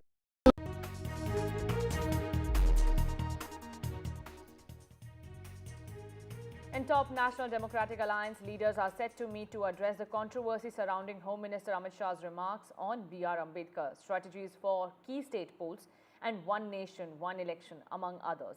These informations are as per sources. The meeting to be held at BJP President JP Nadda's residence is aimed at bolstering coordination among allies and counter the opposition narrative. Apart from Andhra Pradesh Chief Minister Chandrababu Naidu, leaders of NDA allies are also expected to attend this meeting. My colleague Vasudha Venugopal is also joining me from outside the residence of Delhi BJP Chief JP Nadda. Vasudha, thank you so much for joining us. Give us all the details who all are arriving at the residence of JP Nadda to attend this key meet and what will be the key agenda. Right, Aditi, we come to you from right outside JP Nadda's residence. JP Nadda is the president of the BJP. These are the last 2 months of his tenure. BJP also, we understand, will see fresh elections for the post of the president. So personally also for him, this is an important meeting, and it also happens to be Atal Bihari Vajpayee's birth anniversary today. And coincidentally, he's also the man who is responsible, in some ways seen as the original architect of the NDA. So of course, the NDA meeting is going to take place today in the midst of, the Ambedkar controversy. There's a lot of conversation about the Waqf Amendment Bill. There's a lot of conversation about the One Nation, One Poll Bill that was introduced the last session, which is the winter session. Of course, both of them are being scrutinized by the JPC. So NDA leaders are arriving now. Let me tell you, the people have already arrived. Anupriya Patel of Apna Dal has already arrived. She has 2 MPs. There's also Jitanram Manjhi of the Hindustani Awam Party, Awam Manch, who has already arrived. There's also smaller parties from Maharashtra. There's Tushar Velampalli from the SNDP in Kerala, who has arrived. Before that, Virendra Sachdeva, who's a BJP president of New Delhi, also was seen leaving JP Nadda's residence. Remember, Delhi is where the spotlight is now, because that's where elections are going to happen in about 2 months from now. We are waiting for Chandrababu Naidu to arrive, because TDP happens to be the most important constituent of NDA with 16 MPs. Nitish Kumar, the second most important constituent of NDA with 12 MPs, will not be taking part in this. He has excused himself because of his health. There, of course, will be somebody else from JDU who will be arriving here soon. Pratap Rao Jadhav, who is also a minister in the cabinet, he will be taking part in this meeting. He will be representing Shiv Sena, because Eknath Shinde, the former chief minister and presently the deputy chief minister of Maharashtra, is not taking part in this. He has also excused himself. He has gone to his native village. So clearly, we are waiting for the more prominent leaders to arrive. Chandrababu Naidu is expected to arrive in a bit from now, and the whole conversation, the agenda is to ensure all the NDA allies are on the same page. Remember, Chandrababu Naidu has given out. We seem to be having some trouble with Vasudha's line, but we will be going back to her for more details. One nation, one election.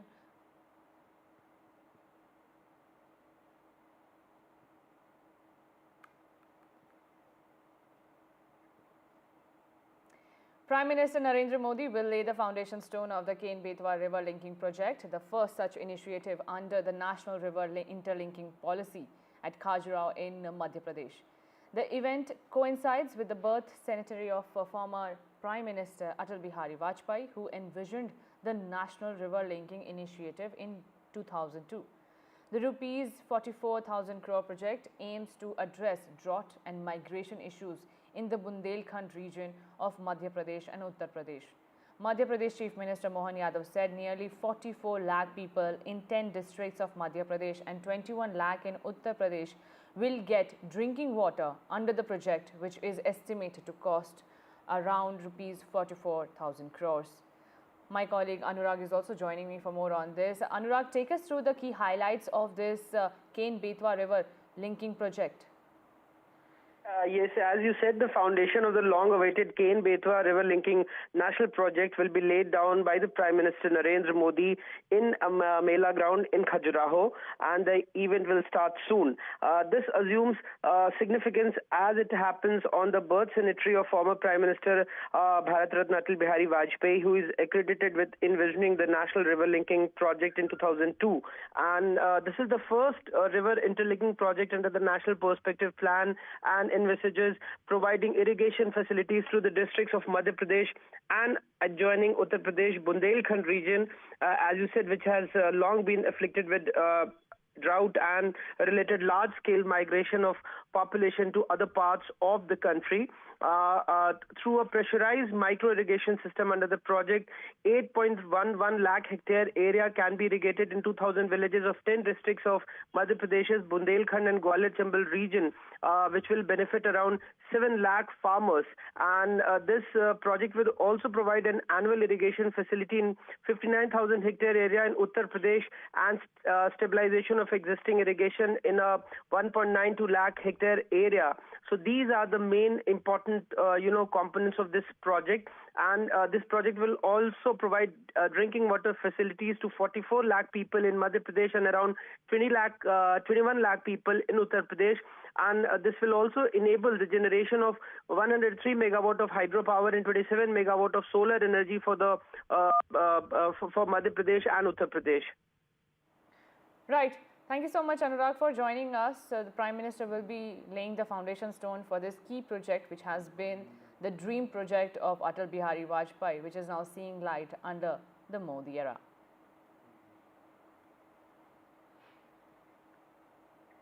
And the nation pays tribute to former Prime Minister Atal Bihari Vajpayee on his 100th birth anniversary. Prime Minister Narendra Modi paid floral tribute along with President Draupadi Murmu, Vice President Jagdeep Dhankar and other ministers following up.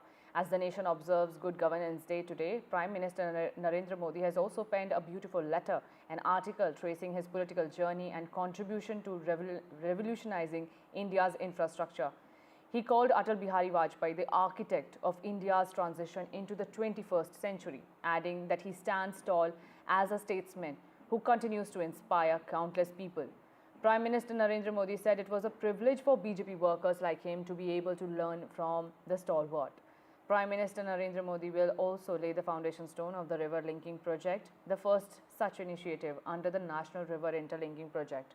And nearly 44 lakh people in 10 districts of Madhya Pradesh and 21 lakh in Uttar Pradesh will get drinking water under this project. This has been a dream project, and now, as my colleague Anurag was telling us, that this will be given a green light by the Prime Minister today. श्रद्धेय अटल जी की जन्म शताब्दी वर्ष इस समय सारे देश में मनाई जा रही है। मैं मानता हूं कि भारत के राजनीति के अटल जी एक मनीषी थे और मां भारती के एक ऐसे सच्चे सपूत थे जिन्होंने देश की प्रतिष्ठा, सेवा और विकास के लिए अपना संपूर्ण जीवन ही समर्पित कर दिया था। अटल जी ने केवल अपनी राजनीतिक पार्टी के लोगों का ही सम्मान प्राप्त नहीं किया, बल्कि दूसरे राजनीतिक दलों का भी सम्मान प्राप्त करने में वह पूरी तरह से कामयाब रहे। उनके साथ मेरा व्यक्तिगत रिश्ता रहा है। लंबे समय तक उनके साथ काम करने का मुझे अवसर भी प्राप्त हुआ है। एक नहीं, दो नहीं करो 20 समझौते, ये पाकिस्तान से कहा गया है। एक नहीं, दो नहीं करो 20 समझौते, पर स्वतंत्र भारत का मस्तक नहीं झुकेगा।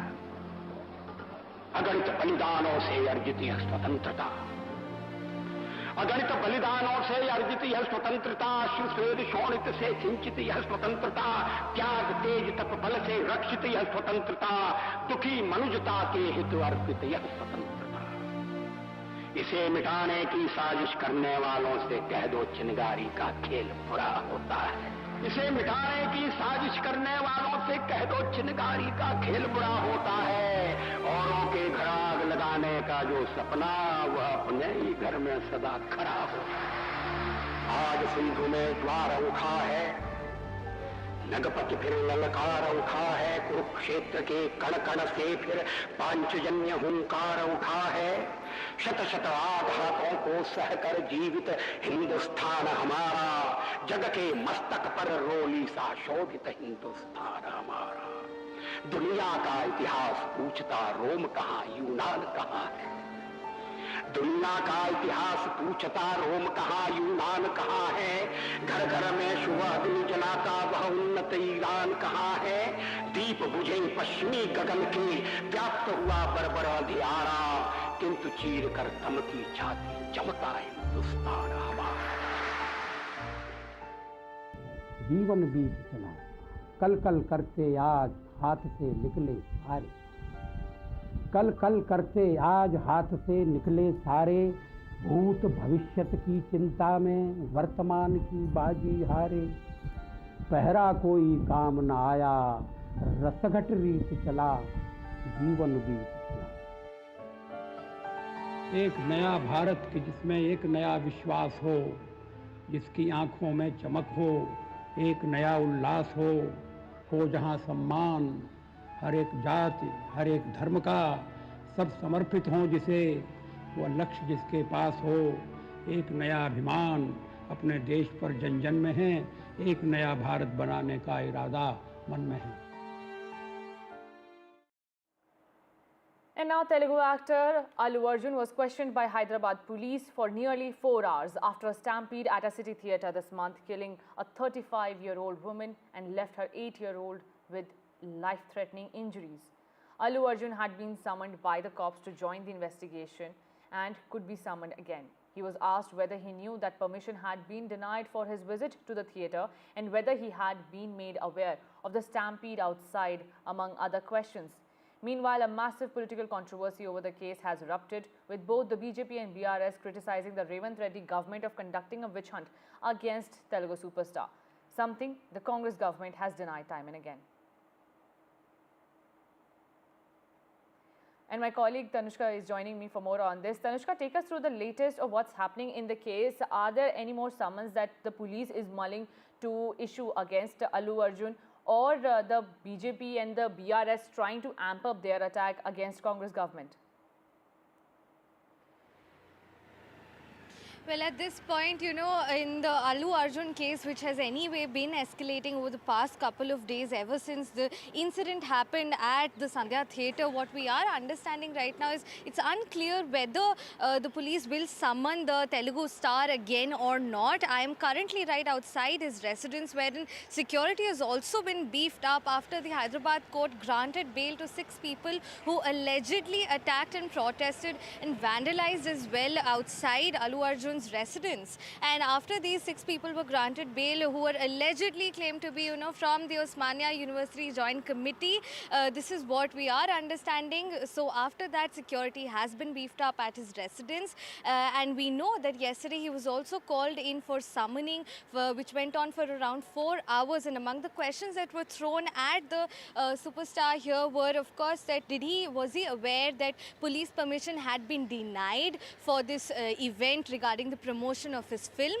And if so, then how did he, you know, how did the call happen to finally go ahead with the event, promotion event at the theatre? And also, how did it pan out that he interacted with the fans as well when there was no permission for the same? And these are a few questions that were thrown at the superstar yesterday. However, we are yet to, you know, understand whether or not he will be brought in for a second summoning or a second round of questioning. Of course, political, game and tussle has also broken out with respect to this incident as well. The BJP and the BRS are hitting hard against the Congress, and the Chief Minister here has also come out condemning the attack at Allu Arjun's residence, and has also said that this incident is, is also directed to the state DGP as well as the city police commissioner as well to maintain strict law and order situation in the city at this point, especially around his residence, so that such kind of incidents do not happen, and in order to de-escalate the whole matter that is happening at this point and is broiling over as well. At the same time, Allu Arjun's father has also, made a statement of saying that they want to maintain restraint at this point, and they are restraining themselves from reacting to the situation at this point. So these are the latest developments that we have in the case ever since the death of this woman at the Sandhya Theatre in the stampede, and the life-threatening injuries that inflicted upon her 8-year-old son, who's currently in the hospital undergoing treatment. Thank you so much, Tanushka, for following us with those details and giving us the latest. Thank you so much. Now, at least 15 people, including women and children, were killed after Pakistan conducted late-night airstrikes on suspected terror targets in neighboring Afghanistan. The Taliban condemned, and the Prime Minister Narendra Modi is in Khajuraho in Madhya Pradesh to inaugurate the Ken-Betwa interlinking project, and currently is holding a roadshow along with Madhya Pradesh Chief Minister. These are the live visuals coming in. These are the live visuals coming in from Madhya Pradesh. India's first river linking project will be inaugurated by Prime Minister. He will be laying the foundation stone of the Ken-Betwa river interlinking project, which will be a big boost for Madhya Pradesh as well as Uttar Pradesh. built at a cost of rupees 44,000 crores. This will be a dream project for the Modi government, as well as it was the dream project of former Prime Minister Atal Bihari Vajpayee. Now, this project will benefit people in the Bundelkhand region of Madhya Pradesh as well as Uttar Pradesh. Currently, this is the show of strength also for the BJP, the reach and the mobilization of the people who are gathered there to greet Prime Minister Narendra Modi. Lots and lots of people are lined up to just take that first glimpse of the Prime Minister. Alongside Madhya Pradesh Chief Minister, the Prime Minister is in Madhya Pradesh to give a big boost to the state. Several projects are also lined up to be inaugurated. First, he will lay the foundation stone of Ken-Betwa River project. This is estimated cost of project is 44,000 crores. This is the largest irrigation project in the country, and hence it has more focus of the government and will be a big boost for the government to complete it. Drinking water will be given for 65 lakh families, which will be a big boost ahead of the elections also, as well as for the Modi governance, which has been focused on the vikas of the state and the welfare of the people, which has been the key motto of the Modi government. The Ken-Betwa interlinking project also has some limelights highlighting how it was a dire need of several people living in the region in Madhya Pradesh as well as Uttar Pradesh. My colleague Anurag is also joining me for more on this. Anurag, we are seeing live visuals of Prime Minister Narendra Modi holding a roadshow before laying the foundation stone for the key river project. Yes, the Prime Minister has just entered the Pandal area of the Mela ground in Khajuraho, and Chief Minister Mohan Yadav, as well as State BJP President and Khajuraho MP V.D. Sharma is also with him. Just in few minutes from now, the Prime Minister will lay the foundation of the long-awaited Ken-Betwa river linking national project. This assumes particular significance as it happens on the birth centenary of former Prime Minister Bharat, Ratna late Atal Bihari Vajpayee, who is accredited with envisioning the national river linking in 2002. The project also includes the work of saving the historical Chandel era heritage ponds by repairing, renovating 42 ponds of the Chandel era in Chhatarpur, Tikamgarh and adjoining Niwari districts. Water can be stored during the rainy season, which will benefit the rural areas and increase the groundwater level. And in the first phase, is 77 meters high and around 2.3 kilometers long. Dodhan Dam and 2 tunnels will be built on the Ken River in Panna Tiger Reserve area, and around 2,853 million cubic meters of water will be stored in that dam. And the Ken River surplus water will be transferred to the Betwa River through the 221-kilometer long canal from the Dodhan Dam on the Ken River, which will consequently address the irrigation and drinking water requirements of the two neighboring states, that is Madhya Pradesh and Uttar Pradesh. The construction of the dam will also bring relief to UP's Banda district from the menace of floods. The Dodhan Reservoir will provide drinking water to the wild animals in the Panna Tiger Reserve throughout the year, eventually assuring the unprecedented improvement in the forest ecosystem there. And, this will also provide drinking water to 44 lakh people in Madhya Pradesh and around 21 lakh people in Uttar Pradesh. The project will also enable the generation of 103 megawatt of hydropower and 27 megawatt of solar energy for Madhya Pradesh and Uttar Pradesh. This will also provide irrigation facilities in Mahoba, Jhansi, Lalitpur and Banda districts of Uttar Pradesh, Bundelkhand region, which is adjoining Madhya Pradesh, and this will provide an annual irrigation facility in 59,000 hectare area in Uttar Pradesh, and through a pressurized micro irrigation system under the project, 8.1 lakh hectare area can be irrigated in 2,000 villages of 10 districts of Bundelkhand and Gwalior Chambal region of Madhya Pradesh, which will benefit around 7 lakh farmers of Gwalior Chambal and Bundelkhand in Madhya Pradesh. Right, Anurag, but there is also some criticism that is some allegations that are being leveled against BJP and Modi government's dream project, saying that this project will harm the Panna Tiger Reserve, saying that the Congress party is stating that 10% of the Panna Tiger Reserve will submerge if this project comes into place. Yes, there are two aspects of this, but as I said, apart from giving relief to the farmers and the locals there, because this area is parched. This particular region of Bundelkhand is parched. But this northern reservoir will provide drinking water also to the wild animals in Panna Tiger Reserve throughout the years. And this will also, help the forest ecosystem there in Panna Tiger Reserve. So, is the government also taking into consideration the environmental impacts that this project will have, Anurag? Yes, especially Chief Minister Dr. Mohan Yadav has said that they will take care of the forest ecosystem there in Panna Tiger Reserve and adjoining areas.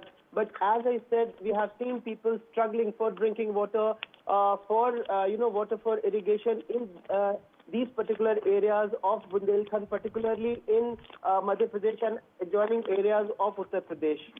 Right. Thank you so much, Anurag, for joining us. Prime Minister Narendra Modi will be laying the foundation stone for this key project. The 44,000 crore project aims to address drought and migration issues in the Bundelkhand region of Madhya Pradesh as well as Uttar Pradesh. So, a key project benefiting two states will be inaugurated. The foundation stone will be laid by the Prime Minister today. And with that, we're slipping into a very short break, but more news and updates on the other side continues.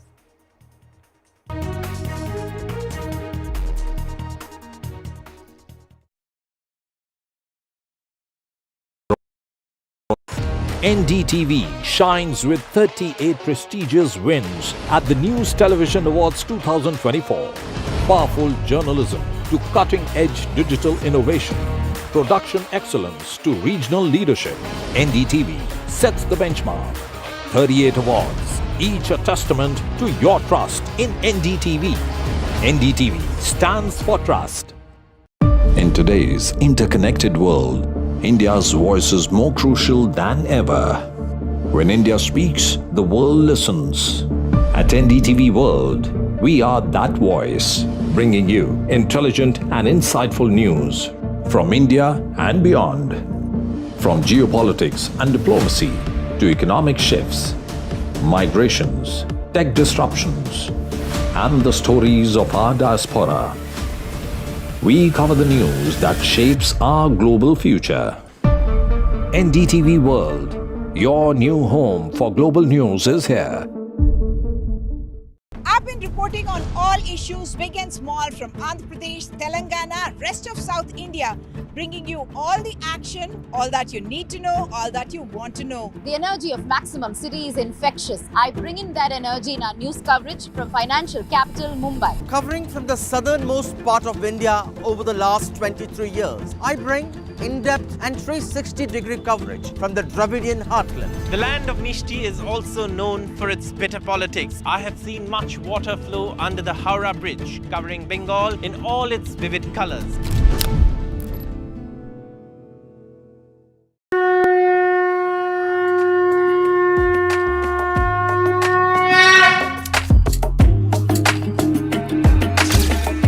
Mahakumbh, the festival of faith, the world's biggest spiritual festival, the divine dip at the spiritual Sangam, a sacred confluence of faith, culture and heritage. NDTV's mega coverage of the Mega Fest. NDTV at Mahakumbh 2025.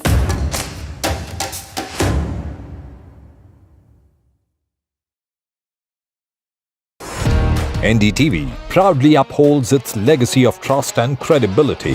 According to the prestigious Reuters Institute's Digital News Report 2024, NDTV is the top-most news platform in the country. Number 1 in both online and offline reach in India. Beating all its competition, NDTV stands for trust. New day, new show, a new experience. Start your day with the news, not views. We bring you stories that matter and impact your lives. News that informs and keeps you ahead.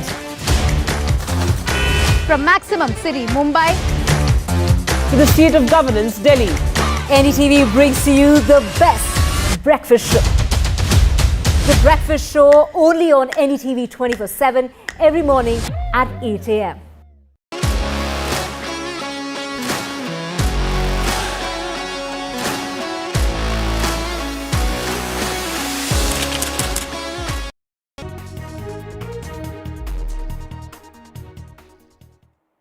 And the Delhi BJP is now addressing a press conference targeting and countering the claims made by Arvind Kejriwal. Listen. Ladli Behna योजना से सीखना चाहिए था।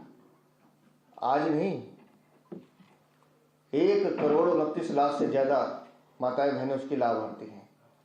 कैसे महिला और बहनों को सम्मान दिया जाता है, ये उनको मध्य प्रदेश से सीखना चाहिए था। अगर दूर नहीं जा सकते तो हरियाणा चले जाते। लाडो लक्ष्मी योजना,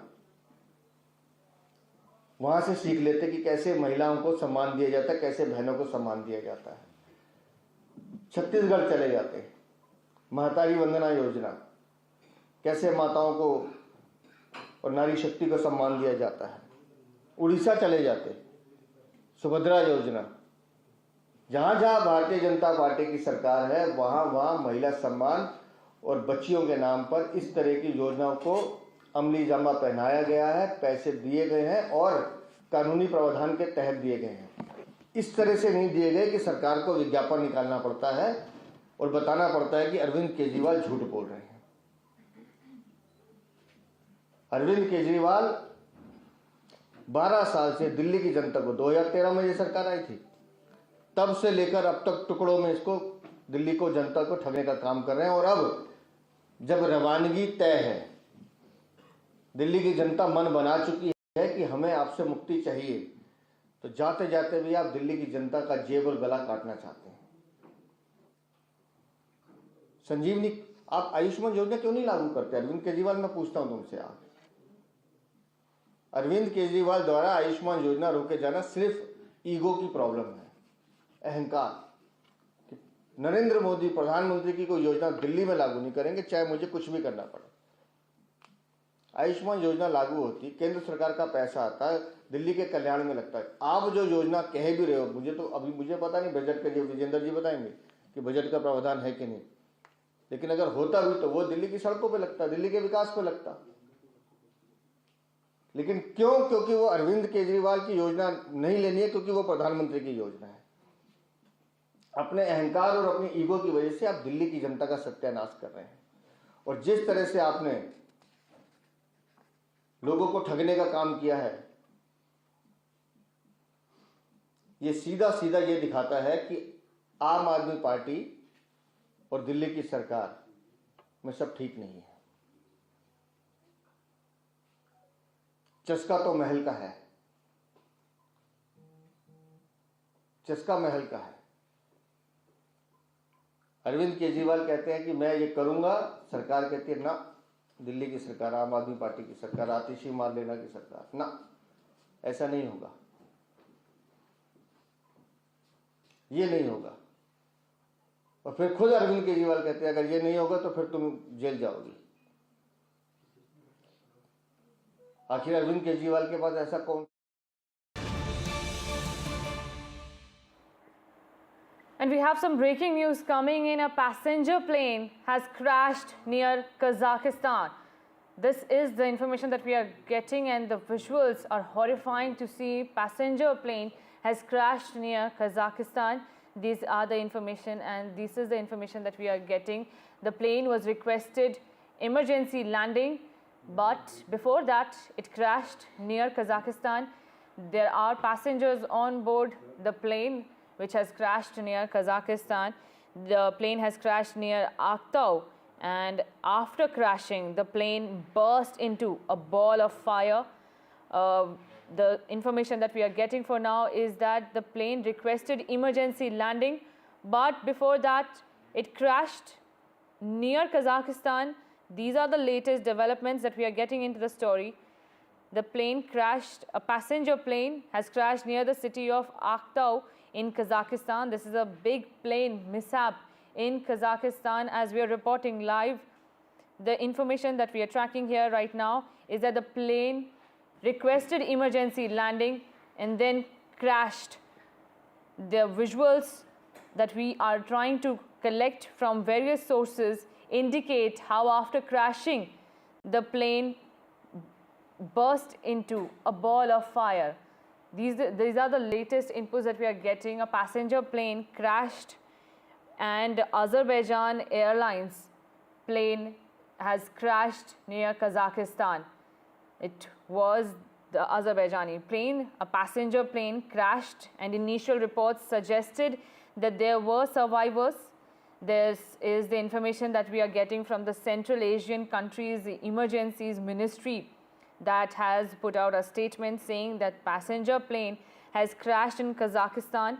This is the Emergencies Ministry that is putting out the statement saying a passenger plane crashed near the city of Aktau in Kazakhstan. These are the visuals that we are sourcing, and on your screen you can see the impact after a passenger plane crashed near Kazakhstan. The ministry said emergency services were trying to put out a fire at the crash site. There might be some survivors. It is what we are learning from our sources. Russian news agencies have said that the plane was operated by, there you can see on your screen how after the crash huge fumes of smoke came out, and the Russian news agencies, I quote, are saying the plane was operated by Azerbaijan Airlines and had been flying from Baku to Grozny in Russia, but had been rerouted due to fog in Grozny. After this, the plane requested emergency landing. As per our details, initial reports, it suggested it needs to immediately land, but before that it crashed, and on your screen is the horrifying visual. A passenger plane has crashed near Kazakhstan. This is the latest input that we are getting on it. There was no immediate comment from any airlines or the ministries that we have that we can quote for now, but the plane can be seen bursting into a ball of fire after crashing near Kazakhstan. These are some pictures that we have sourced. We can't confirm the authenticity, but this is what the initial reports are suggesting, that a passenger plane has crashed near Kazakhstan. There are likely to be over 100 passengers on board with crew members. Now, if there are any reports of survivors, we are tracking all these details. We are trying to look out and contact the requested authorities. We have requested authorities for a comment. We are still waiting, but so far the initial reports are suggesting that there are at least over 100 passengers on board that flight that has just crashed near Kazakhstan. This is a visual of an eyewitness who is capturing the accident, the mishap, a big mishap in Kazakhstan that has taken place. At least 100 or over 100 passengers can be on that flight. Reuters and other news agencies are also putting out information in regards to this Kazakhstan plane tragedy. We are yet to confirm from our sources. These are the visuals that we can track. The plane requested emergency landing and then it crashed near Kazakhstan. This is a passenger plane. The passenger plane is operated by Azerbaijan Airlines. It had been flying from Baku to Grozny in Russia, but due to the weather conditions, these are the initial reports that we are getting, that due to weather conditions, it had to be rerouted to another place. But unfortunately, it met with this fate that it crashed, and then this huge ball of fire is what one eyewitness over there near Kazakhstan had recorded and has put out. These are the visuals that we have on the screen. This is the latest input that we are getting, that a passenger plane has crashed near the city of Aktau in Kazakhstan, and initial reports suggest that there can be survivors. This is an important, positive ray of hope. Whether there is a rescue operation in place or not, we are yet to get the details. My colleague Vishal is also joining me. Vishal, tell us, what do you know more about this passenger plane crashing near Kazakhstan? So the details are still coming in, but at the moment there seems to be that there were more than 100 people on board. That's what the Kazakh media is saying at the moment. And as you've been mentioning, that the plane was traveling from Baku to Grozny. So Grozny is located in offshoot region of Russia. It's called Chechnya. It's one of the main cities in Chechnya. So the plane was trying to make an emergency landing while this happened. It had requested for emergency landing when this unfortunate crash happened, and there seems to be total destruction of the plane because the visuals show that the plane has exploded into a ball of fire, but the details are still scant at the moment. We have only received inputs that about 100 people, more than 100 people were there on board. So it remains to be seen as to what kind of damage has been done, what's the casualty. All the numbers will start coming in, but at the moment it seems to be a big tragedy right on Christmas Day. Absolutely unfortunate news coming on it. Vishal, if you can tell us more, looking at the way it has exploded, do we still have chances of any survivors being there, any rescue operation being launched? Which are the authorities that will be deployed in the rescue operation if it's launched or if it has been launched? So air travel is the safest form of travel at the moment statistically, but whenever these accidents, these crashes happen, they generally result in a big tragedy. Almost all the people get killed, unfortunately. But in this instance, it's still early moments. It's hard to say as to what exactly happened, but the plane has exploded because there was a huge ball of fire when the plane landed, tried to make a landing.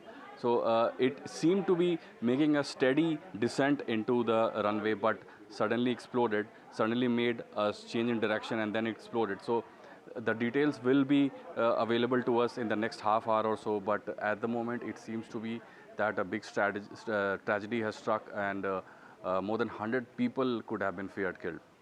Right, Vishal, as per the initial reports, we are also getting the information that 72 people were on board this passenger plane when it exploded. There is a twin engine, Brazilian manufactured jetliner which is involved in this incident. Can you take us through more details about when are we trying to get any response from the authorities? So yeah, there seems to be actually more than 100 people on board. It remains to be seen whether or not there were Indians on board, because the plane was traveling from Baku. Baku is the capital of Azerbaijan, and Azerbaijan is a very popular destination, tourist destination, because it's cheap to travel and it's also quite beautiful, the country. So there could be a chance that there are Indians on board, but as of now there is no confirmation on that about the nationalities of the passengers involved. But there were more than 100 people on board, so it was not a big plane, but it was large enough to carry 100 people. So it remains to be seen what happened to the crew, what happened to the passengers. But at the outset, at this moment, it doesn't look good, because as soon as the plane tried to land, it exploded into a huge ball of fire, and that's never really a good sign. That almost always results in tragedies and almost always results right, in Vishal, almost we all the have people. on the screen another set of visual which is more devastating and disheartening to see. I think this is post the fire. We can see how the plane is divided into two parts after the crash. There are also reports that suggest that the airlines was asking for emergency landing, but was denied, after which it suddenly just collapsed. And after this crash, there is just hope, and we can only hope that the passengers, maybe there are some survivors who are safe or maybe not very critically injured in this tragedy. Vishal, we are also hearing that the number of passengers who were there were crew members and there were passengers involved. The plane was originally, scheduled to some other location, but the weather condition played a spoil sport. Yes, that is what we've been hearing. Initial reports suggest that the plane was on its way to Kazakhstan, but it had to be diverted towards Chechnya, Grozny. So Chechnya is the offshoot region, autonomous region inside Russia. So it's governed by separate people, but it's also in Russia. So that remains to be seen what kind of authorities are involved in this, because multiple nations will have to be involved, and as of now more than 100 people seem to have been involved, seem to be on board the plane. So the status of all those people is still, still remains to be seen. And at this moment we just know that the plane was traveling from Baku. Baku, as we have been mentioning, that is a popular tourist destination, and lakhs of people travel to Baku each year.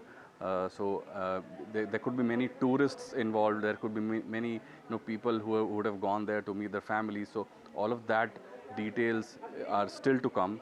At this moment, we just know that the plane has crashed in Russian territory, an offshoot Russian territory of Chechnya. At the moment, as you mentioned, the plane was, it's almost split into two parts. So you can see the scale of the damage.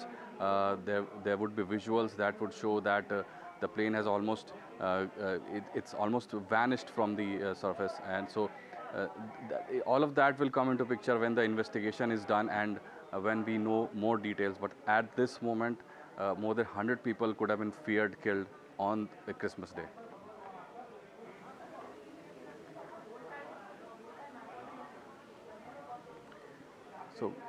So at this moment, we know that the plane traveling from Baku had to be, was making an emergency landing on the Russian territory, on an offshoot Russian territory, on autonomous Russian territory of Chechnya, but that was not successful. The crew of the plane had requested an emergency landing due to some changes in the weather pattern. So that was not successful. The plane originally seemed to be on a steady path as it made its descent to the airport, but suddenly you can see that the plane landed and it exploded into a huge ball of fire. And that's never a good scene. That's almost always results in tragedy, and almost all the people sadly get killed in these scenarios, because although statistically air travel is the safest form of travel, but whenever these tragedies occur, almost all the people get killed. So the details are scant at the moment, but as of now we know that more than 100 people were on board, and the visuals are quite gory, and the plane has been split into various parts, and all of that will come into picture when the initial investigation is done. At this moment, it's very hard to say what kind of damage has been done, but it's almost certain that... that's coming in at the moment, Vishal, can you confirm to us? Can you repeat that? Yes, any reports of survivors there? Personally, I haven't seen any reports of survivors there, because the scale of damage is pretty high. The plane has been split into various parts, and you can see the visuals from far away that the plane had exploded as it tried to make that emergency landing. So the reports of survivors we are yet to receive, but at this moment it seems to be that a big tragedy has struck Russia and the offshoot region of Russia.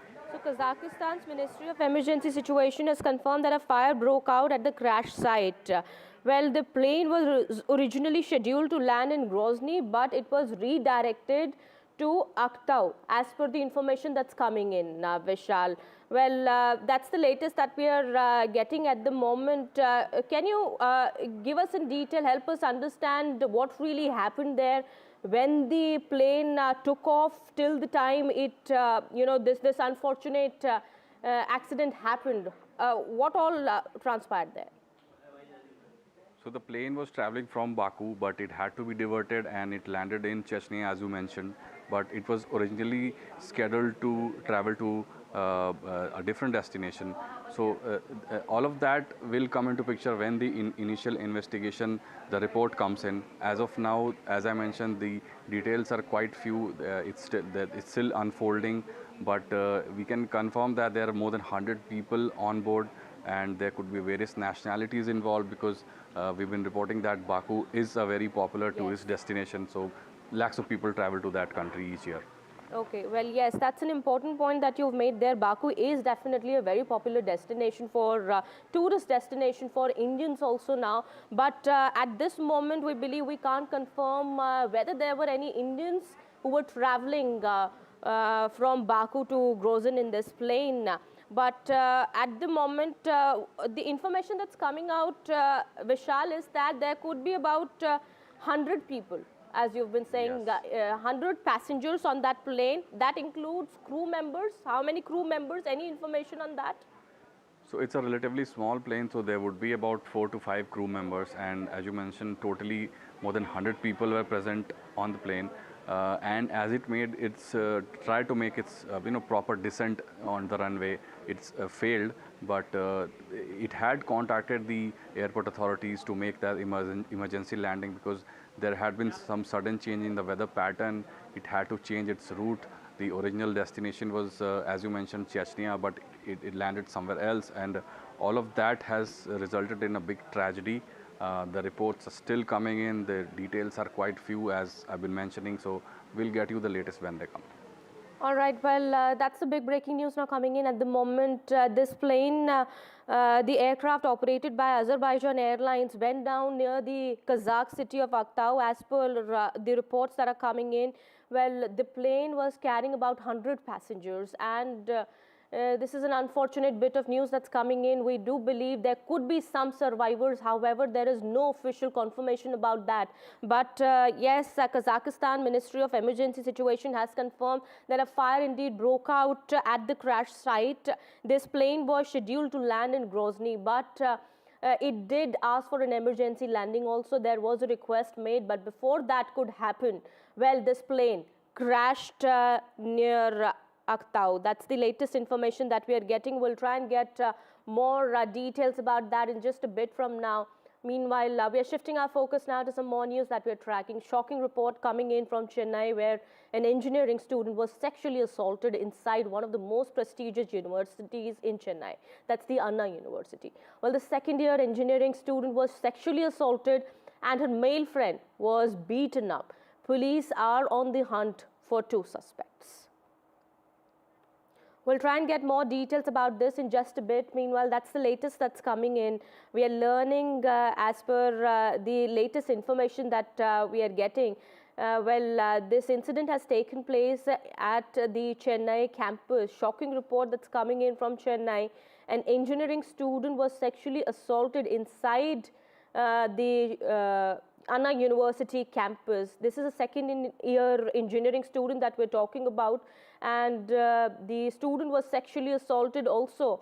The student's male friend was beaten up by people there. Well, what we are learning at the moment is that the police is looking for 2 suspects in the case.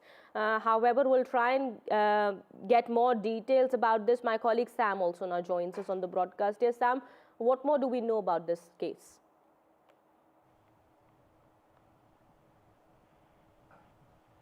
Sam, if you're able to hear my voice, what more details can you give us about this case? Well, Aditi, this has allegedly happened on the 23rd of this month, a day before yesterday, and a complaint was received yesterday. The student, a woman student studying at the Anna University, has alleged that this happened around 7:30 evening that day, when she and her male friend were on campus talking. A 2-member group attacked her male friend and dragged her into a bush, and she was sexually assaulted. As we speak, investigation is underway. Inquiry is on with both people on the campus and other suspects as well. There's no clarity whether the alleged perpetrators are insiders or somebody from outside. Police are also screening the CCTV footages. A case of sexual assault has been registered now. And this campus, one of the prestigious universities in Tamil Nadu, in the heart of Chennai, this kind of an assault happening has raised concern. Already, leader of opposition, Edappadi Palaniswamy, has said this is a clear sign of deterioration of law and order, as he calls it, and has urged for the immediate arrest of the perpetrators.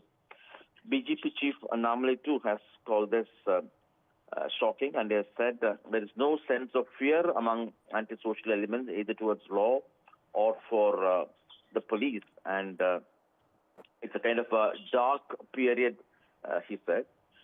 Police say they are investigating, and by this evening we expect some kind of a breakthrough. Okay, all right. Well, the opposition has latched onto the issue and has targeted the Tamil Nadu government, alleging that law and order has worsened in Chennai. We have reactions coming in. BJP spokesperson and Tamil Nadu BJP Vice President Narayan Tirupati.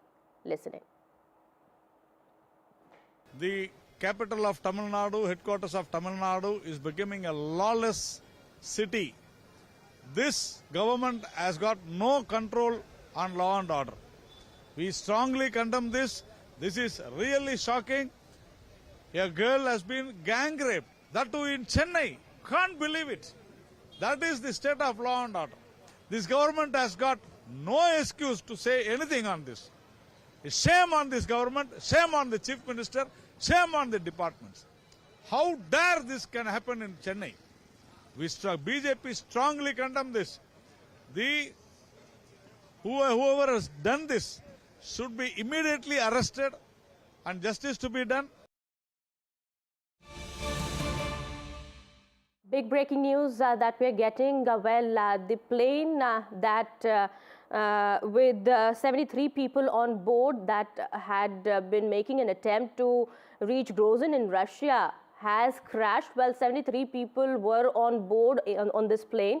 Well, the crash took place after the emergency landing attempt was made. Well, the flight had taken off from Baku and was moving towards Grozny in Russia. However, the details that are coming in, as per that we are learning, the crash has taken place near the Kazakh city of Aktau. We'll try and get more details about it. Meanwhile, those are latest visuals that have come in at the moment with the information also that's pouring in. As per that, we are learning that there were about 73 people on board the plane when it crashed.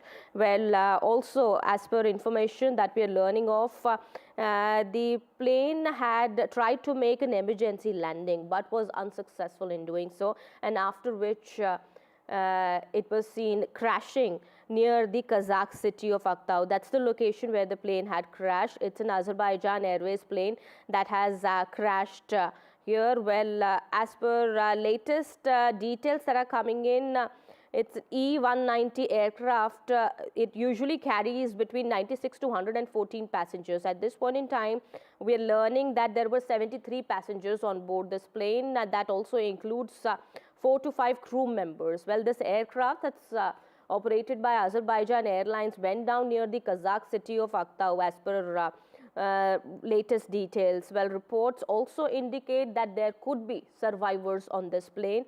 Kazakhstan Ministry of Emergency Situation has confirmed that a fire broke out at the crash site. The plane was scheduled to land in Grozny in Russia, but it was redirected first to Makhachkala and then it was redirected again to Aktau, as per the Grozny Airport press office. Well, Russian media is also reporting that the crash plane was an Embraer E-190AR. Before the crash, the aircraft had circled over Aktau Airport and requested an emergency landing also. Well, my colleague Vishal joining us on the broadcast here. Vishal, any more information that we are learning of about this unfortunate crash? At this moment, there are various reports coming in. Some say that there were at least 100 people on board. Others say that there were about 70 people on board. So these are initial minutes, initial hours. So we'll have to wait for a few moments to know the exact details. As far as the reports are concerned, as I mentioned, there are various reports coming in and they've been saying different things. But it's been confirmed that it was an airline operated by Azerbaijan Airlines, and it was traveling from Baku to Grozny originally, but it had to be diverted, as you mentioned, to a different location called Aktau inside Kazakhstan. So these are all neighboring countries near Russia. So that is why the diversion took place. So it remains to be seen why exactly the diversion took place. Initial reports. There are reports also that say that this plane that was en route from Baku to Grozny in Russia was redirected because of fog in Grozny. Yes, that seems to be what the initial reports are suggesting. Even if the diversion took place and the plane requested an emergency landing, so what exactly went wrong with the plane that it could not land in a place that did not really have fog? As far as the initial visuals on the screen, there doesn't seem to be any fog when the plane tries to make that emergency landing. So what exactly caused the crash? That will be a long-term investigation, because as you mentioned, it seemed to be a routine diversion, nothing untoward about it. But in the end, it has resulted in deaths of at least dozens of people. So far, no official confirmation from the authorities, but it doesn't seem good at the moment, because as I've been mentioning, air travel is the safest form of travel statistically, but whenever these tragedies happen, almost everyone on board gets killed. In this instance, there were anywhere between 70 to 100 people, and there could be Indians also involved, although Indians traveling to Chechnya doesn't seem likely, but Baku is a really popular destination, so that could be one of the factors that Indian could also be on board. Okay, well, Kazakhstan authorities have commented. They've reacted saying that the fire broke out at the crash site. Russian media is also reporting that the crashed plane was an Embraer E-190AR. And before the crash, the aircraft was seen circling over Aktau airport. It had requested an emergency landing also, but all those attempts that were being made at that point in time clearly failed. All right, so any information, what could have, could have gone wrong? What are the possibilities? I mean, when the plane took off from Baku, things were probably all right. Did anything go wrong, or anything that we are learning of? What could have gone wrong? So that all depends on the investigation. At this moment, it's hard to say what exactly went wrong, because as the visuals suggest, the plane seemed to be making a normal descent to the runway, but as the runway approached, it suddenly exploded into a ball of fire, and that's never a good sight. Whenever that occurs. But Vishal, you know, important to note here is that it was redirected twice. The plane was supposed to go to Grozny, but there was, all right, I'm being told that my colleague Vishnu Shom also is now joining us with more details here. Vishnu, what more details do we have about this crash? The aircraft in concern was an Embraer E-190. This is a Brazilian aircraft. Azerbaijan Airlines is a very major carrier in Central Asia. I've gone through the flight radar tracking of this particular aircraft. It was on a flight from Baku to Grozny when it went down, and in a place called Aktau, or near Aktau, it had reportedly made an emergency, made a distress call indicating that it wanted to make an emergency landing. The last few moments of this crash, ahead of this attempted landing, are there on flight radar. I've actually gone through this. There were 67 people on board, 5 crew members. There are survivors. There is some preliminary video that you should have up on your screens, which indicates the presence of survivors as well. The Ministry of Emergency Situations in Kazakhstan has confirmed that they are on the ground and looking to deal with the situation. The aircraft did circle over Aktau airport. As I mentioned, it was on a flight from Baku to Grozny. But it circled over Aktau airport, indicating that it wanted to make an emergency landing. Unfortunately, that emergency landing didn't go off well. There would be a significant number of fatalities in this crash. There are, however, some survivors. One word about the aircraft. The Embraer E-190 is a relatively new aircraft, quite new. It is a new generation of aircraft manufactured by the Brazilian company Embraer. It is extremely reliable. And this would perhaps be the first incident involving an E-190 aircraft. We will just get more facts on that. But the video that you see actually shows the aircraft in a sharp bank. Moments before it crashes, the pilot does attempt to pull up. It's too early to say what exactly went on. Was there a technical error? Was it something else? Was there a hijacking? It's too early, and we don't want to speculate on this. But all options are out there on the table right now. A very unfortunate crash resulting in a significant number of casualties on this Azerbaijan Airways aircraft.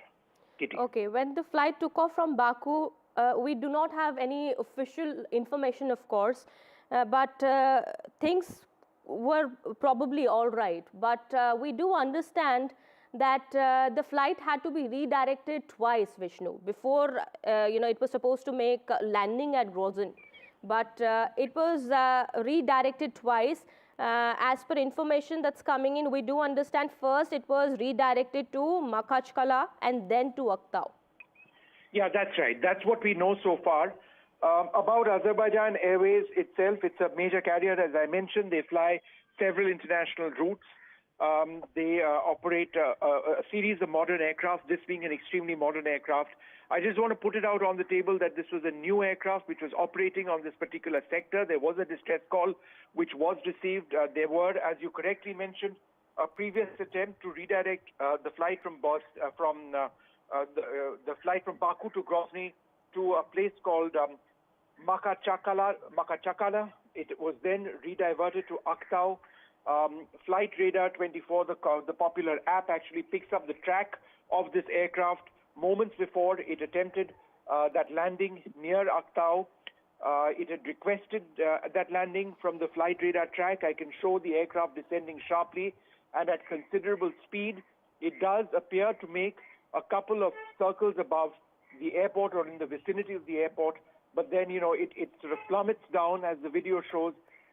Moments before that, you can see the pilot try to perhaps pull up, but unfortunately, the impact is significant, but miraculously, there are survivors over here. We do not know how many have survived and how many have perished. All right, Vishnu, thank you so much for getting us all those details there. We'll keep an eye on the developments coming in.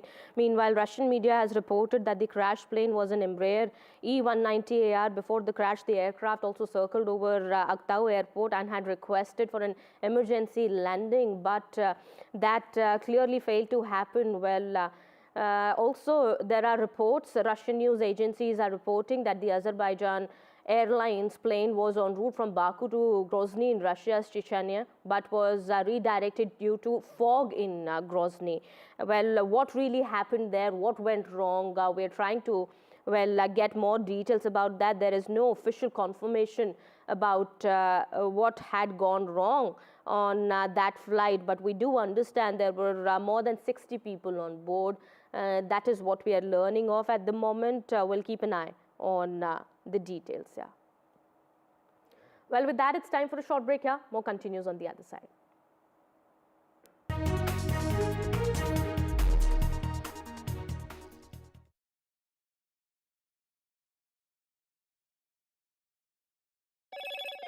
Hello, Moto.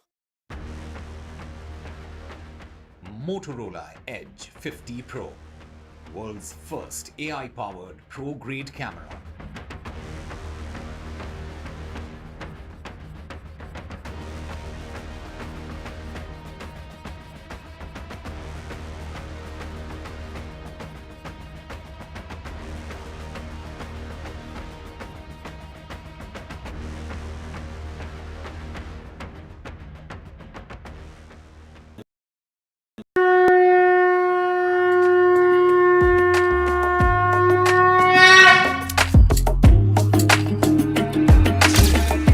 Mahakumbh, the festival of faith, the world's biggest spiritual festival, the divine dip at the spiritual Sangam,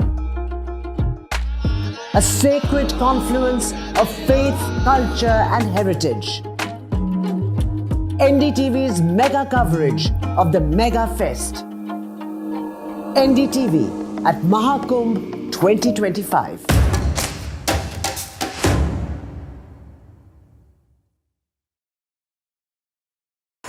NDTV shines with 38 prestigious wins at the News Television Awards 2024. Powerful journalism to cutting-edge digital innovation. Production excellence to regional leadership. NDTV sets the benchmark. 38 awards, each a testament to your trust in NDTV. NDTV stands for trust. In today's interconnected world, India's voice is more crucial than ever. When India speaks, the world listens. At NDTV World, we are that voice, bringing you intelligent and insightful news from India and beyond. From geopolitics and diplomacy to economic shifts, migrations, tech disruptions, and the stories of our diaspora, we cover the news that shapes our global future. NDTV World, your new home for global news, is here. I've been reporting.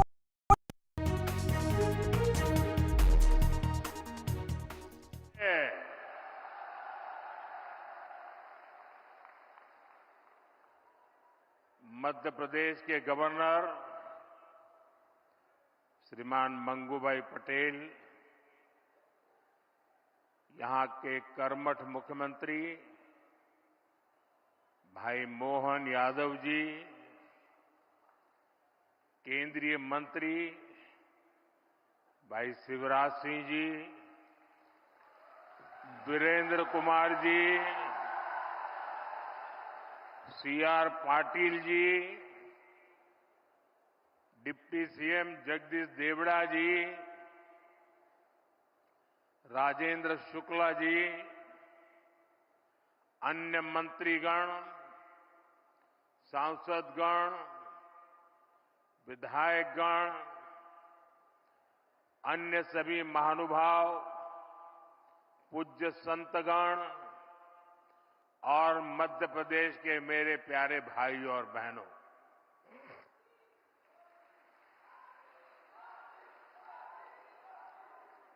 आज पूरे विश्व में Christmas की धूम है। मैं देश और दुनिया भर में उपस्थित ईसाई समुदाय को क्रिसमस की ढेर सारी बधाई देता हूं। मोहन यादव जी के नेतृत्व में बनी भाजपा सरकार का 1 साल पूरा हुआ है। मध्य प्रदेश के लोगों को, भाजपा के कार्यकर्ताओं को मैं बहुत बहुत बधाई देता हूं। इस 1 वर्ष में एमपी में विकास को एक नई गति मिली है। आज भी यहां हजारों करोड़ रुपए की विकास परियोजनाओं की शुरुआत हुई है। आज ऐतिहासिक केन बेतवा लिंक परियोजना का, दौधन बांध का शिलान्यास भी हुआ है। ओमकारेश्वर फ्लोटिंग सोलर प्लांट, उसका भी लोकार्पण हुआ है। और ये मध्य प्रदेश का पहला फ्लोटिंग प्लान है। मैं इन परियोजनाओं के लिए एमपी के लोगों को ढेर सारी बधाई देता हूं। साथियों, आज हम सभी के लिए बहुत ही प्रेरणादायी दिन है। आज श्रद्धेय अटल जी की जन्म जयंती है। आज भारत रत्न अटल जी के जन्म के 100 साल हो रहे हैं। अटल जी की जयंती का ये पर्व सुशासन की, सुसेवा की हमारी प्रेरणा का भी पर्व है। थोड़ी देर पहले जब मैं अटल जी की स्मृति में डाक टिकट और स्मारक सिक्का जारी कर रहा था, तो अनेक पुरानी बातें मन में चल रही थी। बरसों बरसों तक उन्होंने मुझ जैसे अनेक कार्यकर्ताओं को सिखाया है, संस्कारित किया है। देश के विकास में अटल जी का योगदान हमेशा हमारे स्मृति पटल पर अमिट रहेगा। मध्य प्रदेश में 1100 से अधिक अटल ग्राम सेवा सदन के निर्माण का काम आज से शुरू हो रहा है।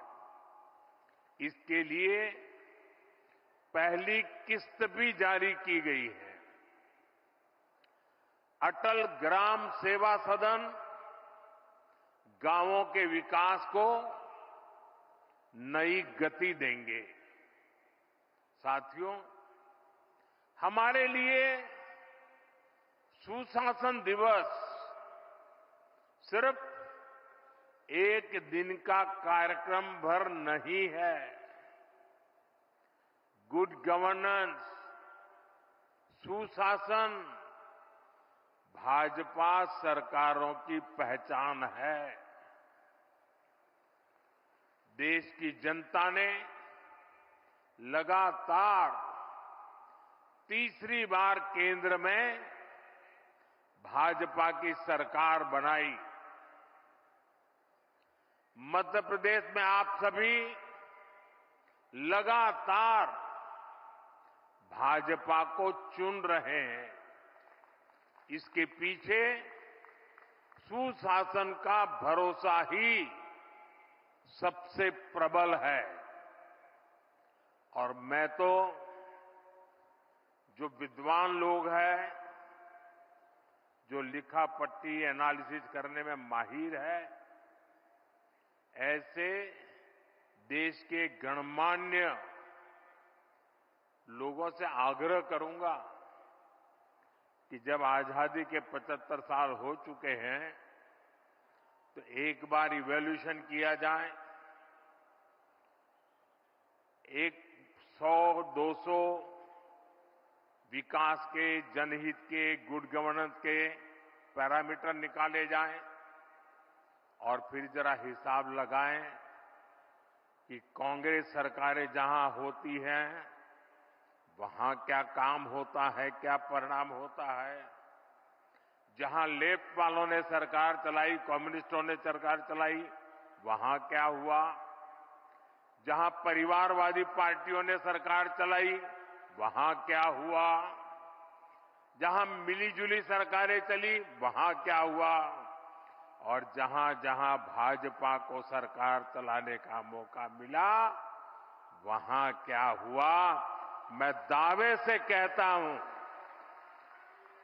देश में जब जब भाजपा को जहां जहां भी सेवा करने का अवसर मिला है, हमने पुराने सारे रिकॉर्ड तोड़ के जनहित के, जन कल्याण के और विकास के कामों में सफलता पाई है। निश्चित मानदंडों पर मूल्यांकन हो जाए, देश देखेगा कि हम जन सामान्य के प्रति कितने समर्पित हैं। आजादी के दीवानों ने जो सपने देखे थे, उन सपनों को साकार करने के लिए हम दिन रात पसीना बहाते हैं। जिन्होंने देश के लिए खून बहाया,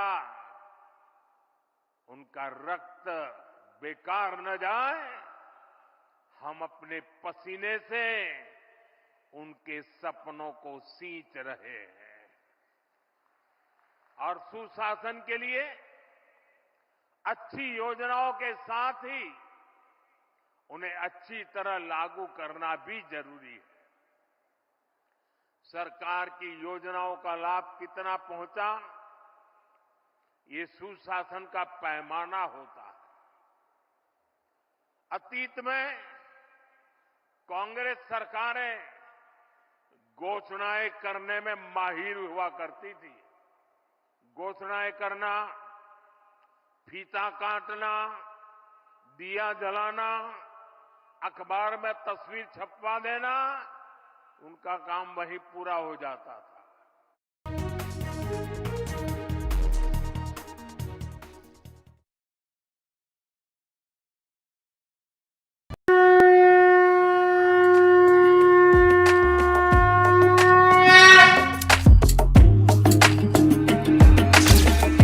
Mahakumbh, the festival of faith, the world's biggest spiritual festival, the divine dip at the spiritual Sangam, a sacred confluence of faith, culture and heritage. NDTV's mega coverage of the Mega Fest. NDTV at Mahakumbh 2025.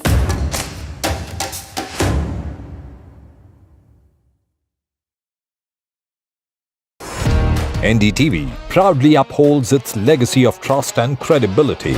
According to the prestigious Reuters Institute's Digital News Report 2024, NDTV is the top-most news platform in the country.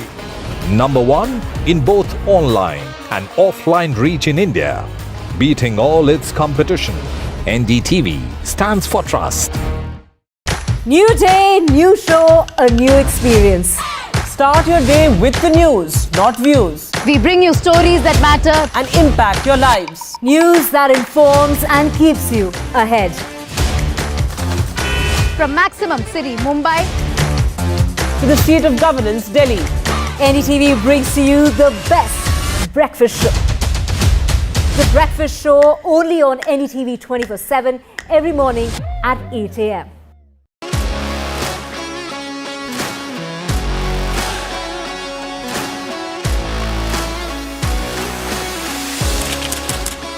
We are able to maintain the democratic fabric and the democratic system. I want to do something that can make a difference. लगातार जनता की आवाज को सरकार तक पहुंचाने का काम मैं करता हूं. I was a student up until very recently. I really want to work and do something for my people because they have given me this opportunity. They have elected me. सोचा नहीं था कि राज्यसभा सांसद बनूंगी.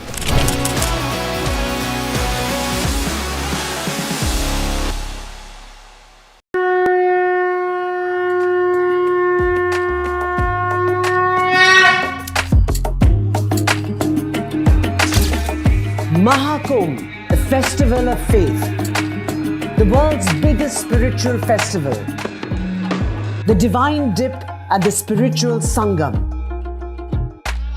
a sacred confluence of faith, culture and heritage. NDTV's mega coverage of the Mega Fest. NDTV at Mahakumbh 2025.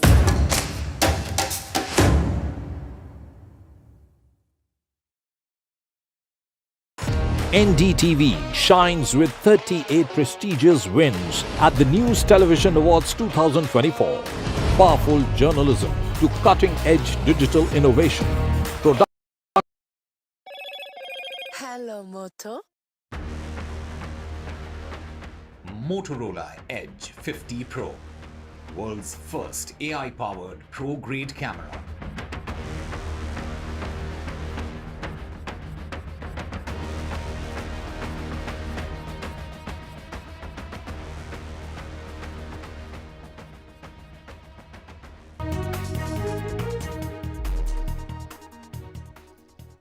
सरकारें रही, Congress government पर अपना जन्मसिद्ध अधिकार समझती है, लेकिन गवर्नेंस का उससे 36 का नाता रहा है।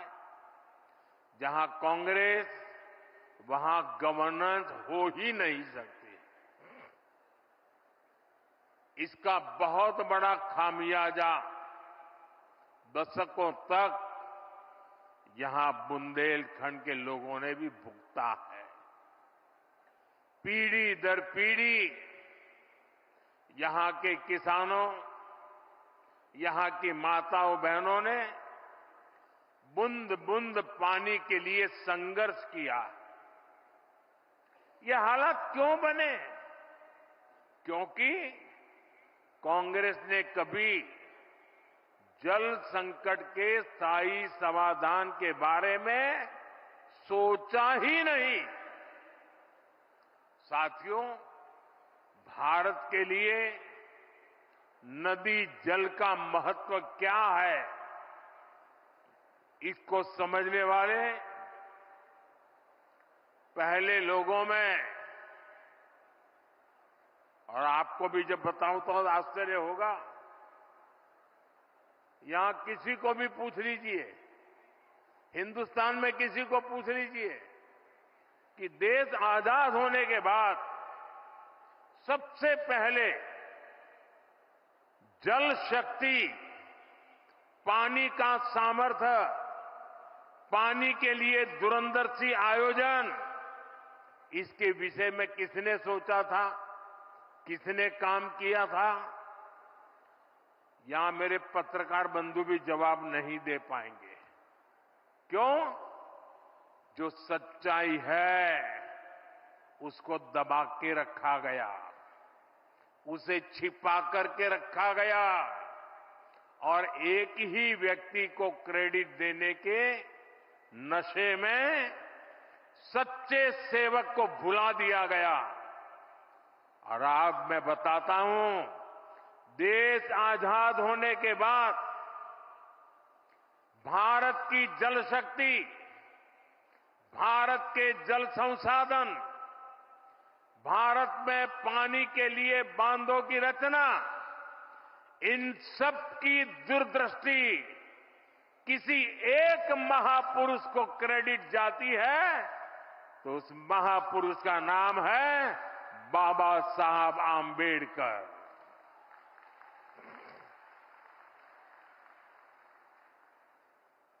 भारत में जो बड़ी नदी घाटी परियोजनाएं बनी, इन परियोजनाओं के पीछे डॉक्टर बाबा साहब आंबेडकर का ही विजन था।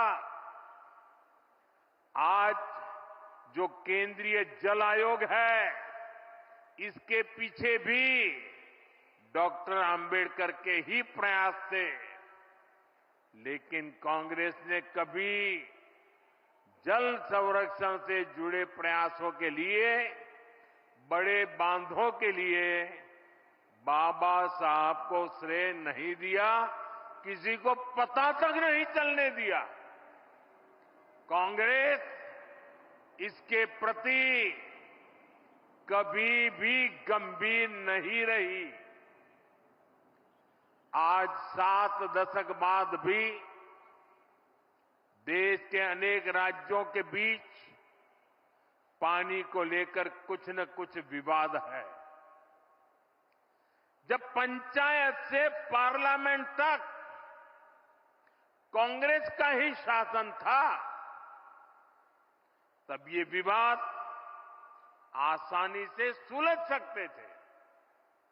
लेकिन कांग्रेस की नीयत खराब थी, इसलिए उसने कभी भी ठोस प्रयास नहीं किए।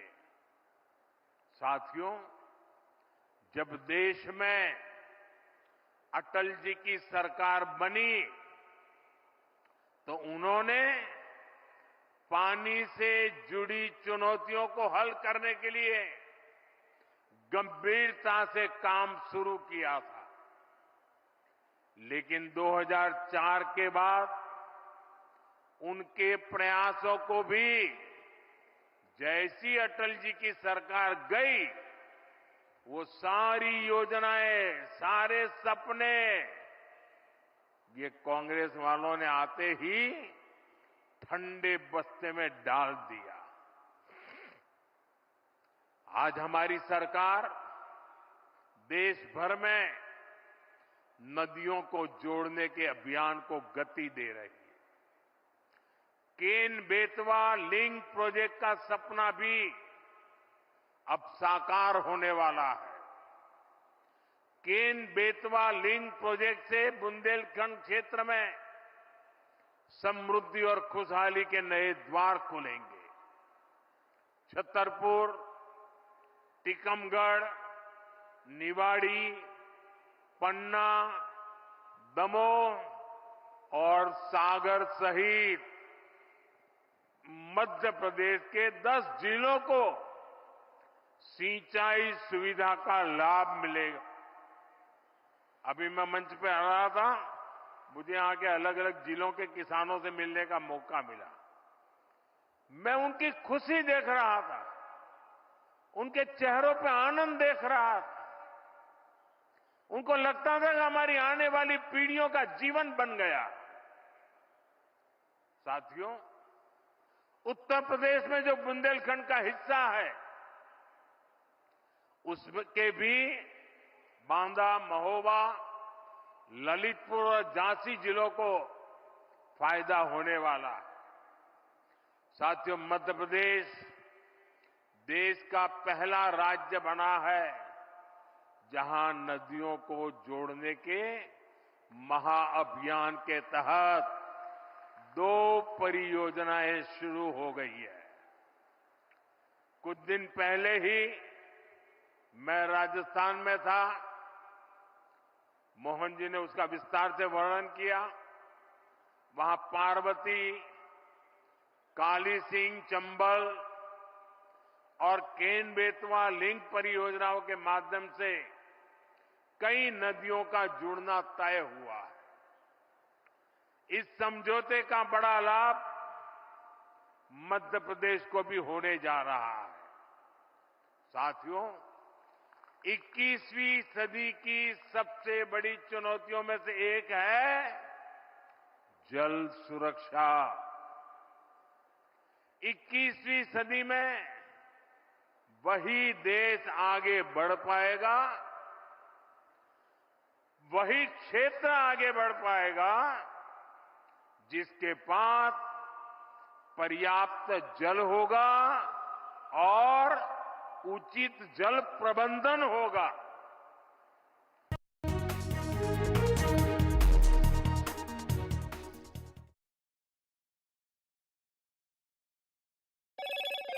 Hello, Moto.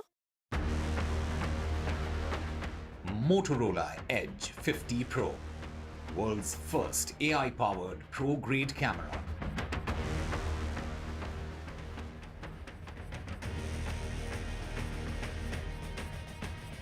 Students sexually assaulted at Chennai's Anna University, on-campus shocker at prestigious university. In a significant order, this SC has restrained the ED from accessing and copying content from e-devices seized during searches conducted on Lottery King Santiago Martin. It's Delhi Department versus Aam Aadmi Party on 2 schemes. Delhi Department says Mahila Samman scheme and Sanjeevani scheme are non-existent. AAP says the departments have been pressurized.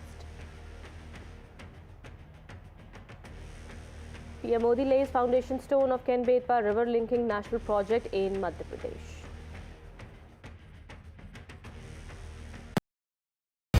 In today's interconnected world, India's voice is more crucial than ever. When India speaks, the world listens. At NDTV World, we are that voice, bringing you intelligent and insightful news from India and beyond.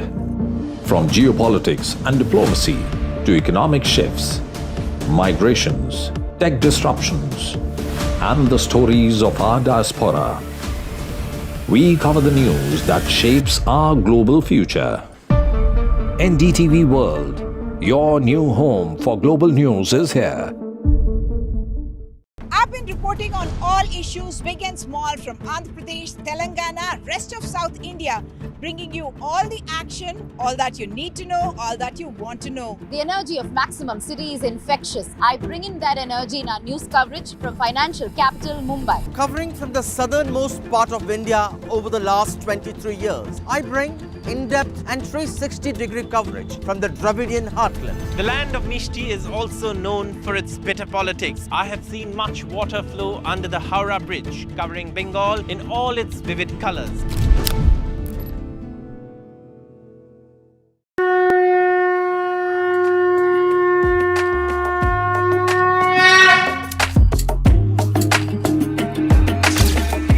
Mahakumbh, a festival of faith, the world's biggest spiritual festival, the divine dip at the spiritual sangam, a sacred confluence of faith, culture and heritage. NDTV's mega coverage of the Mega Fest. NDTV at Mahakumbh 2025.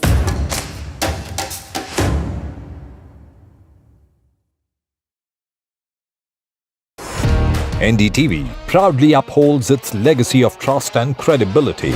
According to the prestigious Reuters Institute's Digital News Report 2024, NDTV is the topmost news platform in the country. Number one in both online and offline reach in India. Beating all its competition, NDTV stands for trust. New day, new show, a new experience.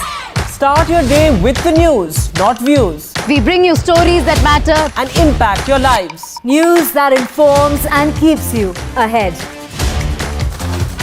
from Maximum City, Mumbai, to the seat of governance, Delhi. NDTV brings to you the best breakfast show. The breakfast show only on NDTV 24/7 every morning at 8 a.m.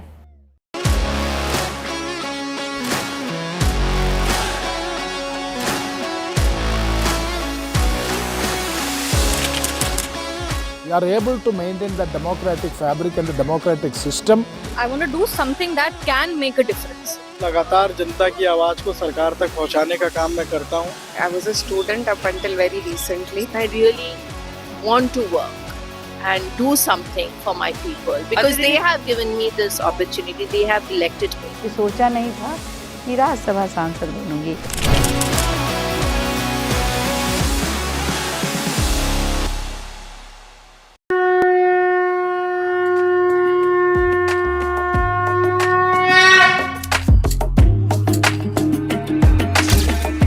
Mahakumbh, the festival of faith, the world's biggest spiritual festival, the divine dip at the spiritual sangam, a sacred confluence of faith, culture and heritage. NDTV's mega coverage of the Mega Fest. NDTV at Mahakumbh 2025.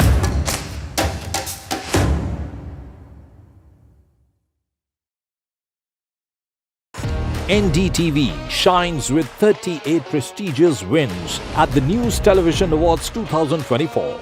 Powerful journalism.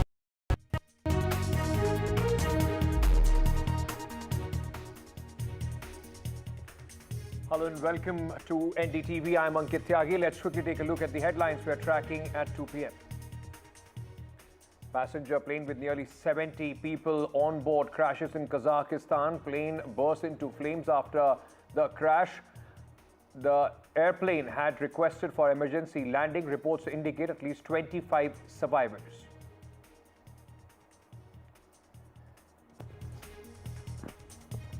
There is huge protest at the Anna University in Chennai alleging sexual assault on campus at this prestigious university.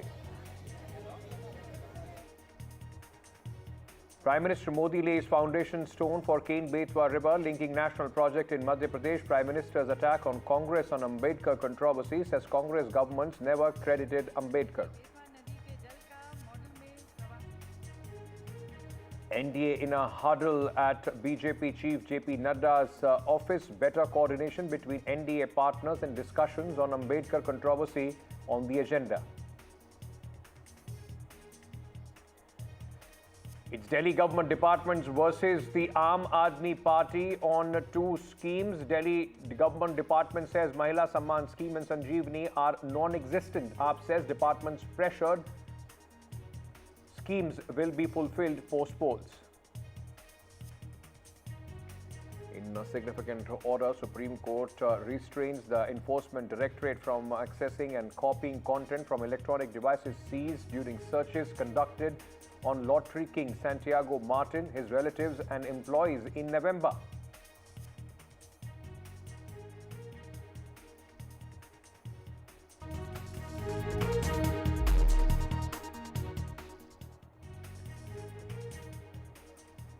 and gentlemen, let's quickly go across to this story that we have been continuously tracking here on NDTV. A passenger plane from Azerbaijan Airlines burst into flames after crashing near the Aktau city of Kazakhstan. Reuters has reported and has said that this has in fact been confirmed by the emergency ministry of the country.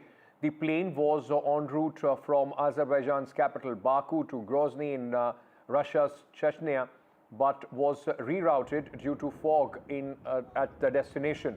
A video showed the aircraft rapidly losing altitude and started banking to its right. It crashed into an open field and burst into flames. Reports also indicate that there are at least 25 survivors as far as this plane is concerned.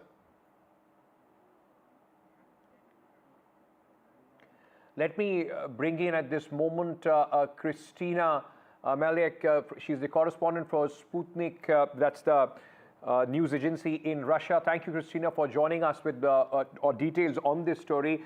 At this moment, what are the rescuers telling you? How many people have been rescued and what's the situation on the ground? Hello. As far as we know, that an Azerbaijan Airlines plane flying from Baku to Grozny crashed in Kazakhstan. There were 62 passengers and 5 crew members on board. Among them was 16 Russian citizens and 37 Azerbaijani citizens, and as well as 6 Kazakhs and 3 Kyrgyz citizens. As far as we know, 27 survivors were taken to hospitals after the plane crash in Kazakhstan. That's the information we got from the Ministry of Emergency Situations of Kazakhstan. As far as we know as well, 52 rescues and 11 units of equipment from the Ministry of Emergency Situation is still working on the plane crash. And the plane crash was a collision of flock of birds. So the special commissions should conduct an investigation in the connection of the crash. That's all what we know from the Ministry of Transport and from the Ministry of Emergency Situation of Kazakhstan. Right. You know, Christina, also any word as far as the reason for this crash, any initial information why this plane suddenly, in fact, crashed? As far as we know, the cause was a collision with a flock of birds. All right, thank you for joining us with all those details at this moment. In fact, Christina giving us a view of what had happened at this moment. 27 people have been taken to the hospital after this plane crashed. Let me also bring in Sanjay Lazar, aviation expert, who is with us at this moment. Vishnu Shom, my colleague, is also, in fact, with us. All right, we'll go to Vishnu in just a short while from now. But Mr. Lazar, thank you so much for joining us. You know, you've seen the video as well, and it suddenly happened. I mean, the plane requested emergency landing, and it suddenly, even before people could react, it was on a very quick spiral down before it crashed, sir. Yes. First of all, it's a tragic accident, and you know, the visuals, I've gone through a number of videos from various angles, and it's reported that the aircraft was en route to Baku and was diverted due to fog. It did circle a bit here and then suddenly plummeted. Now I heard your other correspondent from Sputnik talking about a bird hit, but you know, I can't seem to imagine that it could be such a disastrous bird hit at such a height, and it suddenly crash landed in a ball of flame, which I think, you know, probably we'd have to wait for the investigations and look deeper into it. But it's miraculous that 27 people were taken to the hospital. We believe there are between 20 and 25 survivors. I'm praying that they recover more. But, you know, looking at the way that it imploded on impact and, you know, just burst into flames, hard to say that there would be more. But, you know, we are keeping our fingers crossed and praying. But it will be interesting to, you know, see what the results of an investigation would be, because there don't seem to be any impact of birds initially in any of the videos that I have seen, or, you know, sudden deceleration. So it's quite a mystery. And this is an Embraer, and you know, it's been a reasonably safe aircraft in all versions. They've had about 7 or 8 accidents so far. But this is really unusual. So I'm sure the people at Embraer will also, want to look at it and chip in. That is exactly what I was coming to next, just to get a sense of the aviation safety record of Azerbaijan as well, and the airlines. Like you said, that relatively there hasn't been much, in fact, mishaps as far as this airlines is concerned. In that regard, could you also tell us what aircraft was this, and what make was this aircraft, and any information regarding that? This is an Embraer, and this is a Brazilian aircraft. It's a reasonable, that's what I was talking about, a reasonably safe type of aircraft. And, a couple of, an Indian airline also operates it within India, and it's had a very good safety record by and large. So I would not put it on the aircraft type, or it's got to do with other circumstances. Azerbaijan Airlines has an average safety record, so there's nothing, to write home about, nor is there anything to panic about. This has to be something out of the ordinary. During the history of Embraer, they've only had 8, serious accidents so far, like I said. And I do not believe that this is, something to do with the aircraft. I think it's something else. So probably, like I said, I'd rather, discretion is the better part of valor here. I'd rather wait for an investigation to report what the facts are than speculate. Thank you so much. Just stay on with me, Mr. Lazar. My colleague Vishnu Shom is also joining us on the phone line at this moment. Vishnu, what is the information that you are picking up as far as the survivors are concerned? Any initial reports about the reason for this crash? Well, firstly, the aircraft in question is an Embraer E190 aircraft. It is an extremely new aircraft. It has a very decent safety record and reliability record. Now, there are at least, we are told at this stage that there are 25 survivors from this crash. There were nearly 70-odd passengers on board, nationalities of several countries, several Russian, several from Azerbaijan, several from other countries as well. An investigation has obviously been launched into this. There is a couple of preliminary points which I've been able to pick up on based on data which I've looked at from flight data, from Flight Radar 24.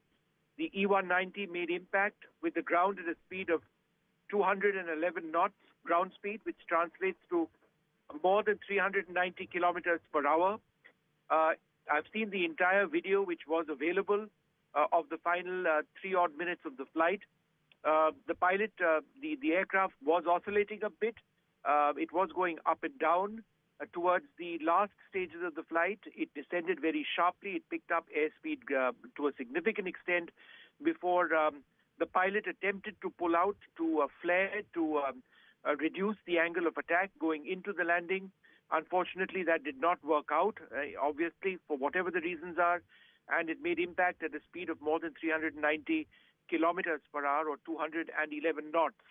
Now, just by way of information, and this isn't necessarily or isn't likely a cause of the crash, Flight Radar 24 tracks most aircraft around the world, civilian aircraft. They track it through various means. One of those is through a system called ADS-B, which generates data on the exact location of the aircraft. It's based on signals which the aircraft actually, signals from the aircraft. Flight Radar 24 says that this particular aircraft encountered GPS jamming or global positioning system jamming, as a result of which the ADS-B signal was lost to the receivers of Flight Radar 24. So for a large part of the flight, they didn't have a direct fix on the location of the aircraft, but they did pick it up towards the end of the flight, and they were able to record through data the final few moments of the flight, the details of which I have indicated to you. The aircraft did appear to make a few circuits of near the airport or the area where it finally went down, and it then did go down very tragically, and it has resulted in a significant loss of life. In terms of Azerbaijan Airlines, there have been a couple of incidents. In 2005, there was an Antonov AN-140, which is a Russian-built aircraft that crashed shortly after takeoff from Baku. That resulted in the death of 23 people on board. There was an emergency in December. There were earlier concerns as well, but no other crashes I'm aware of. But in terms of the airline itself, it's a major carrier. It's been certified as a 4-star airline by Skytrax. It's 4 out of 5 possible stars. It has a decent quality of service. It is well known, several international, operations. It successfully passed an IATA operational safety audit. IATA is the International Aviation Transport Association. So it is regarded to be, a major airline. So what exactly happened? Were there factors other than technical factors which caused this? What were those? All of that we will need to wait and find out. But yes, the aircraft was squawking 7700. In other words, they had let out a distress signal. It was emanating a distress signal indicating that there was an emergency, shortly after which the aircraft crashed. Vishnu, thank you for that detailed information as far as this crash is concerned. Let me also bring in our colleague who's joining us at this moment. Vishal is tracking this story very, very closely, sifting through all the news reports that are coming in at this moment. Vishal, what is the condition of the survivors? Some reports suggest 14 people have survived, others, in fact, Christina was telling us 27 people have been taken to the hospital. What are we picking up? So the latest is that more than 25 people seem to have survived this unfortunate crash. As you mentioned, there are other reports that suggest that about 14 have survived. Most of the reports that are coming in at the moment, they say that more than 24 people have survived this crash, which seems to be very surprising, because in a moment like this, in a situation like this, when the aircraft explodes on impact, generally most of the people are dead, because even though air travel is regarded as one of the safest forms of travel, it generally results in a disaster when there is a crash. So that didn't seem to happen this time, luckily, but nonetheless, it's a tragedy. Right on Christmas Day, people were traveling from Baku to Grozny, which is an autonomous region in Russia. But it was a relatively small travel. It's just 500 kilometers away, the distance.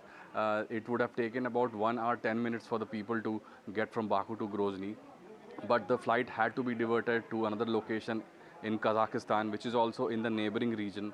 So all of that happened because there was some fog issue in the Grozny airport. That's what the authorities are saying at the moment. And the diversion happened, and there was some emergency situation inside the aircraft, because as our experts have been saying that the aircraft was emanating some distress signal as it approached the airport. So all of that will come into picture when the initial investigation gives out a report. At the moment, we can say that more than 40 people have been confirmed killed, and about 25 seem to have survived. Whether or not the crew survived, that is another question, but at this moment it is a tragedy that is still unfolding, and we can confirm that more than 40 people have been killed. Okay, Vishal, stay on with me. Mr. Lazar, may I understand from you, like Vishal was telling us at this moment, that there was some kind of distress signal that was also, in fact, that also emanated from the aircraft. Can it be ruled out that there is any foul play as far as this aircraft is concerned? I mean, because a lot of people, and I'm going through many posts, because Russia is involved in a conflict with Ukraine, a lot of these kind of things also give a lease of life to a lot of conspiracy theories. Well, Ankit, first of all, I'd just like to say that, Vishnu was bang on. I've read all the reports that Vishnu spoke about, and he was very correct on the GPS-B and the GPS-A trackers by Flight Radar 24. I personally, from the videos, it does not look like any foul play occurred. So I do believe that it's either, something extraneous, or a pilot error, or some malfunction in the system. We'll have to wait for the investigation. Very interesting. I think Vishal mentioned the number of survivors, as did your colleague from Sputnik, Russian television. If you notice the images of the aircraft has split. I'm barely speculating right now, but I do believe a large number of the survivors that you've seen are probably from that split section, which did not explode completely. You see, there are two parts. You can see one part has exploded and burnt into flames, and the other part has been left behind. So perhaps the survivors that we are seeing, the 25 or the 27 who are now in hospital, are probably from that group. And I pray that more survive and recover. But I would not like to speculate on whether it was part of the Ukrainian attack or the war. No, it doesn't seem that to me right at this point. Thank you so much, Mr. Lazar, for joining us at this moment. Also, thanks to Vishal for bringing us the latest on this story. Thanks, Christina, for telling us what is happening there on the ground. Ladies and gentlemen, we'll keep a very close eye on this tragic incident, in fact, coming in on the Christmas day. Moving on now to Chennai, where a shocking report is coming in from the city where an engineering student was sexually assaulted inside one of the most prestigious universities in the city, the Anna University. The second-year engineering student was sexually assaulted and her male friend was beaten up. Police is still, in fact, looking for 2 suspects as far as this case is concerned. The capital of Tamil Nadu, headquarters of Tamil Nadu, is becoming a lawless city. This government has got no control on law and order. We strongly condemn this. This is really shocking. A girl has been gang raped, that too in Chennai. Can't believe it. That is the state of law and order. This government has got no excuse to say anything on this. Shame on this government, shame on the chief minister, shame on the departments. How dare this can happen in Chennai? BJP strongly condemn this. Whoever has done this should be immediately arrested and justice to be done. Sam, Daniel, my colleague, is joining us with more details on this story. Sam, at this moment, of course, the politics aside, what is the situation as far as the girl is concerned, and where is the police in their investigation?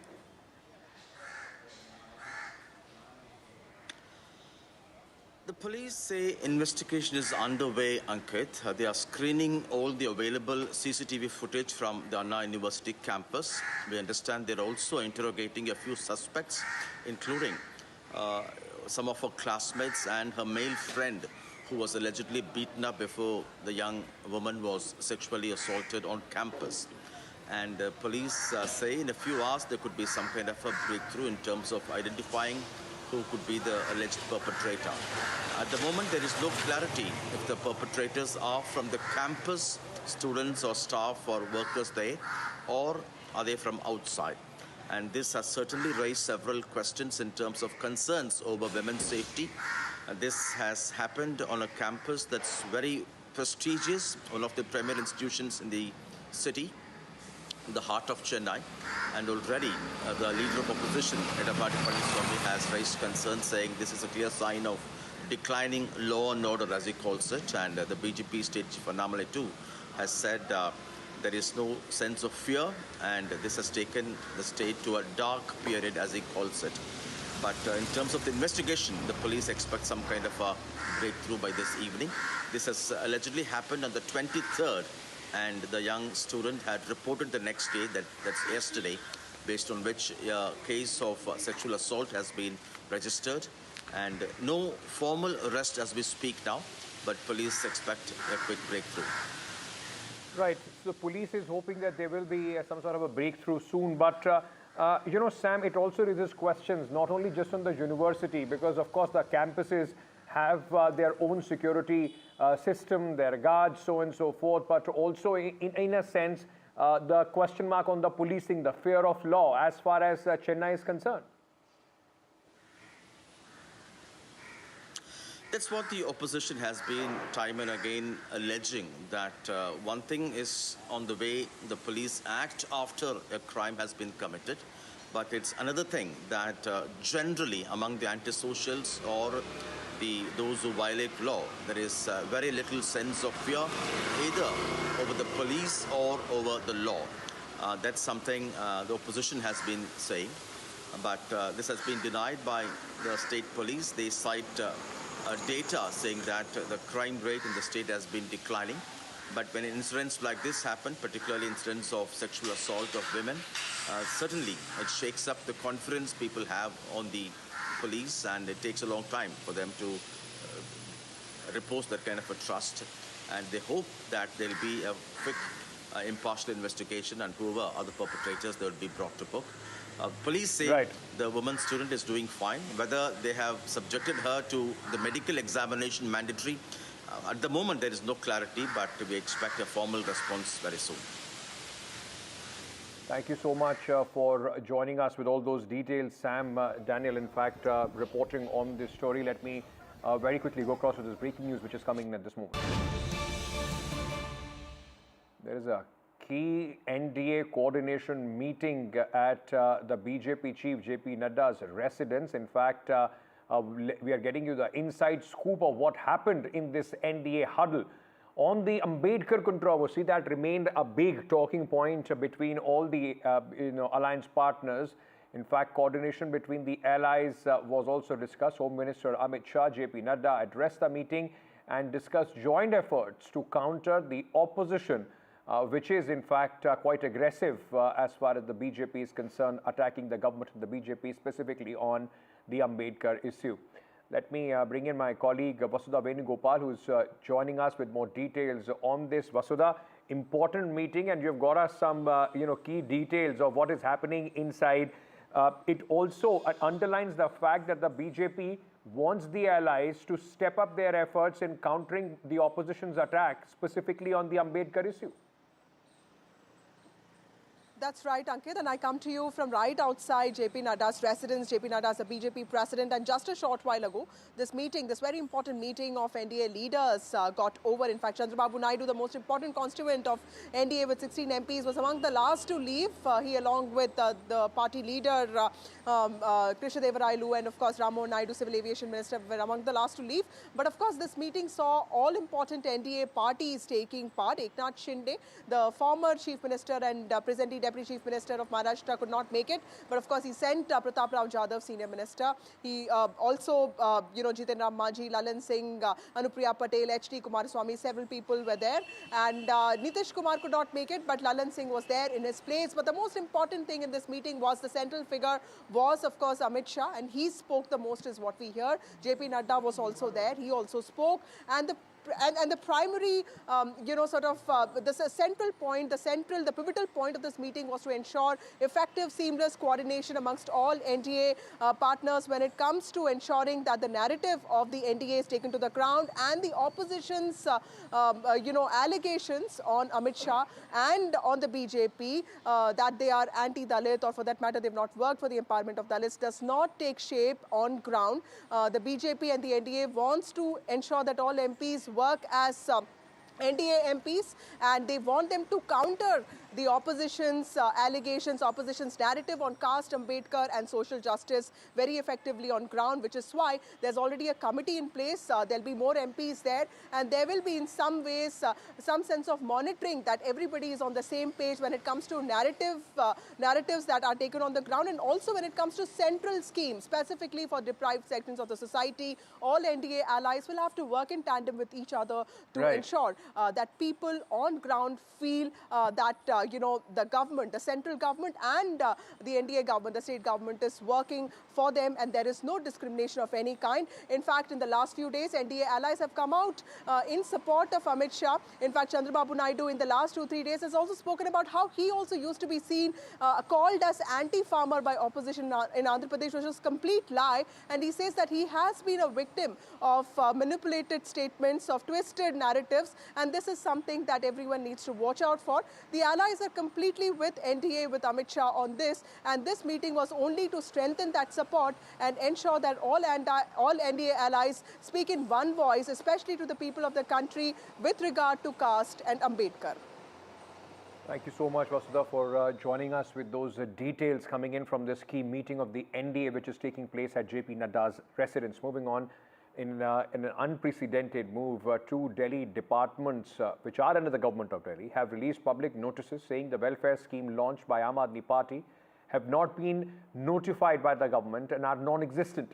Senior officers in Delhi government have released a public notice and disowned the registration process started by Chief Minister Ratishi and former Delhi Chief Minister Arvind Kejriwal for two schemes announced by the ruling Aam Aadmi Party in the national capital. The Department of Women and Child Development, in a public notice in newspapers, has said the Mukhyamantri Mahila Samman Yojana does not exist and has not been approved by the Delhi government. It has urged citizens to refrain from sharing personal information with individuals or groups claiming association with this fake scheme, as it could result in identity theft and financial fraud. Similarly, the Health and Family Welfare Department has also debunked claims about a non-existent Sanjeevani Yojana, which allegedly promises free healthcare for residents over 60 years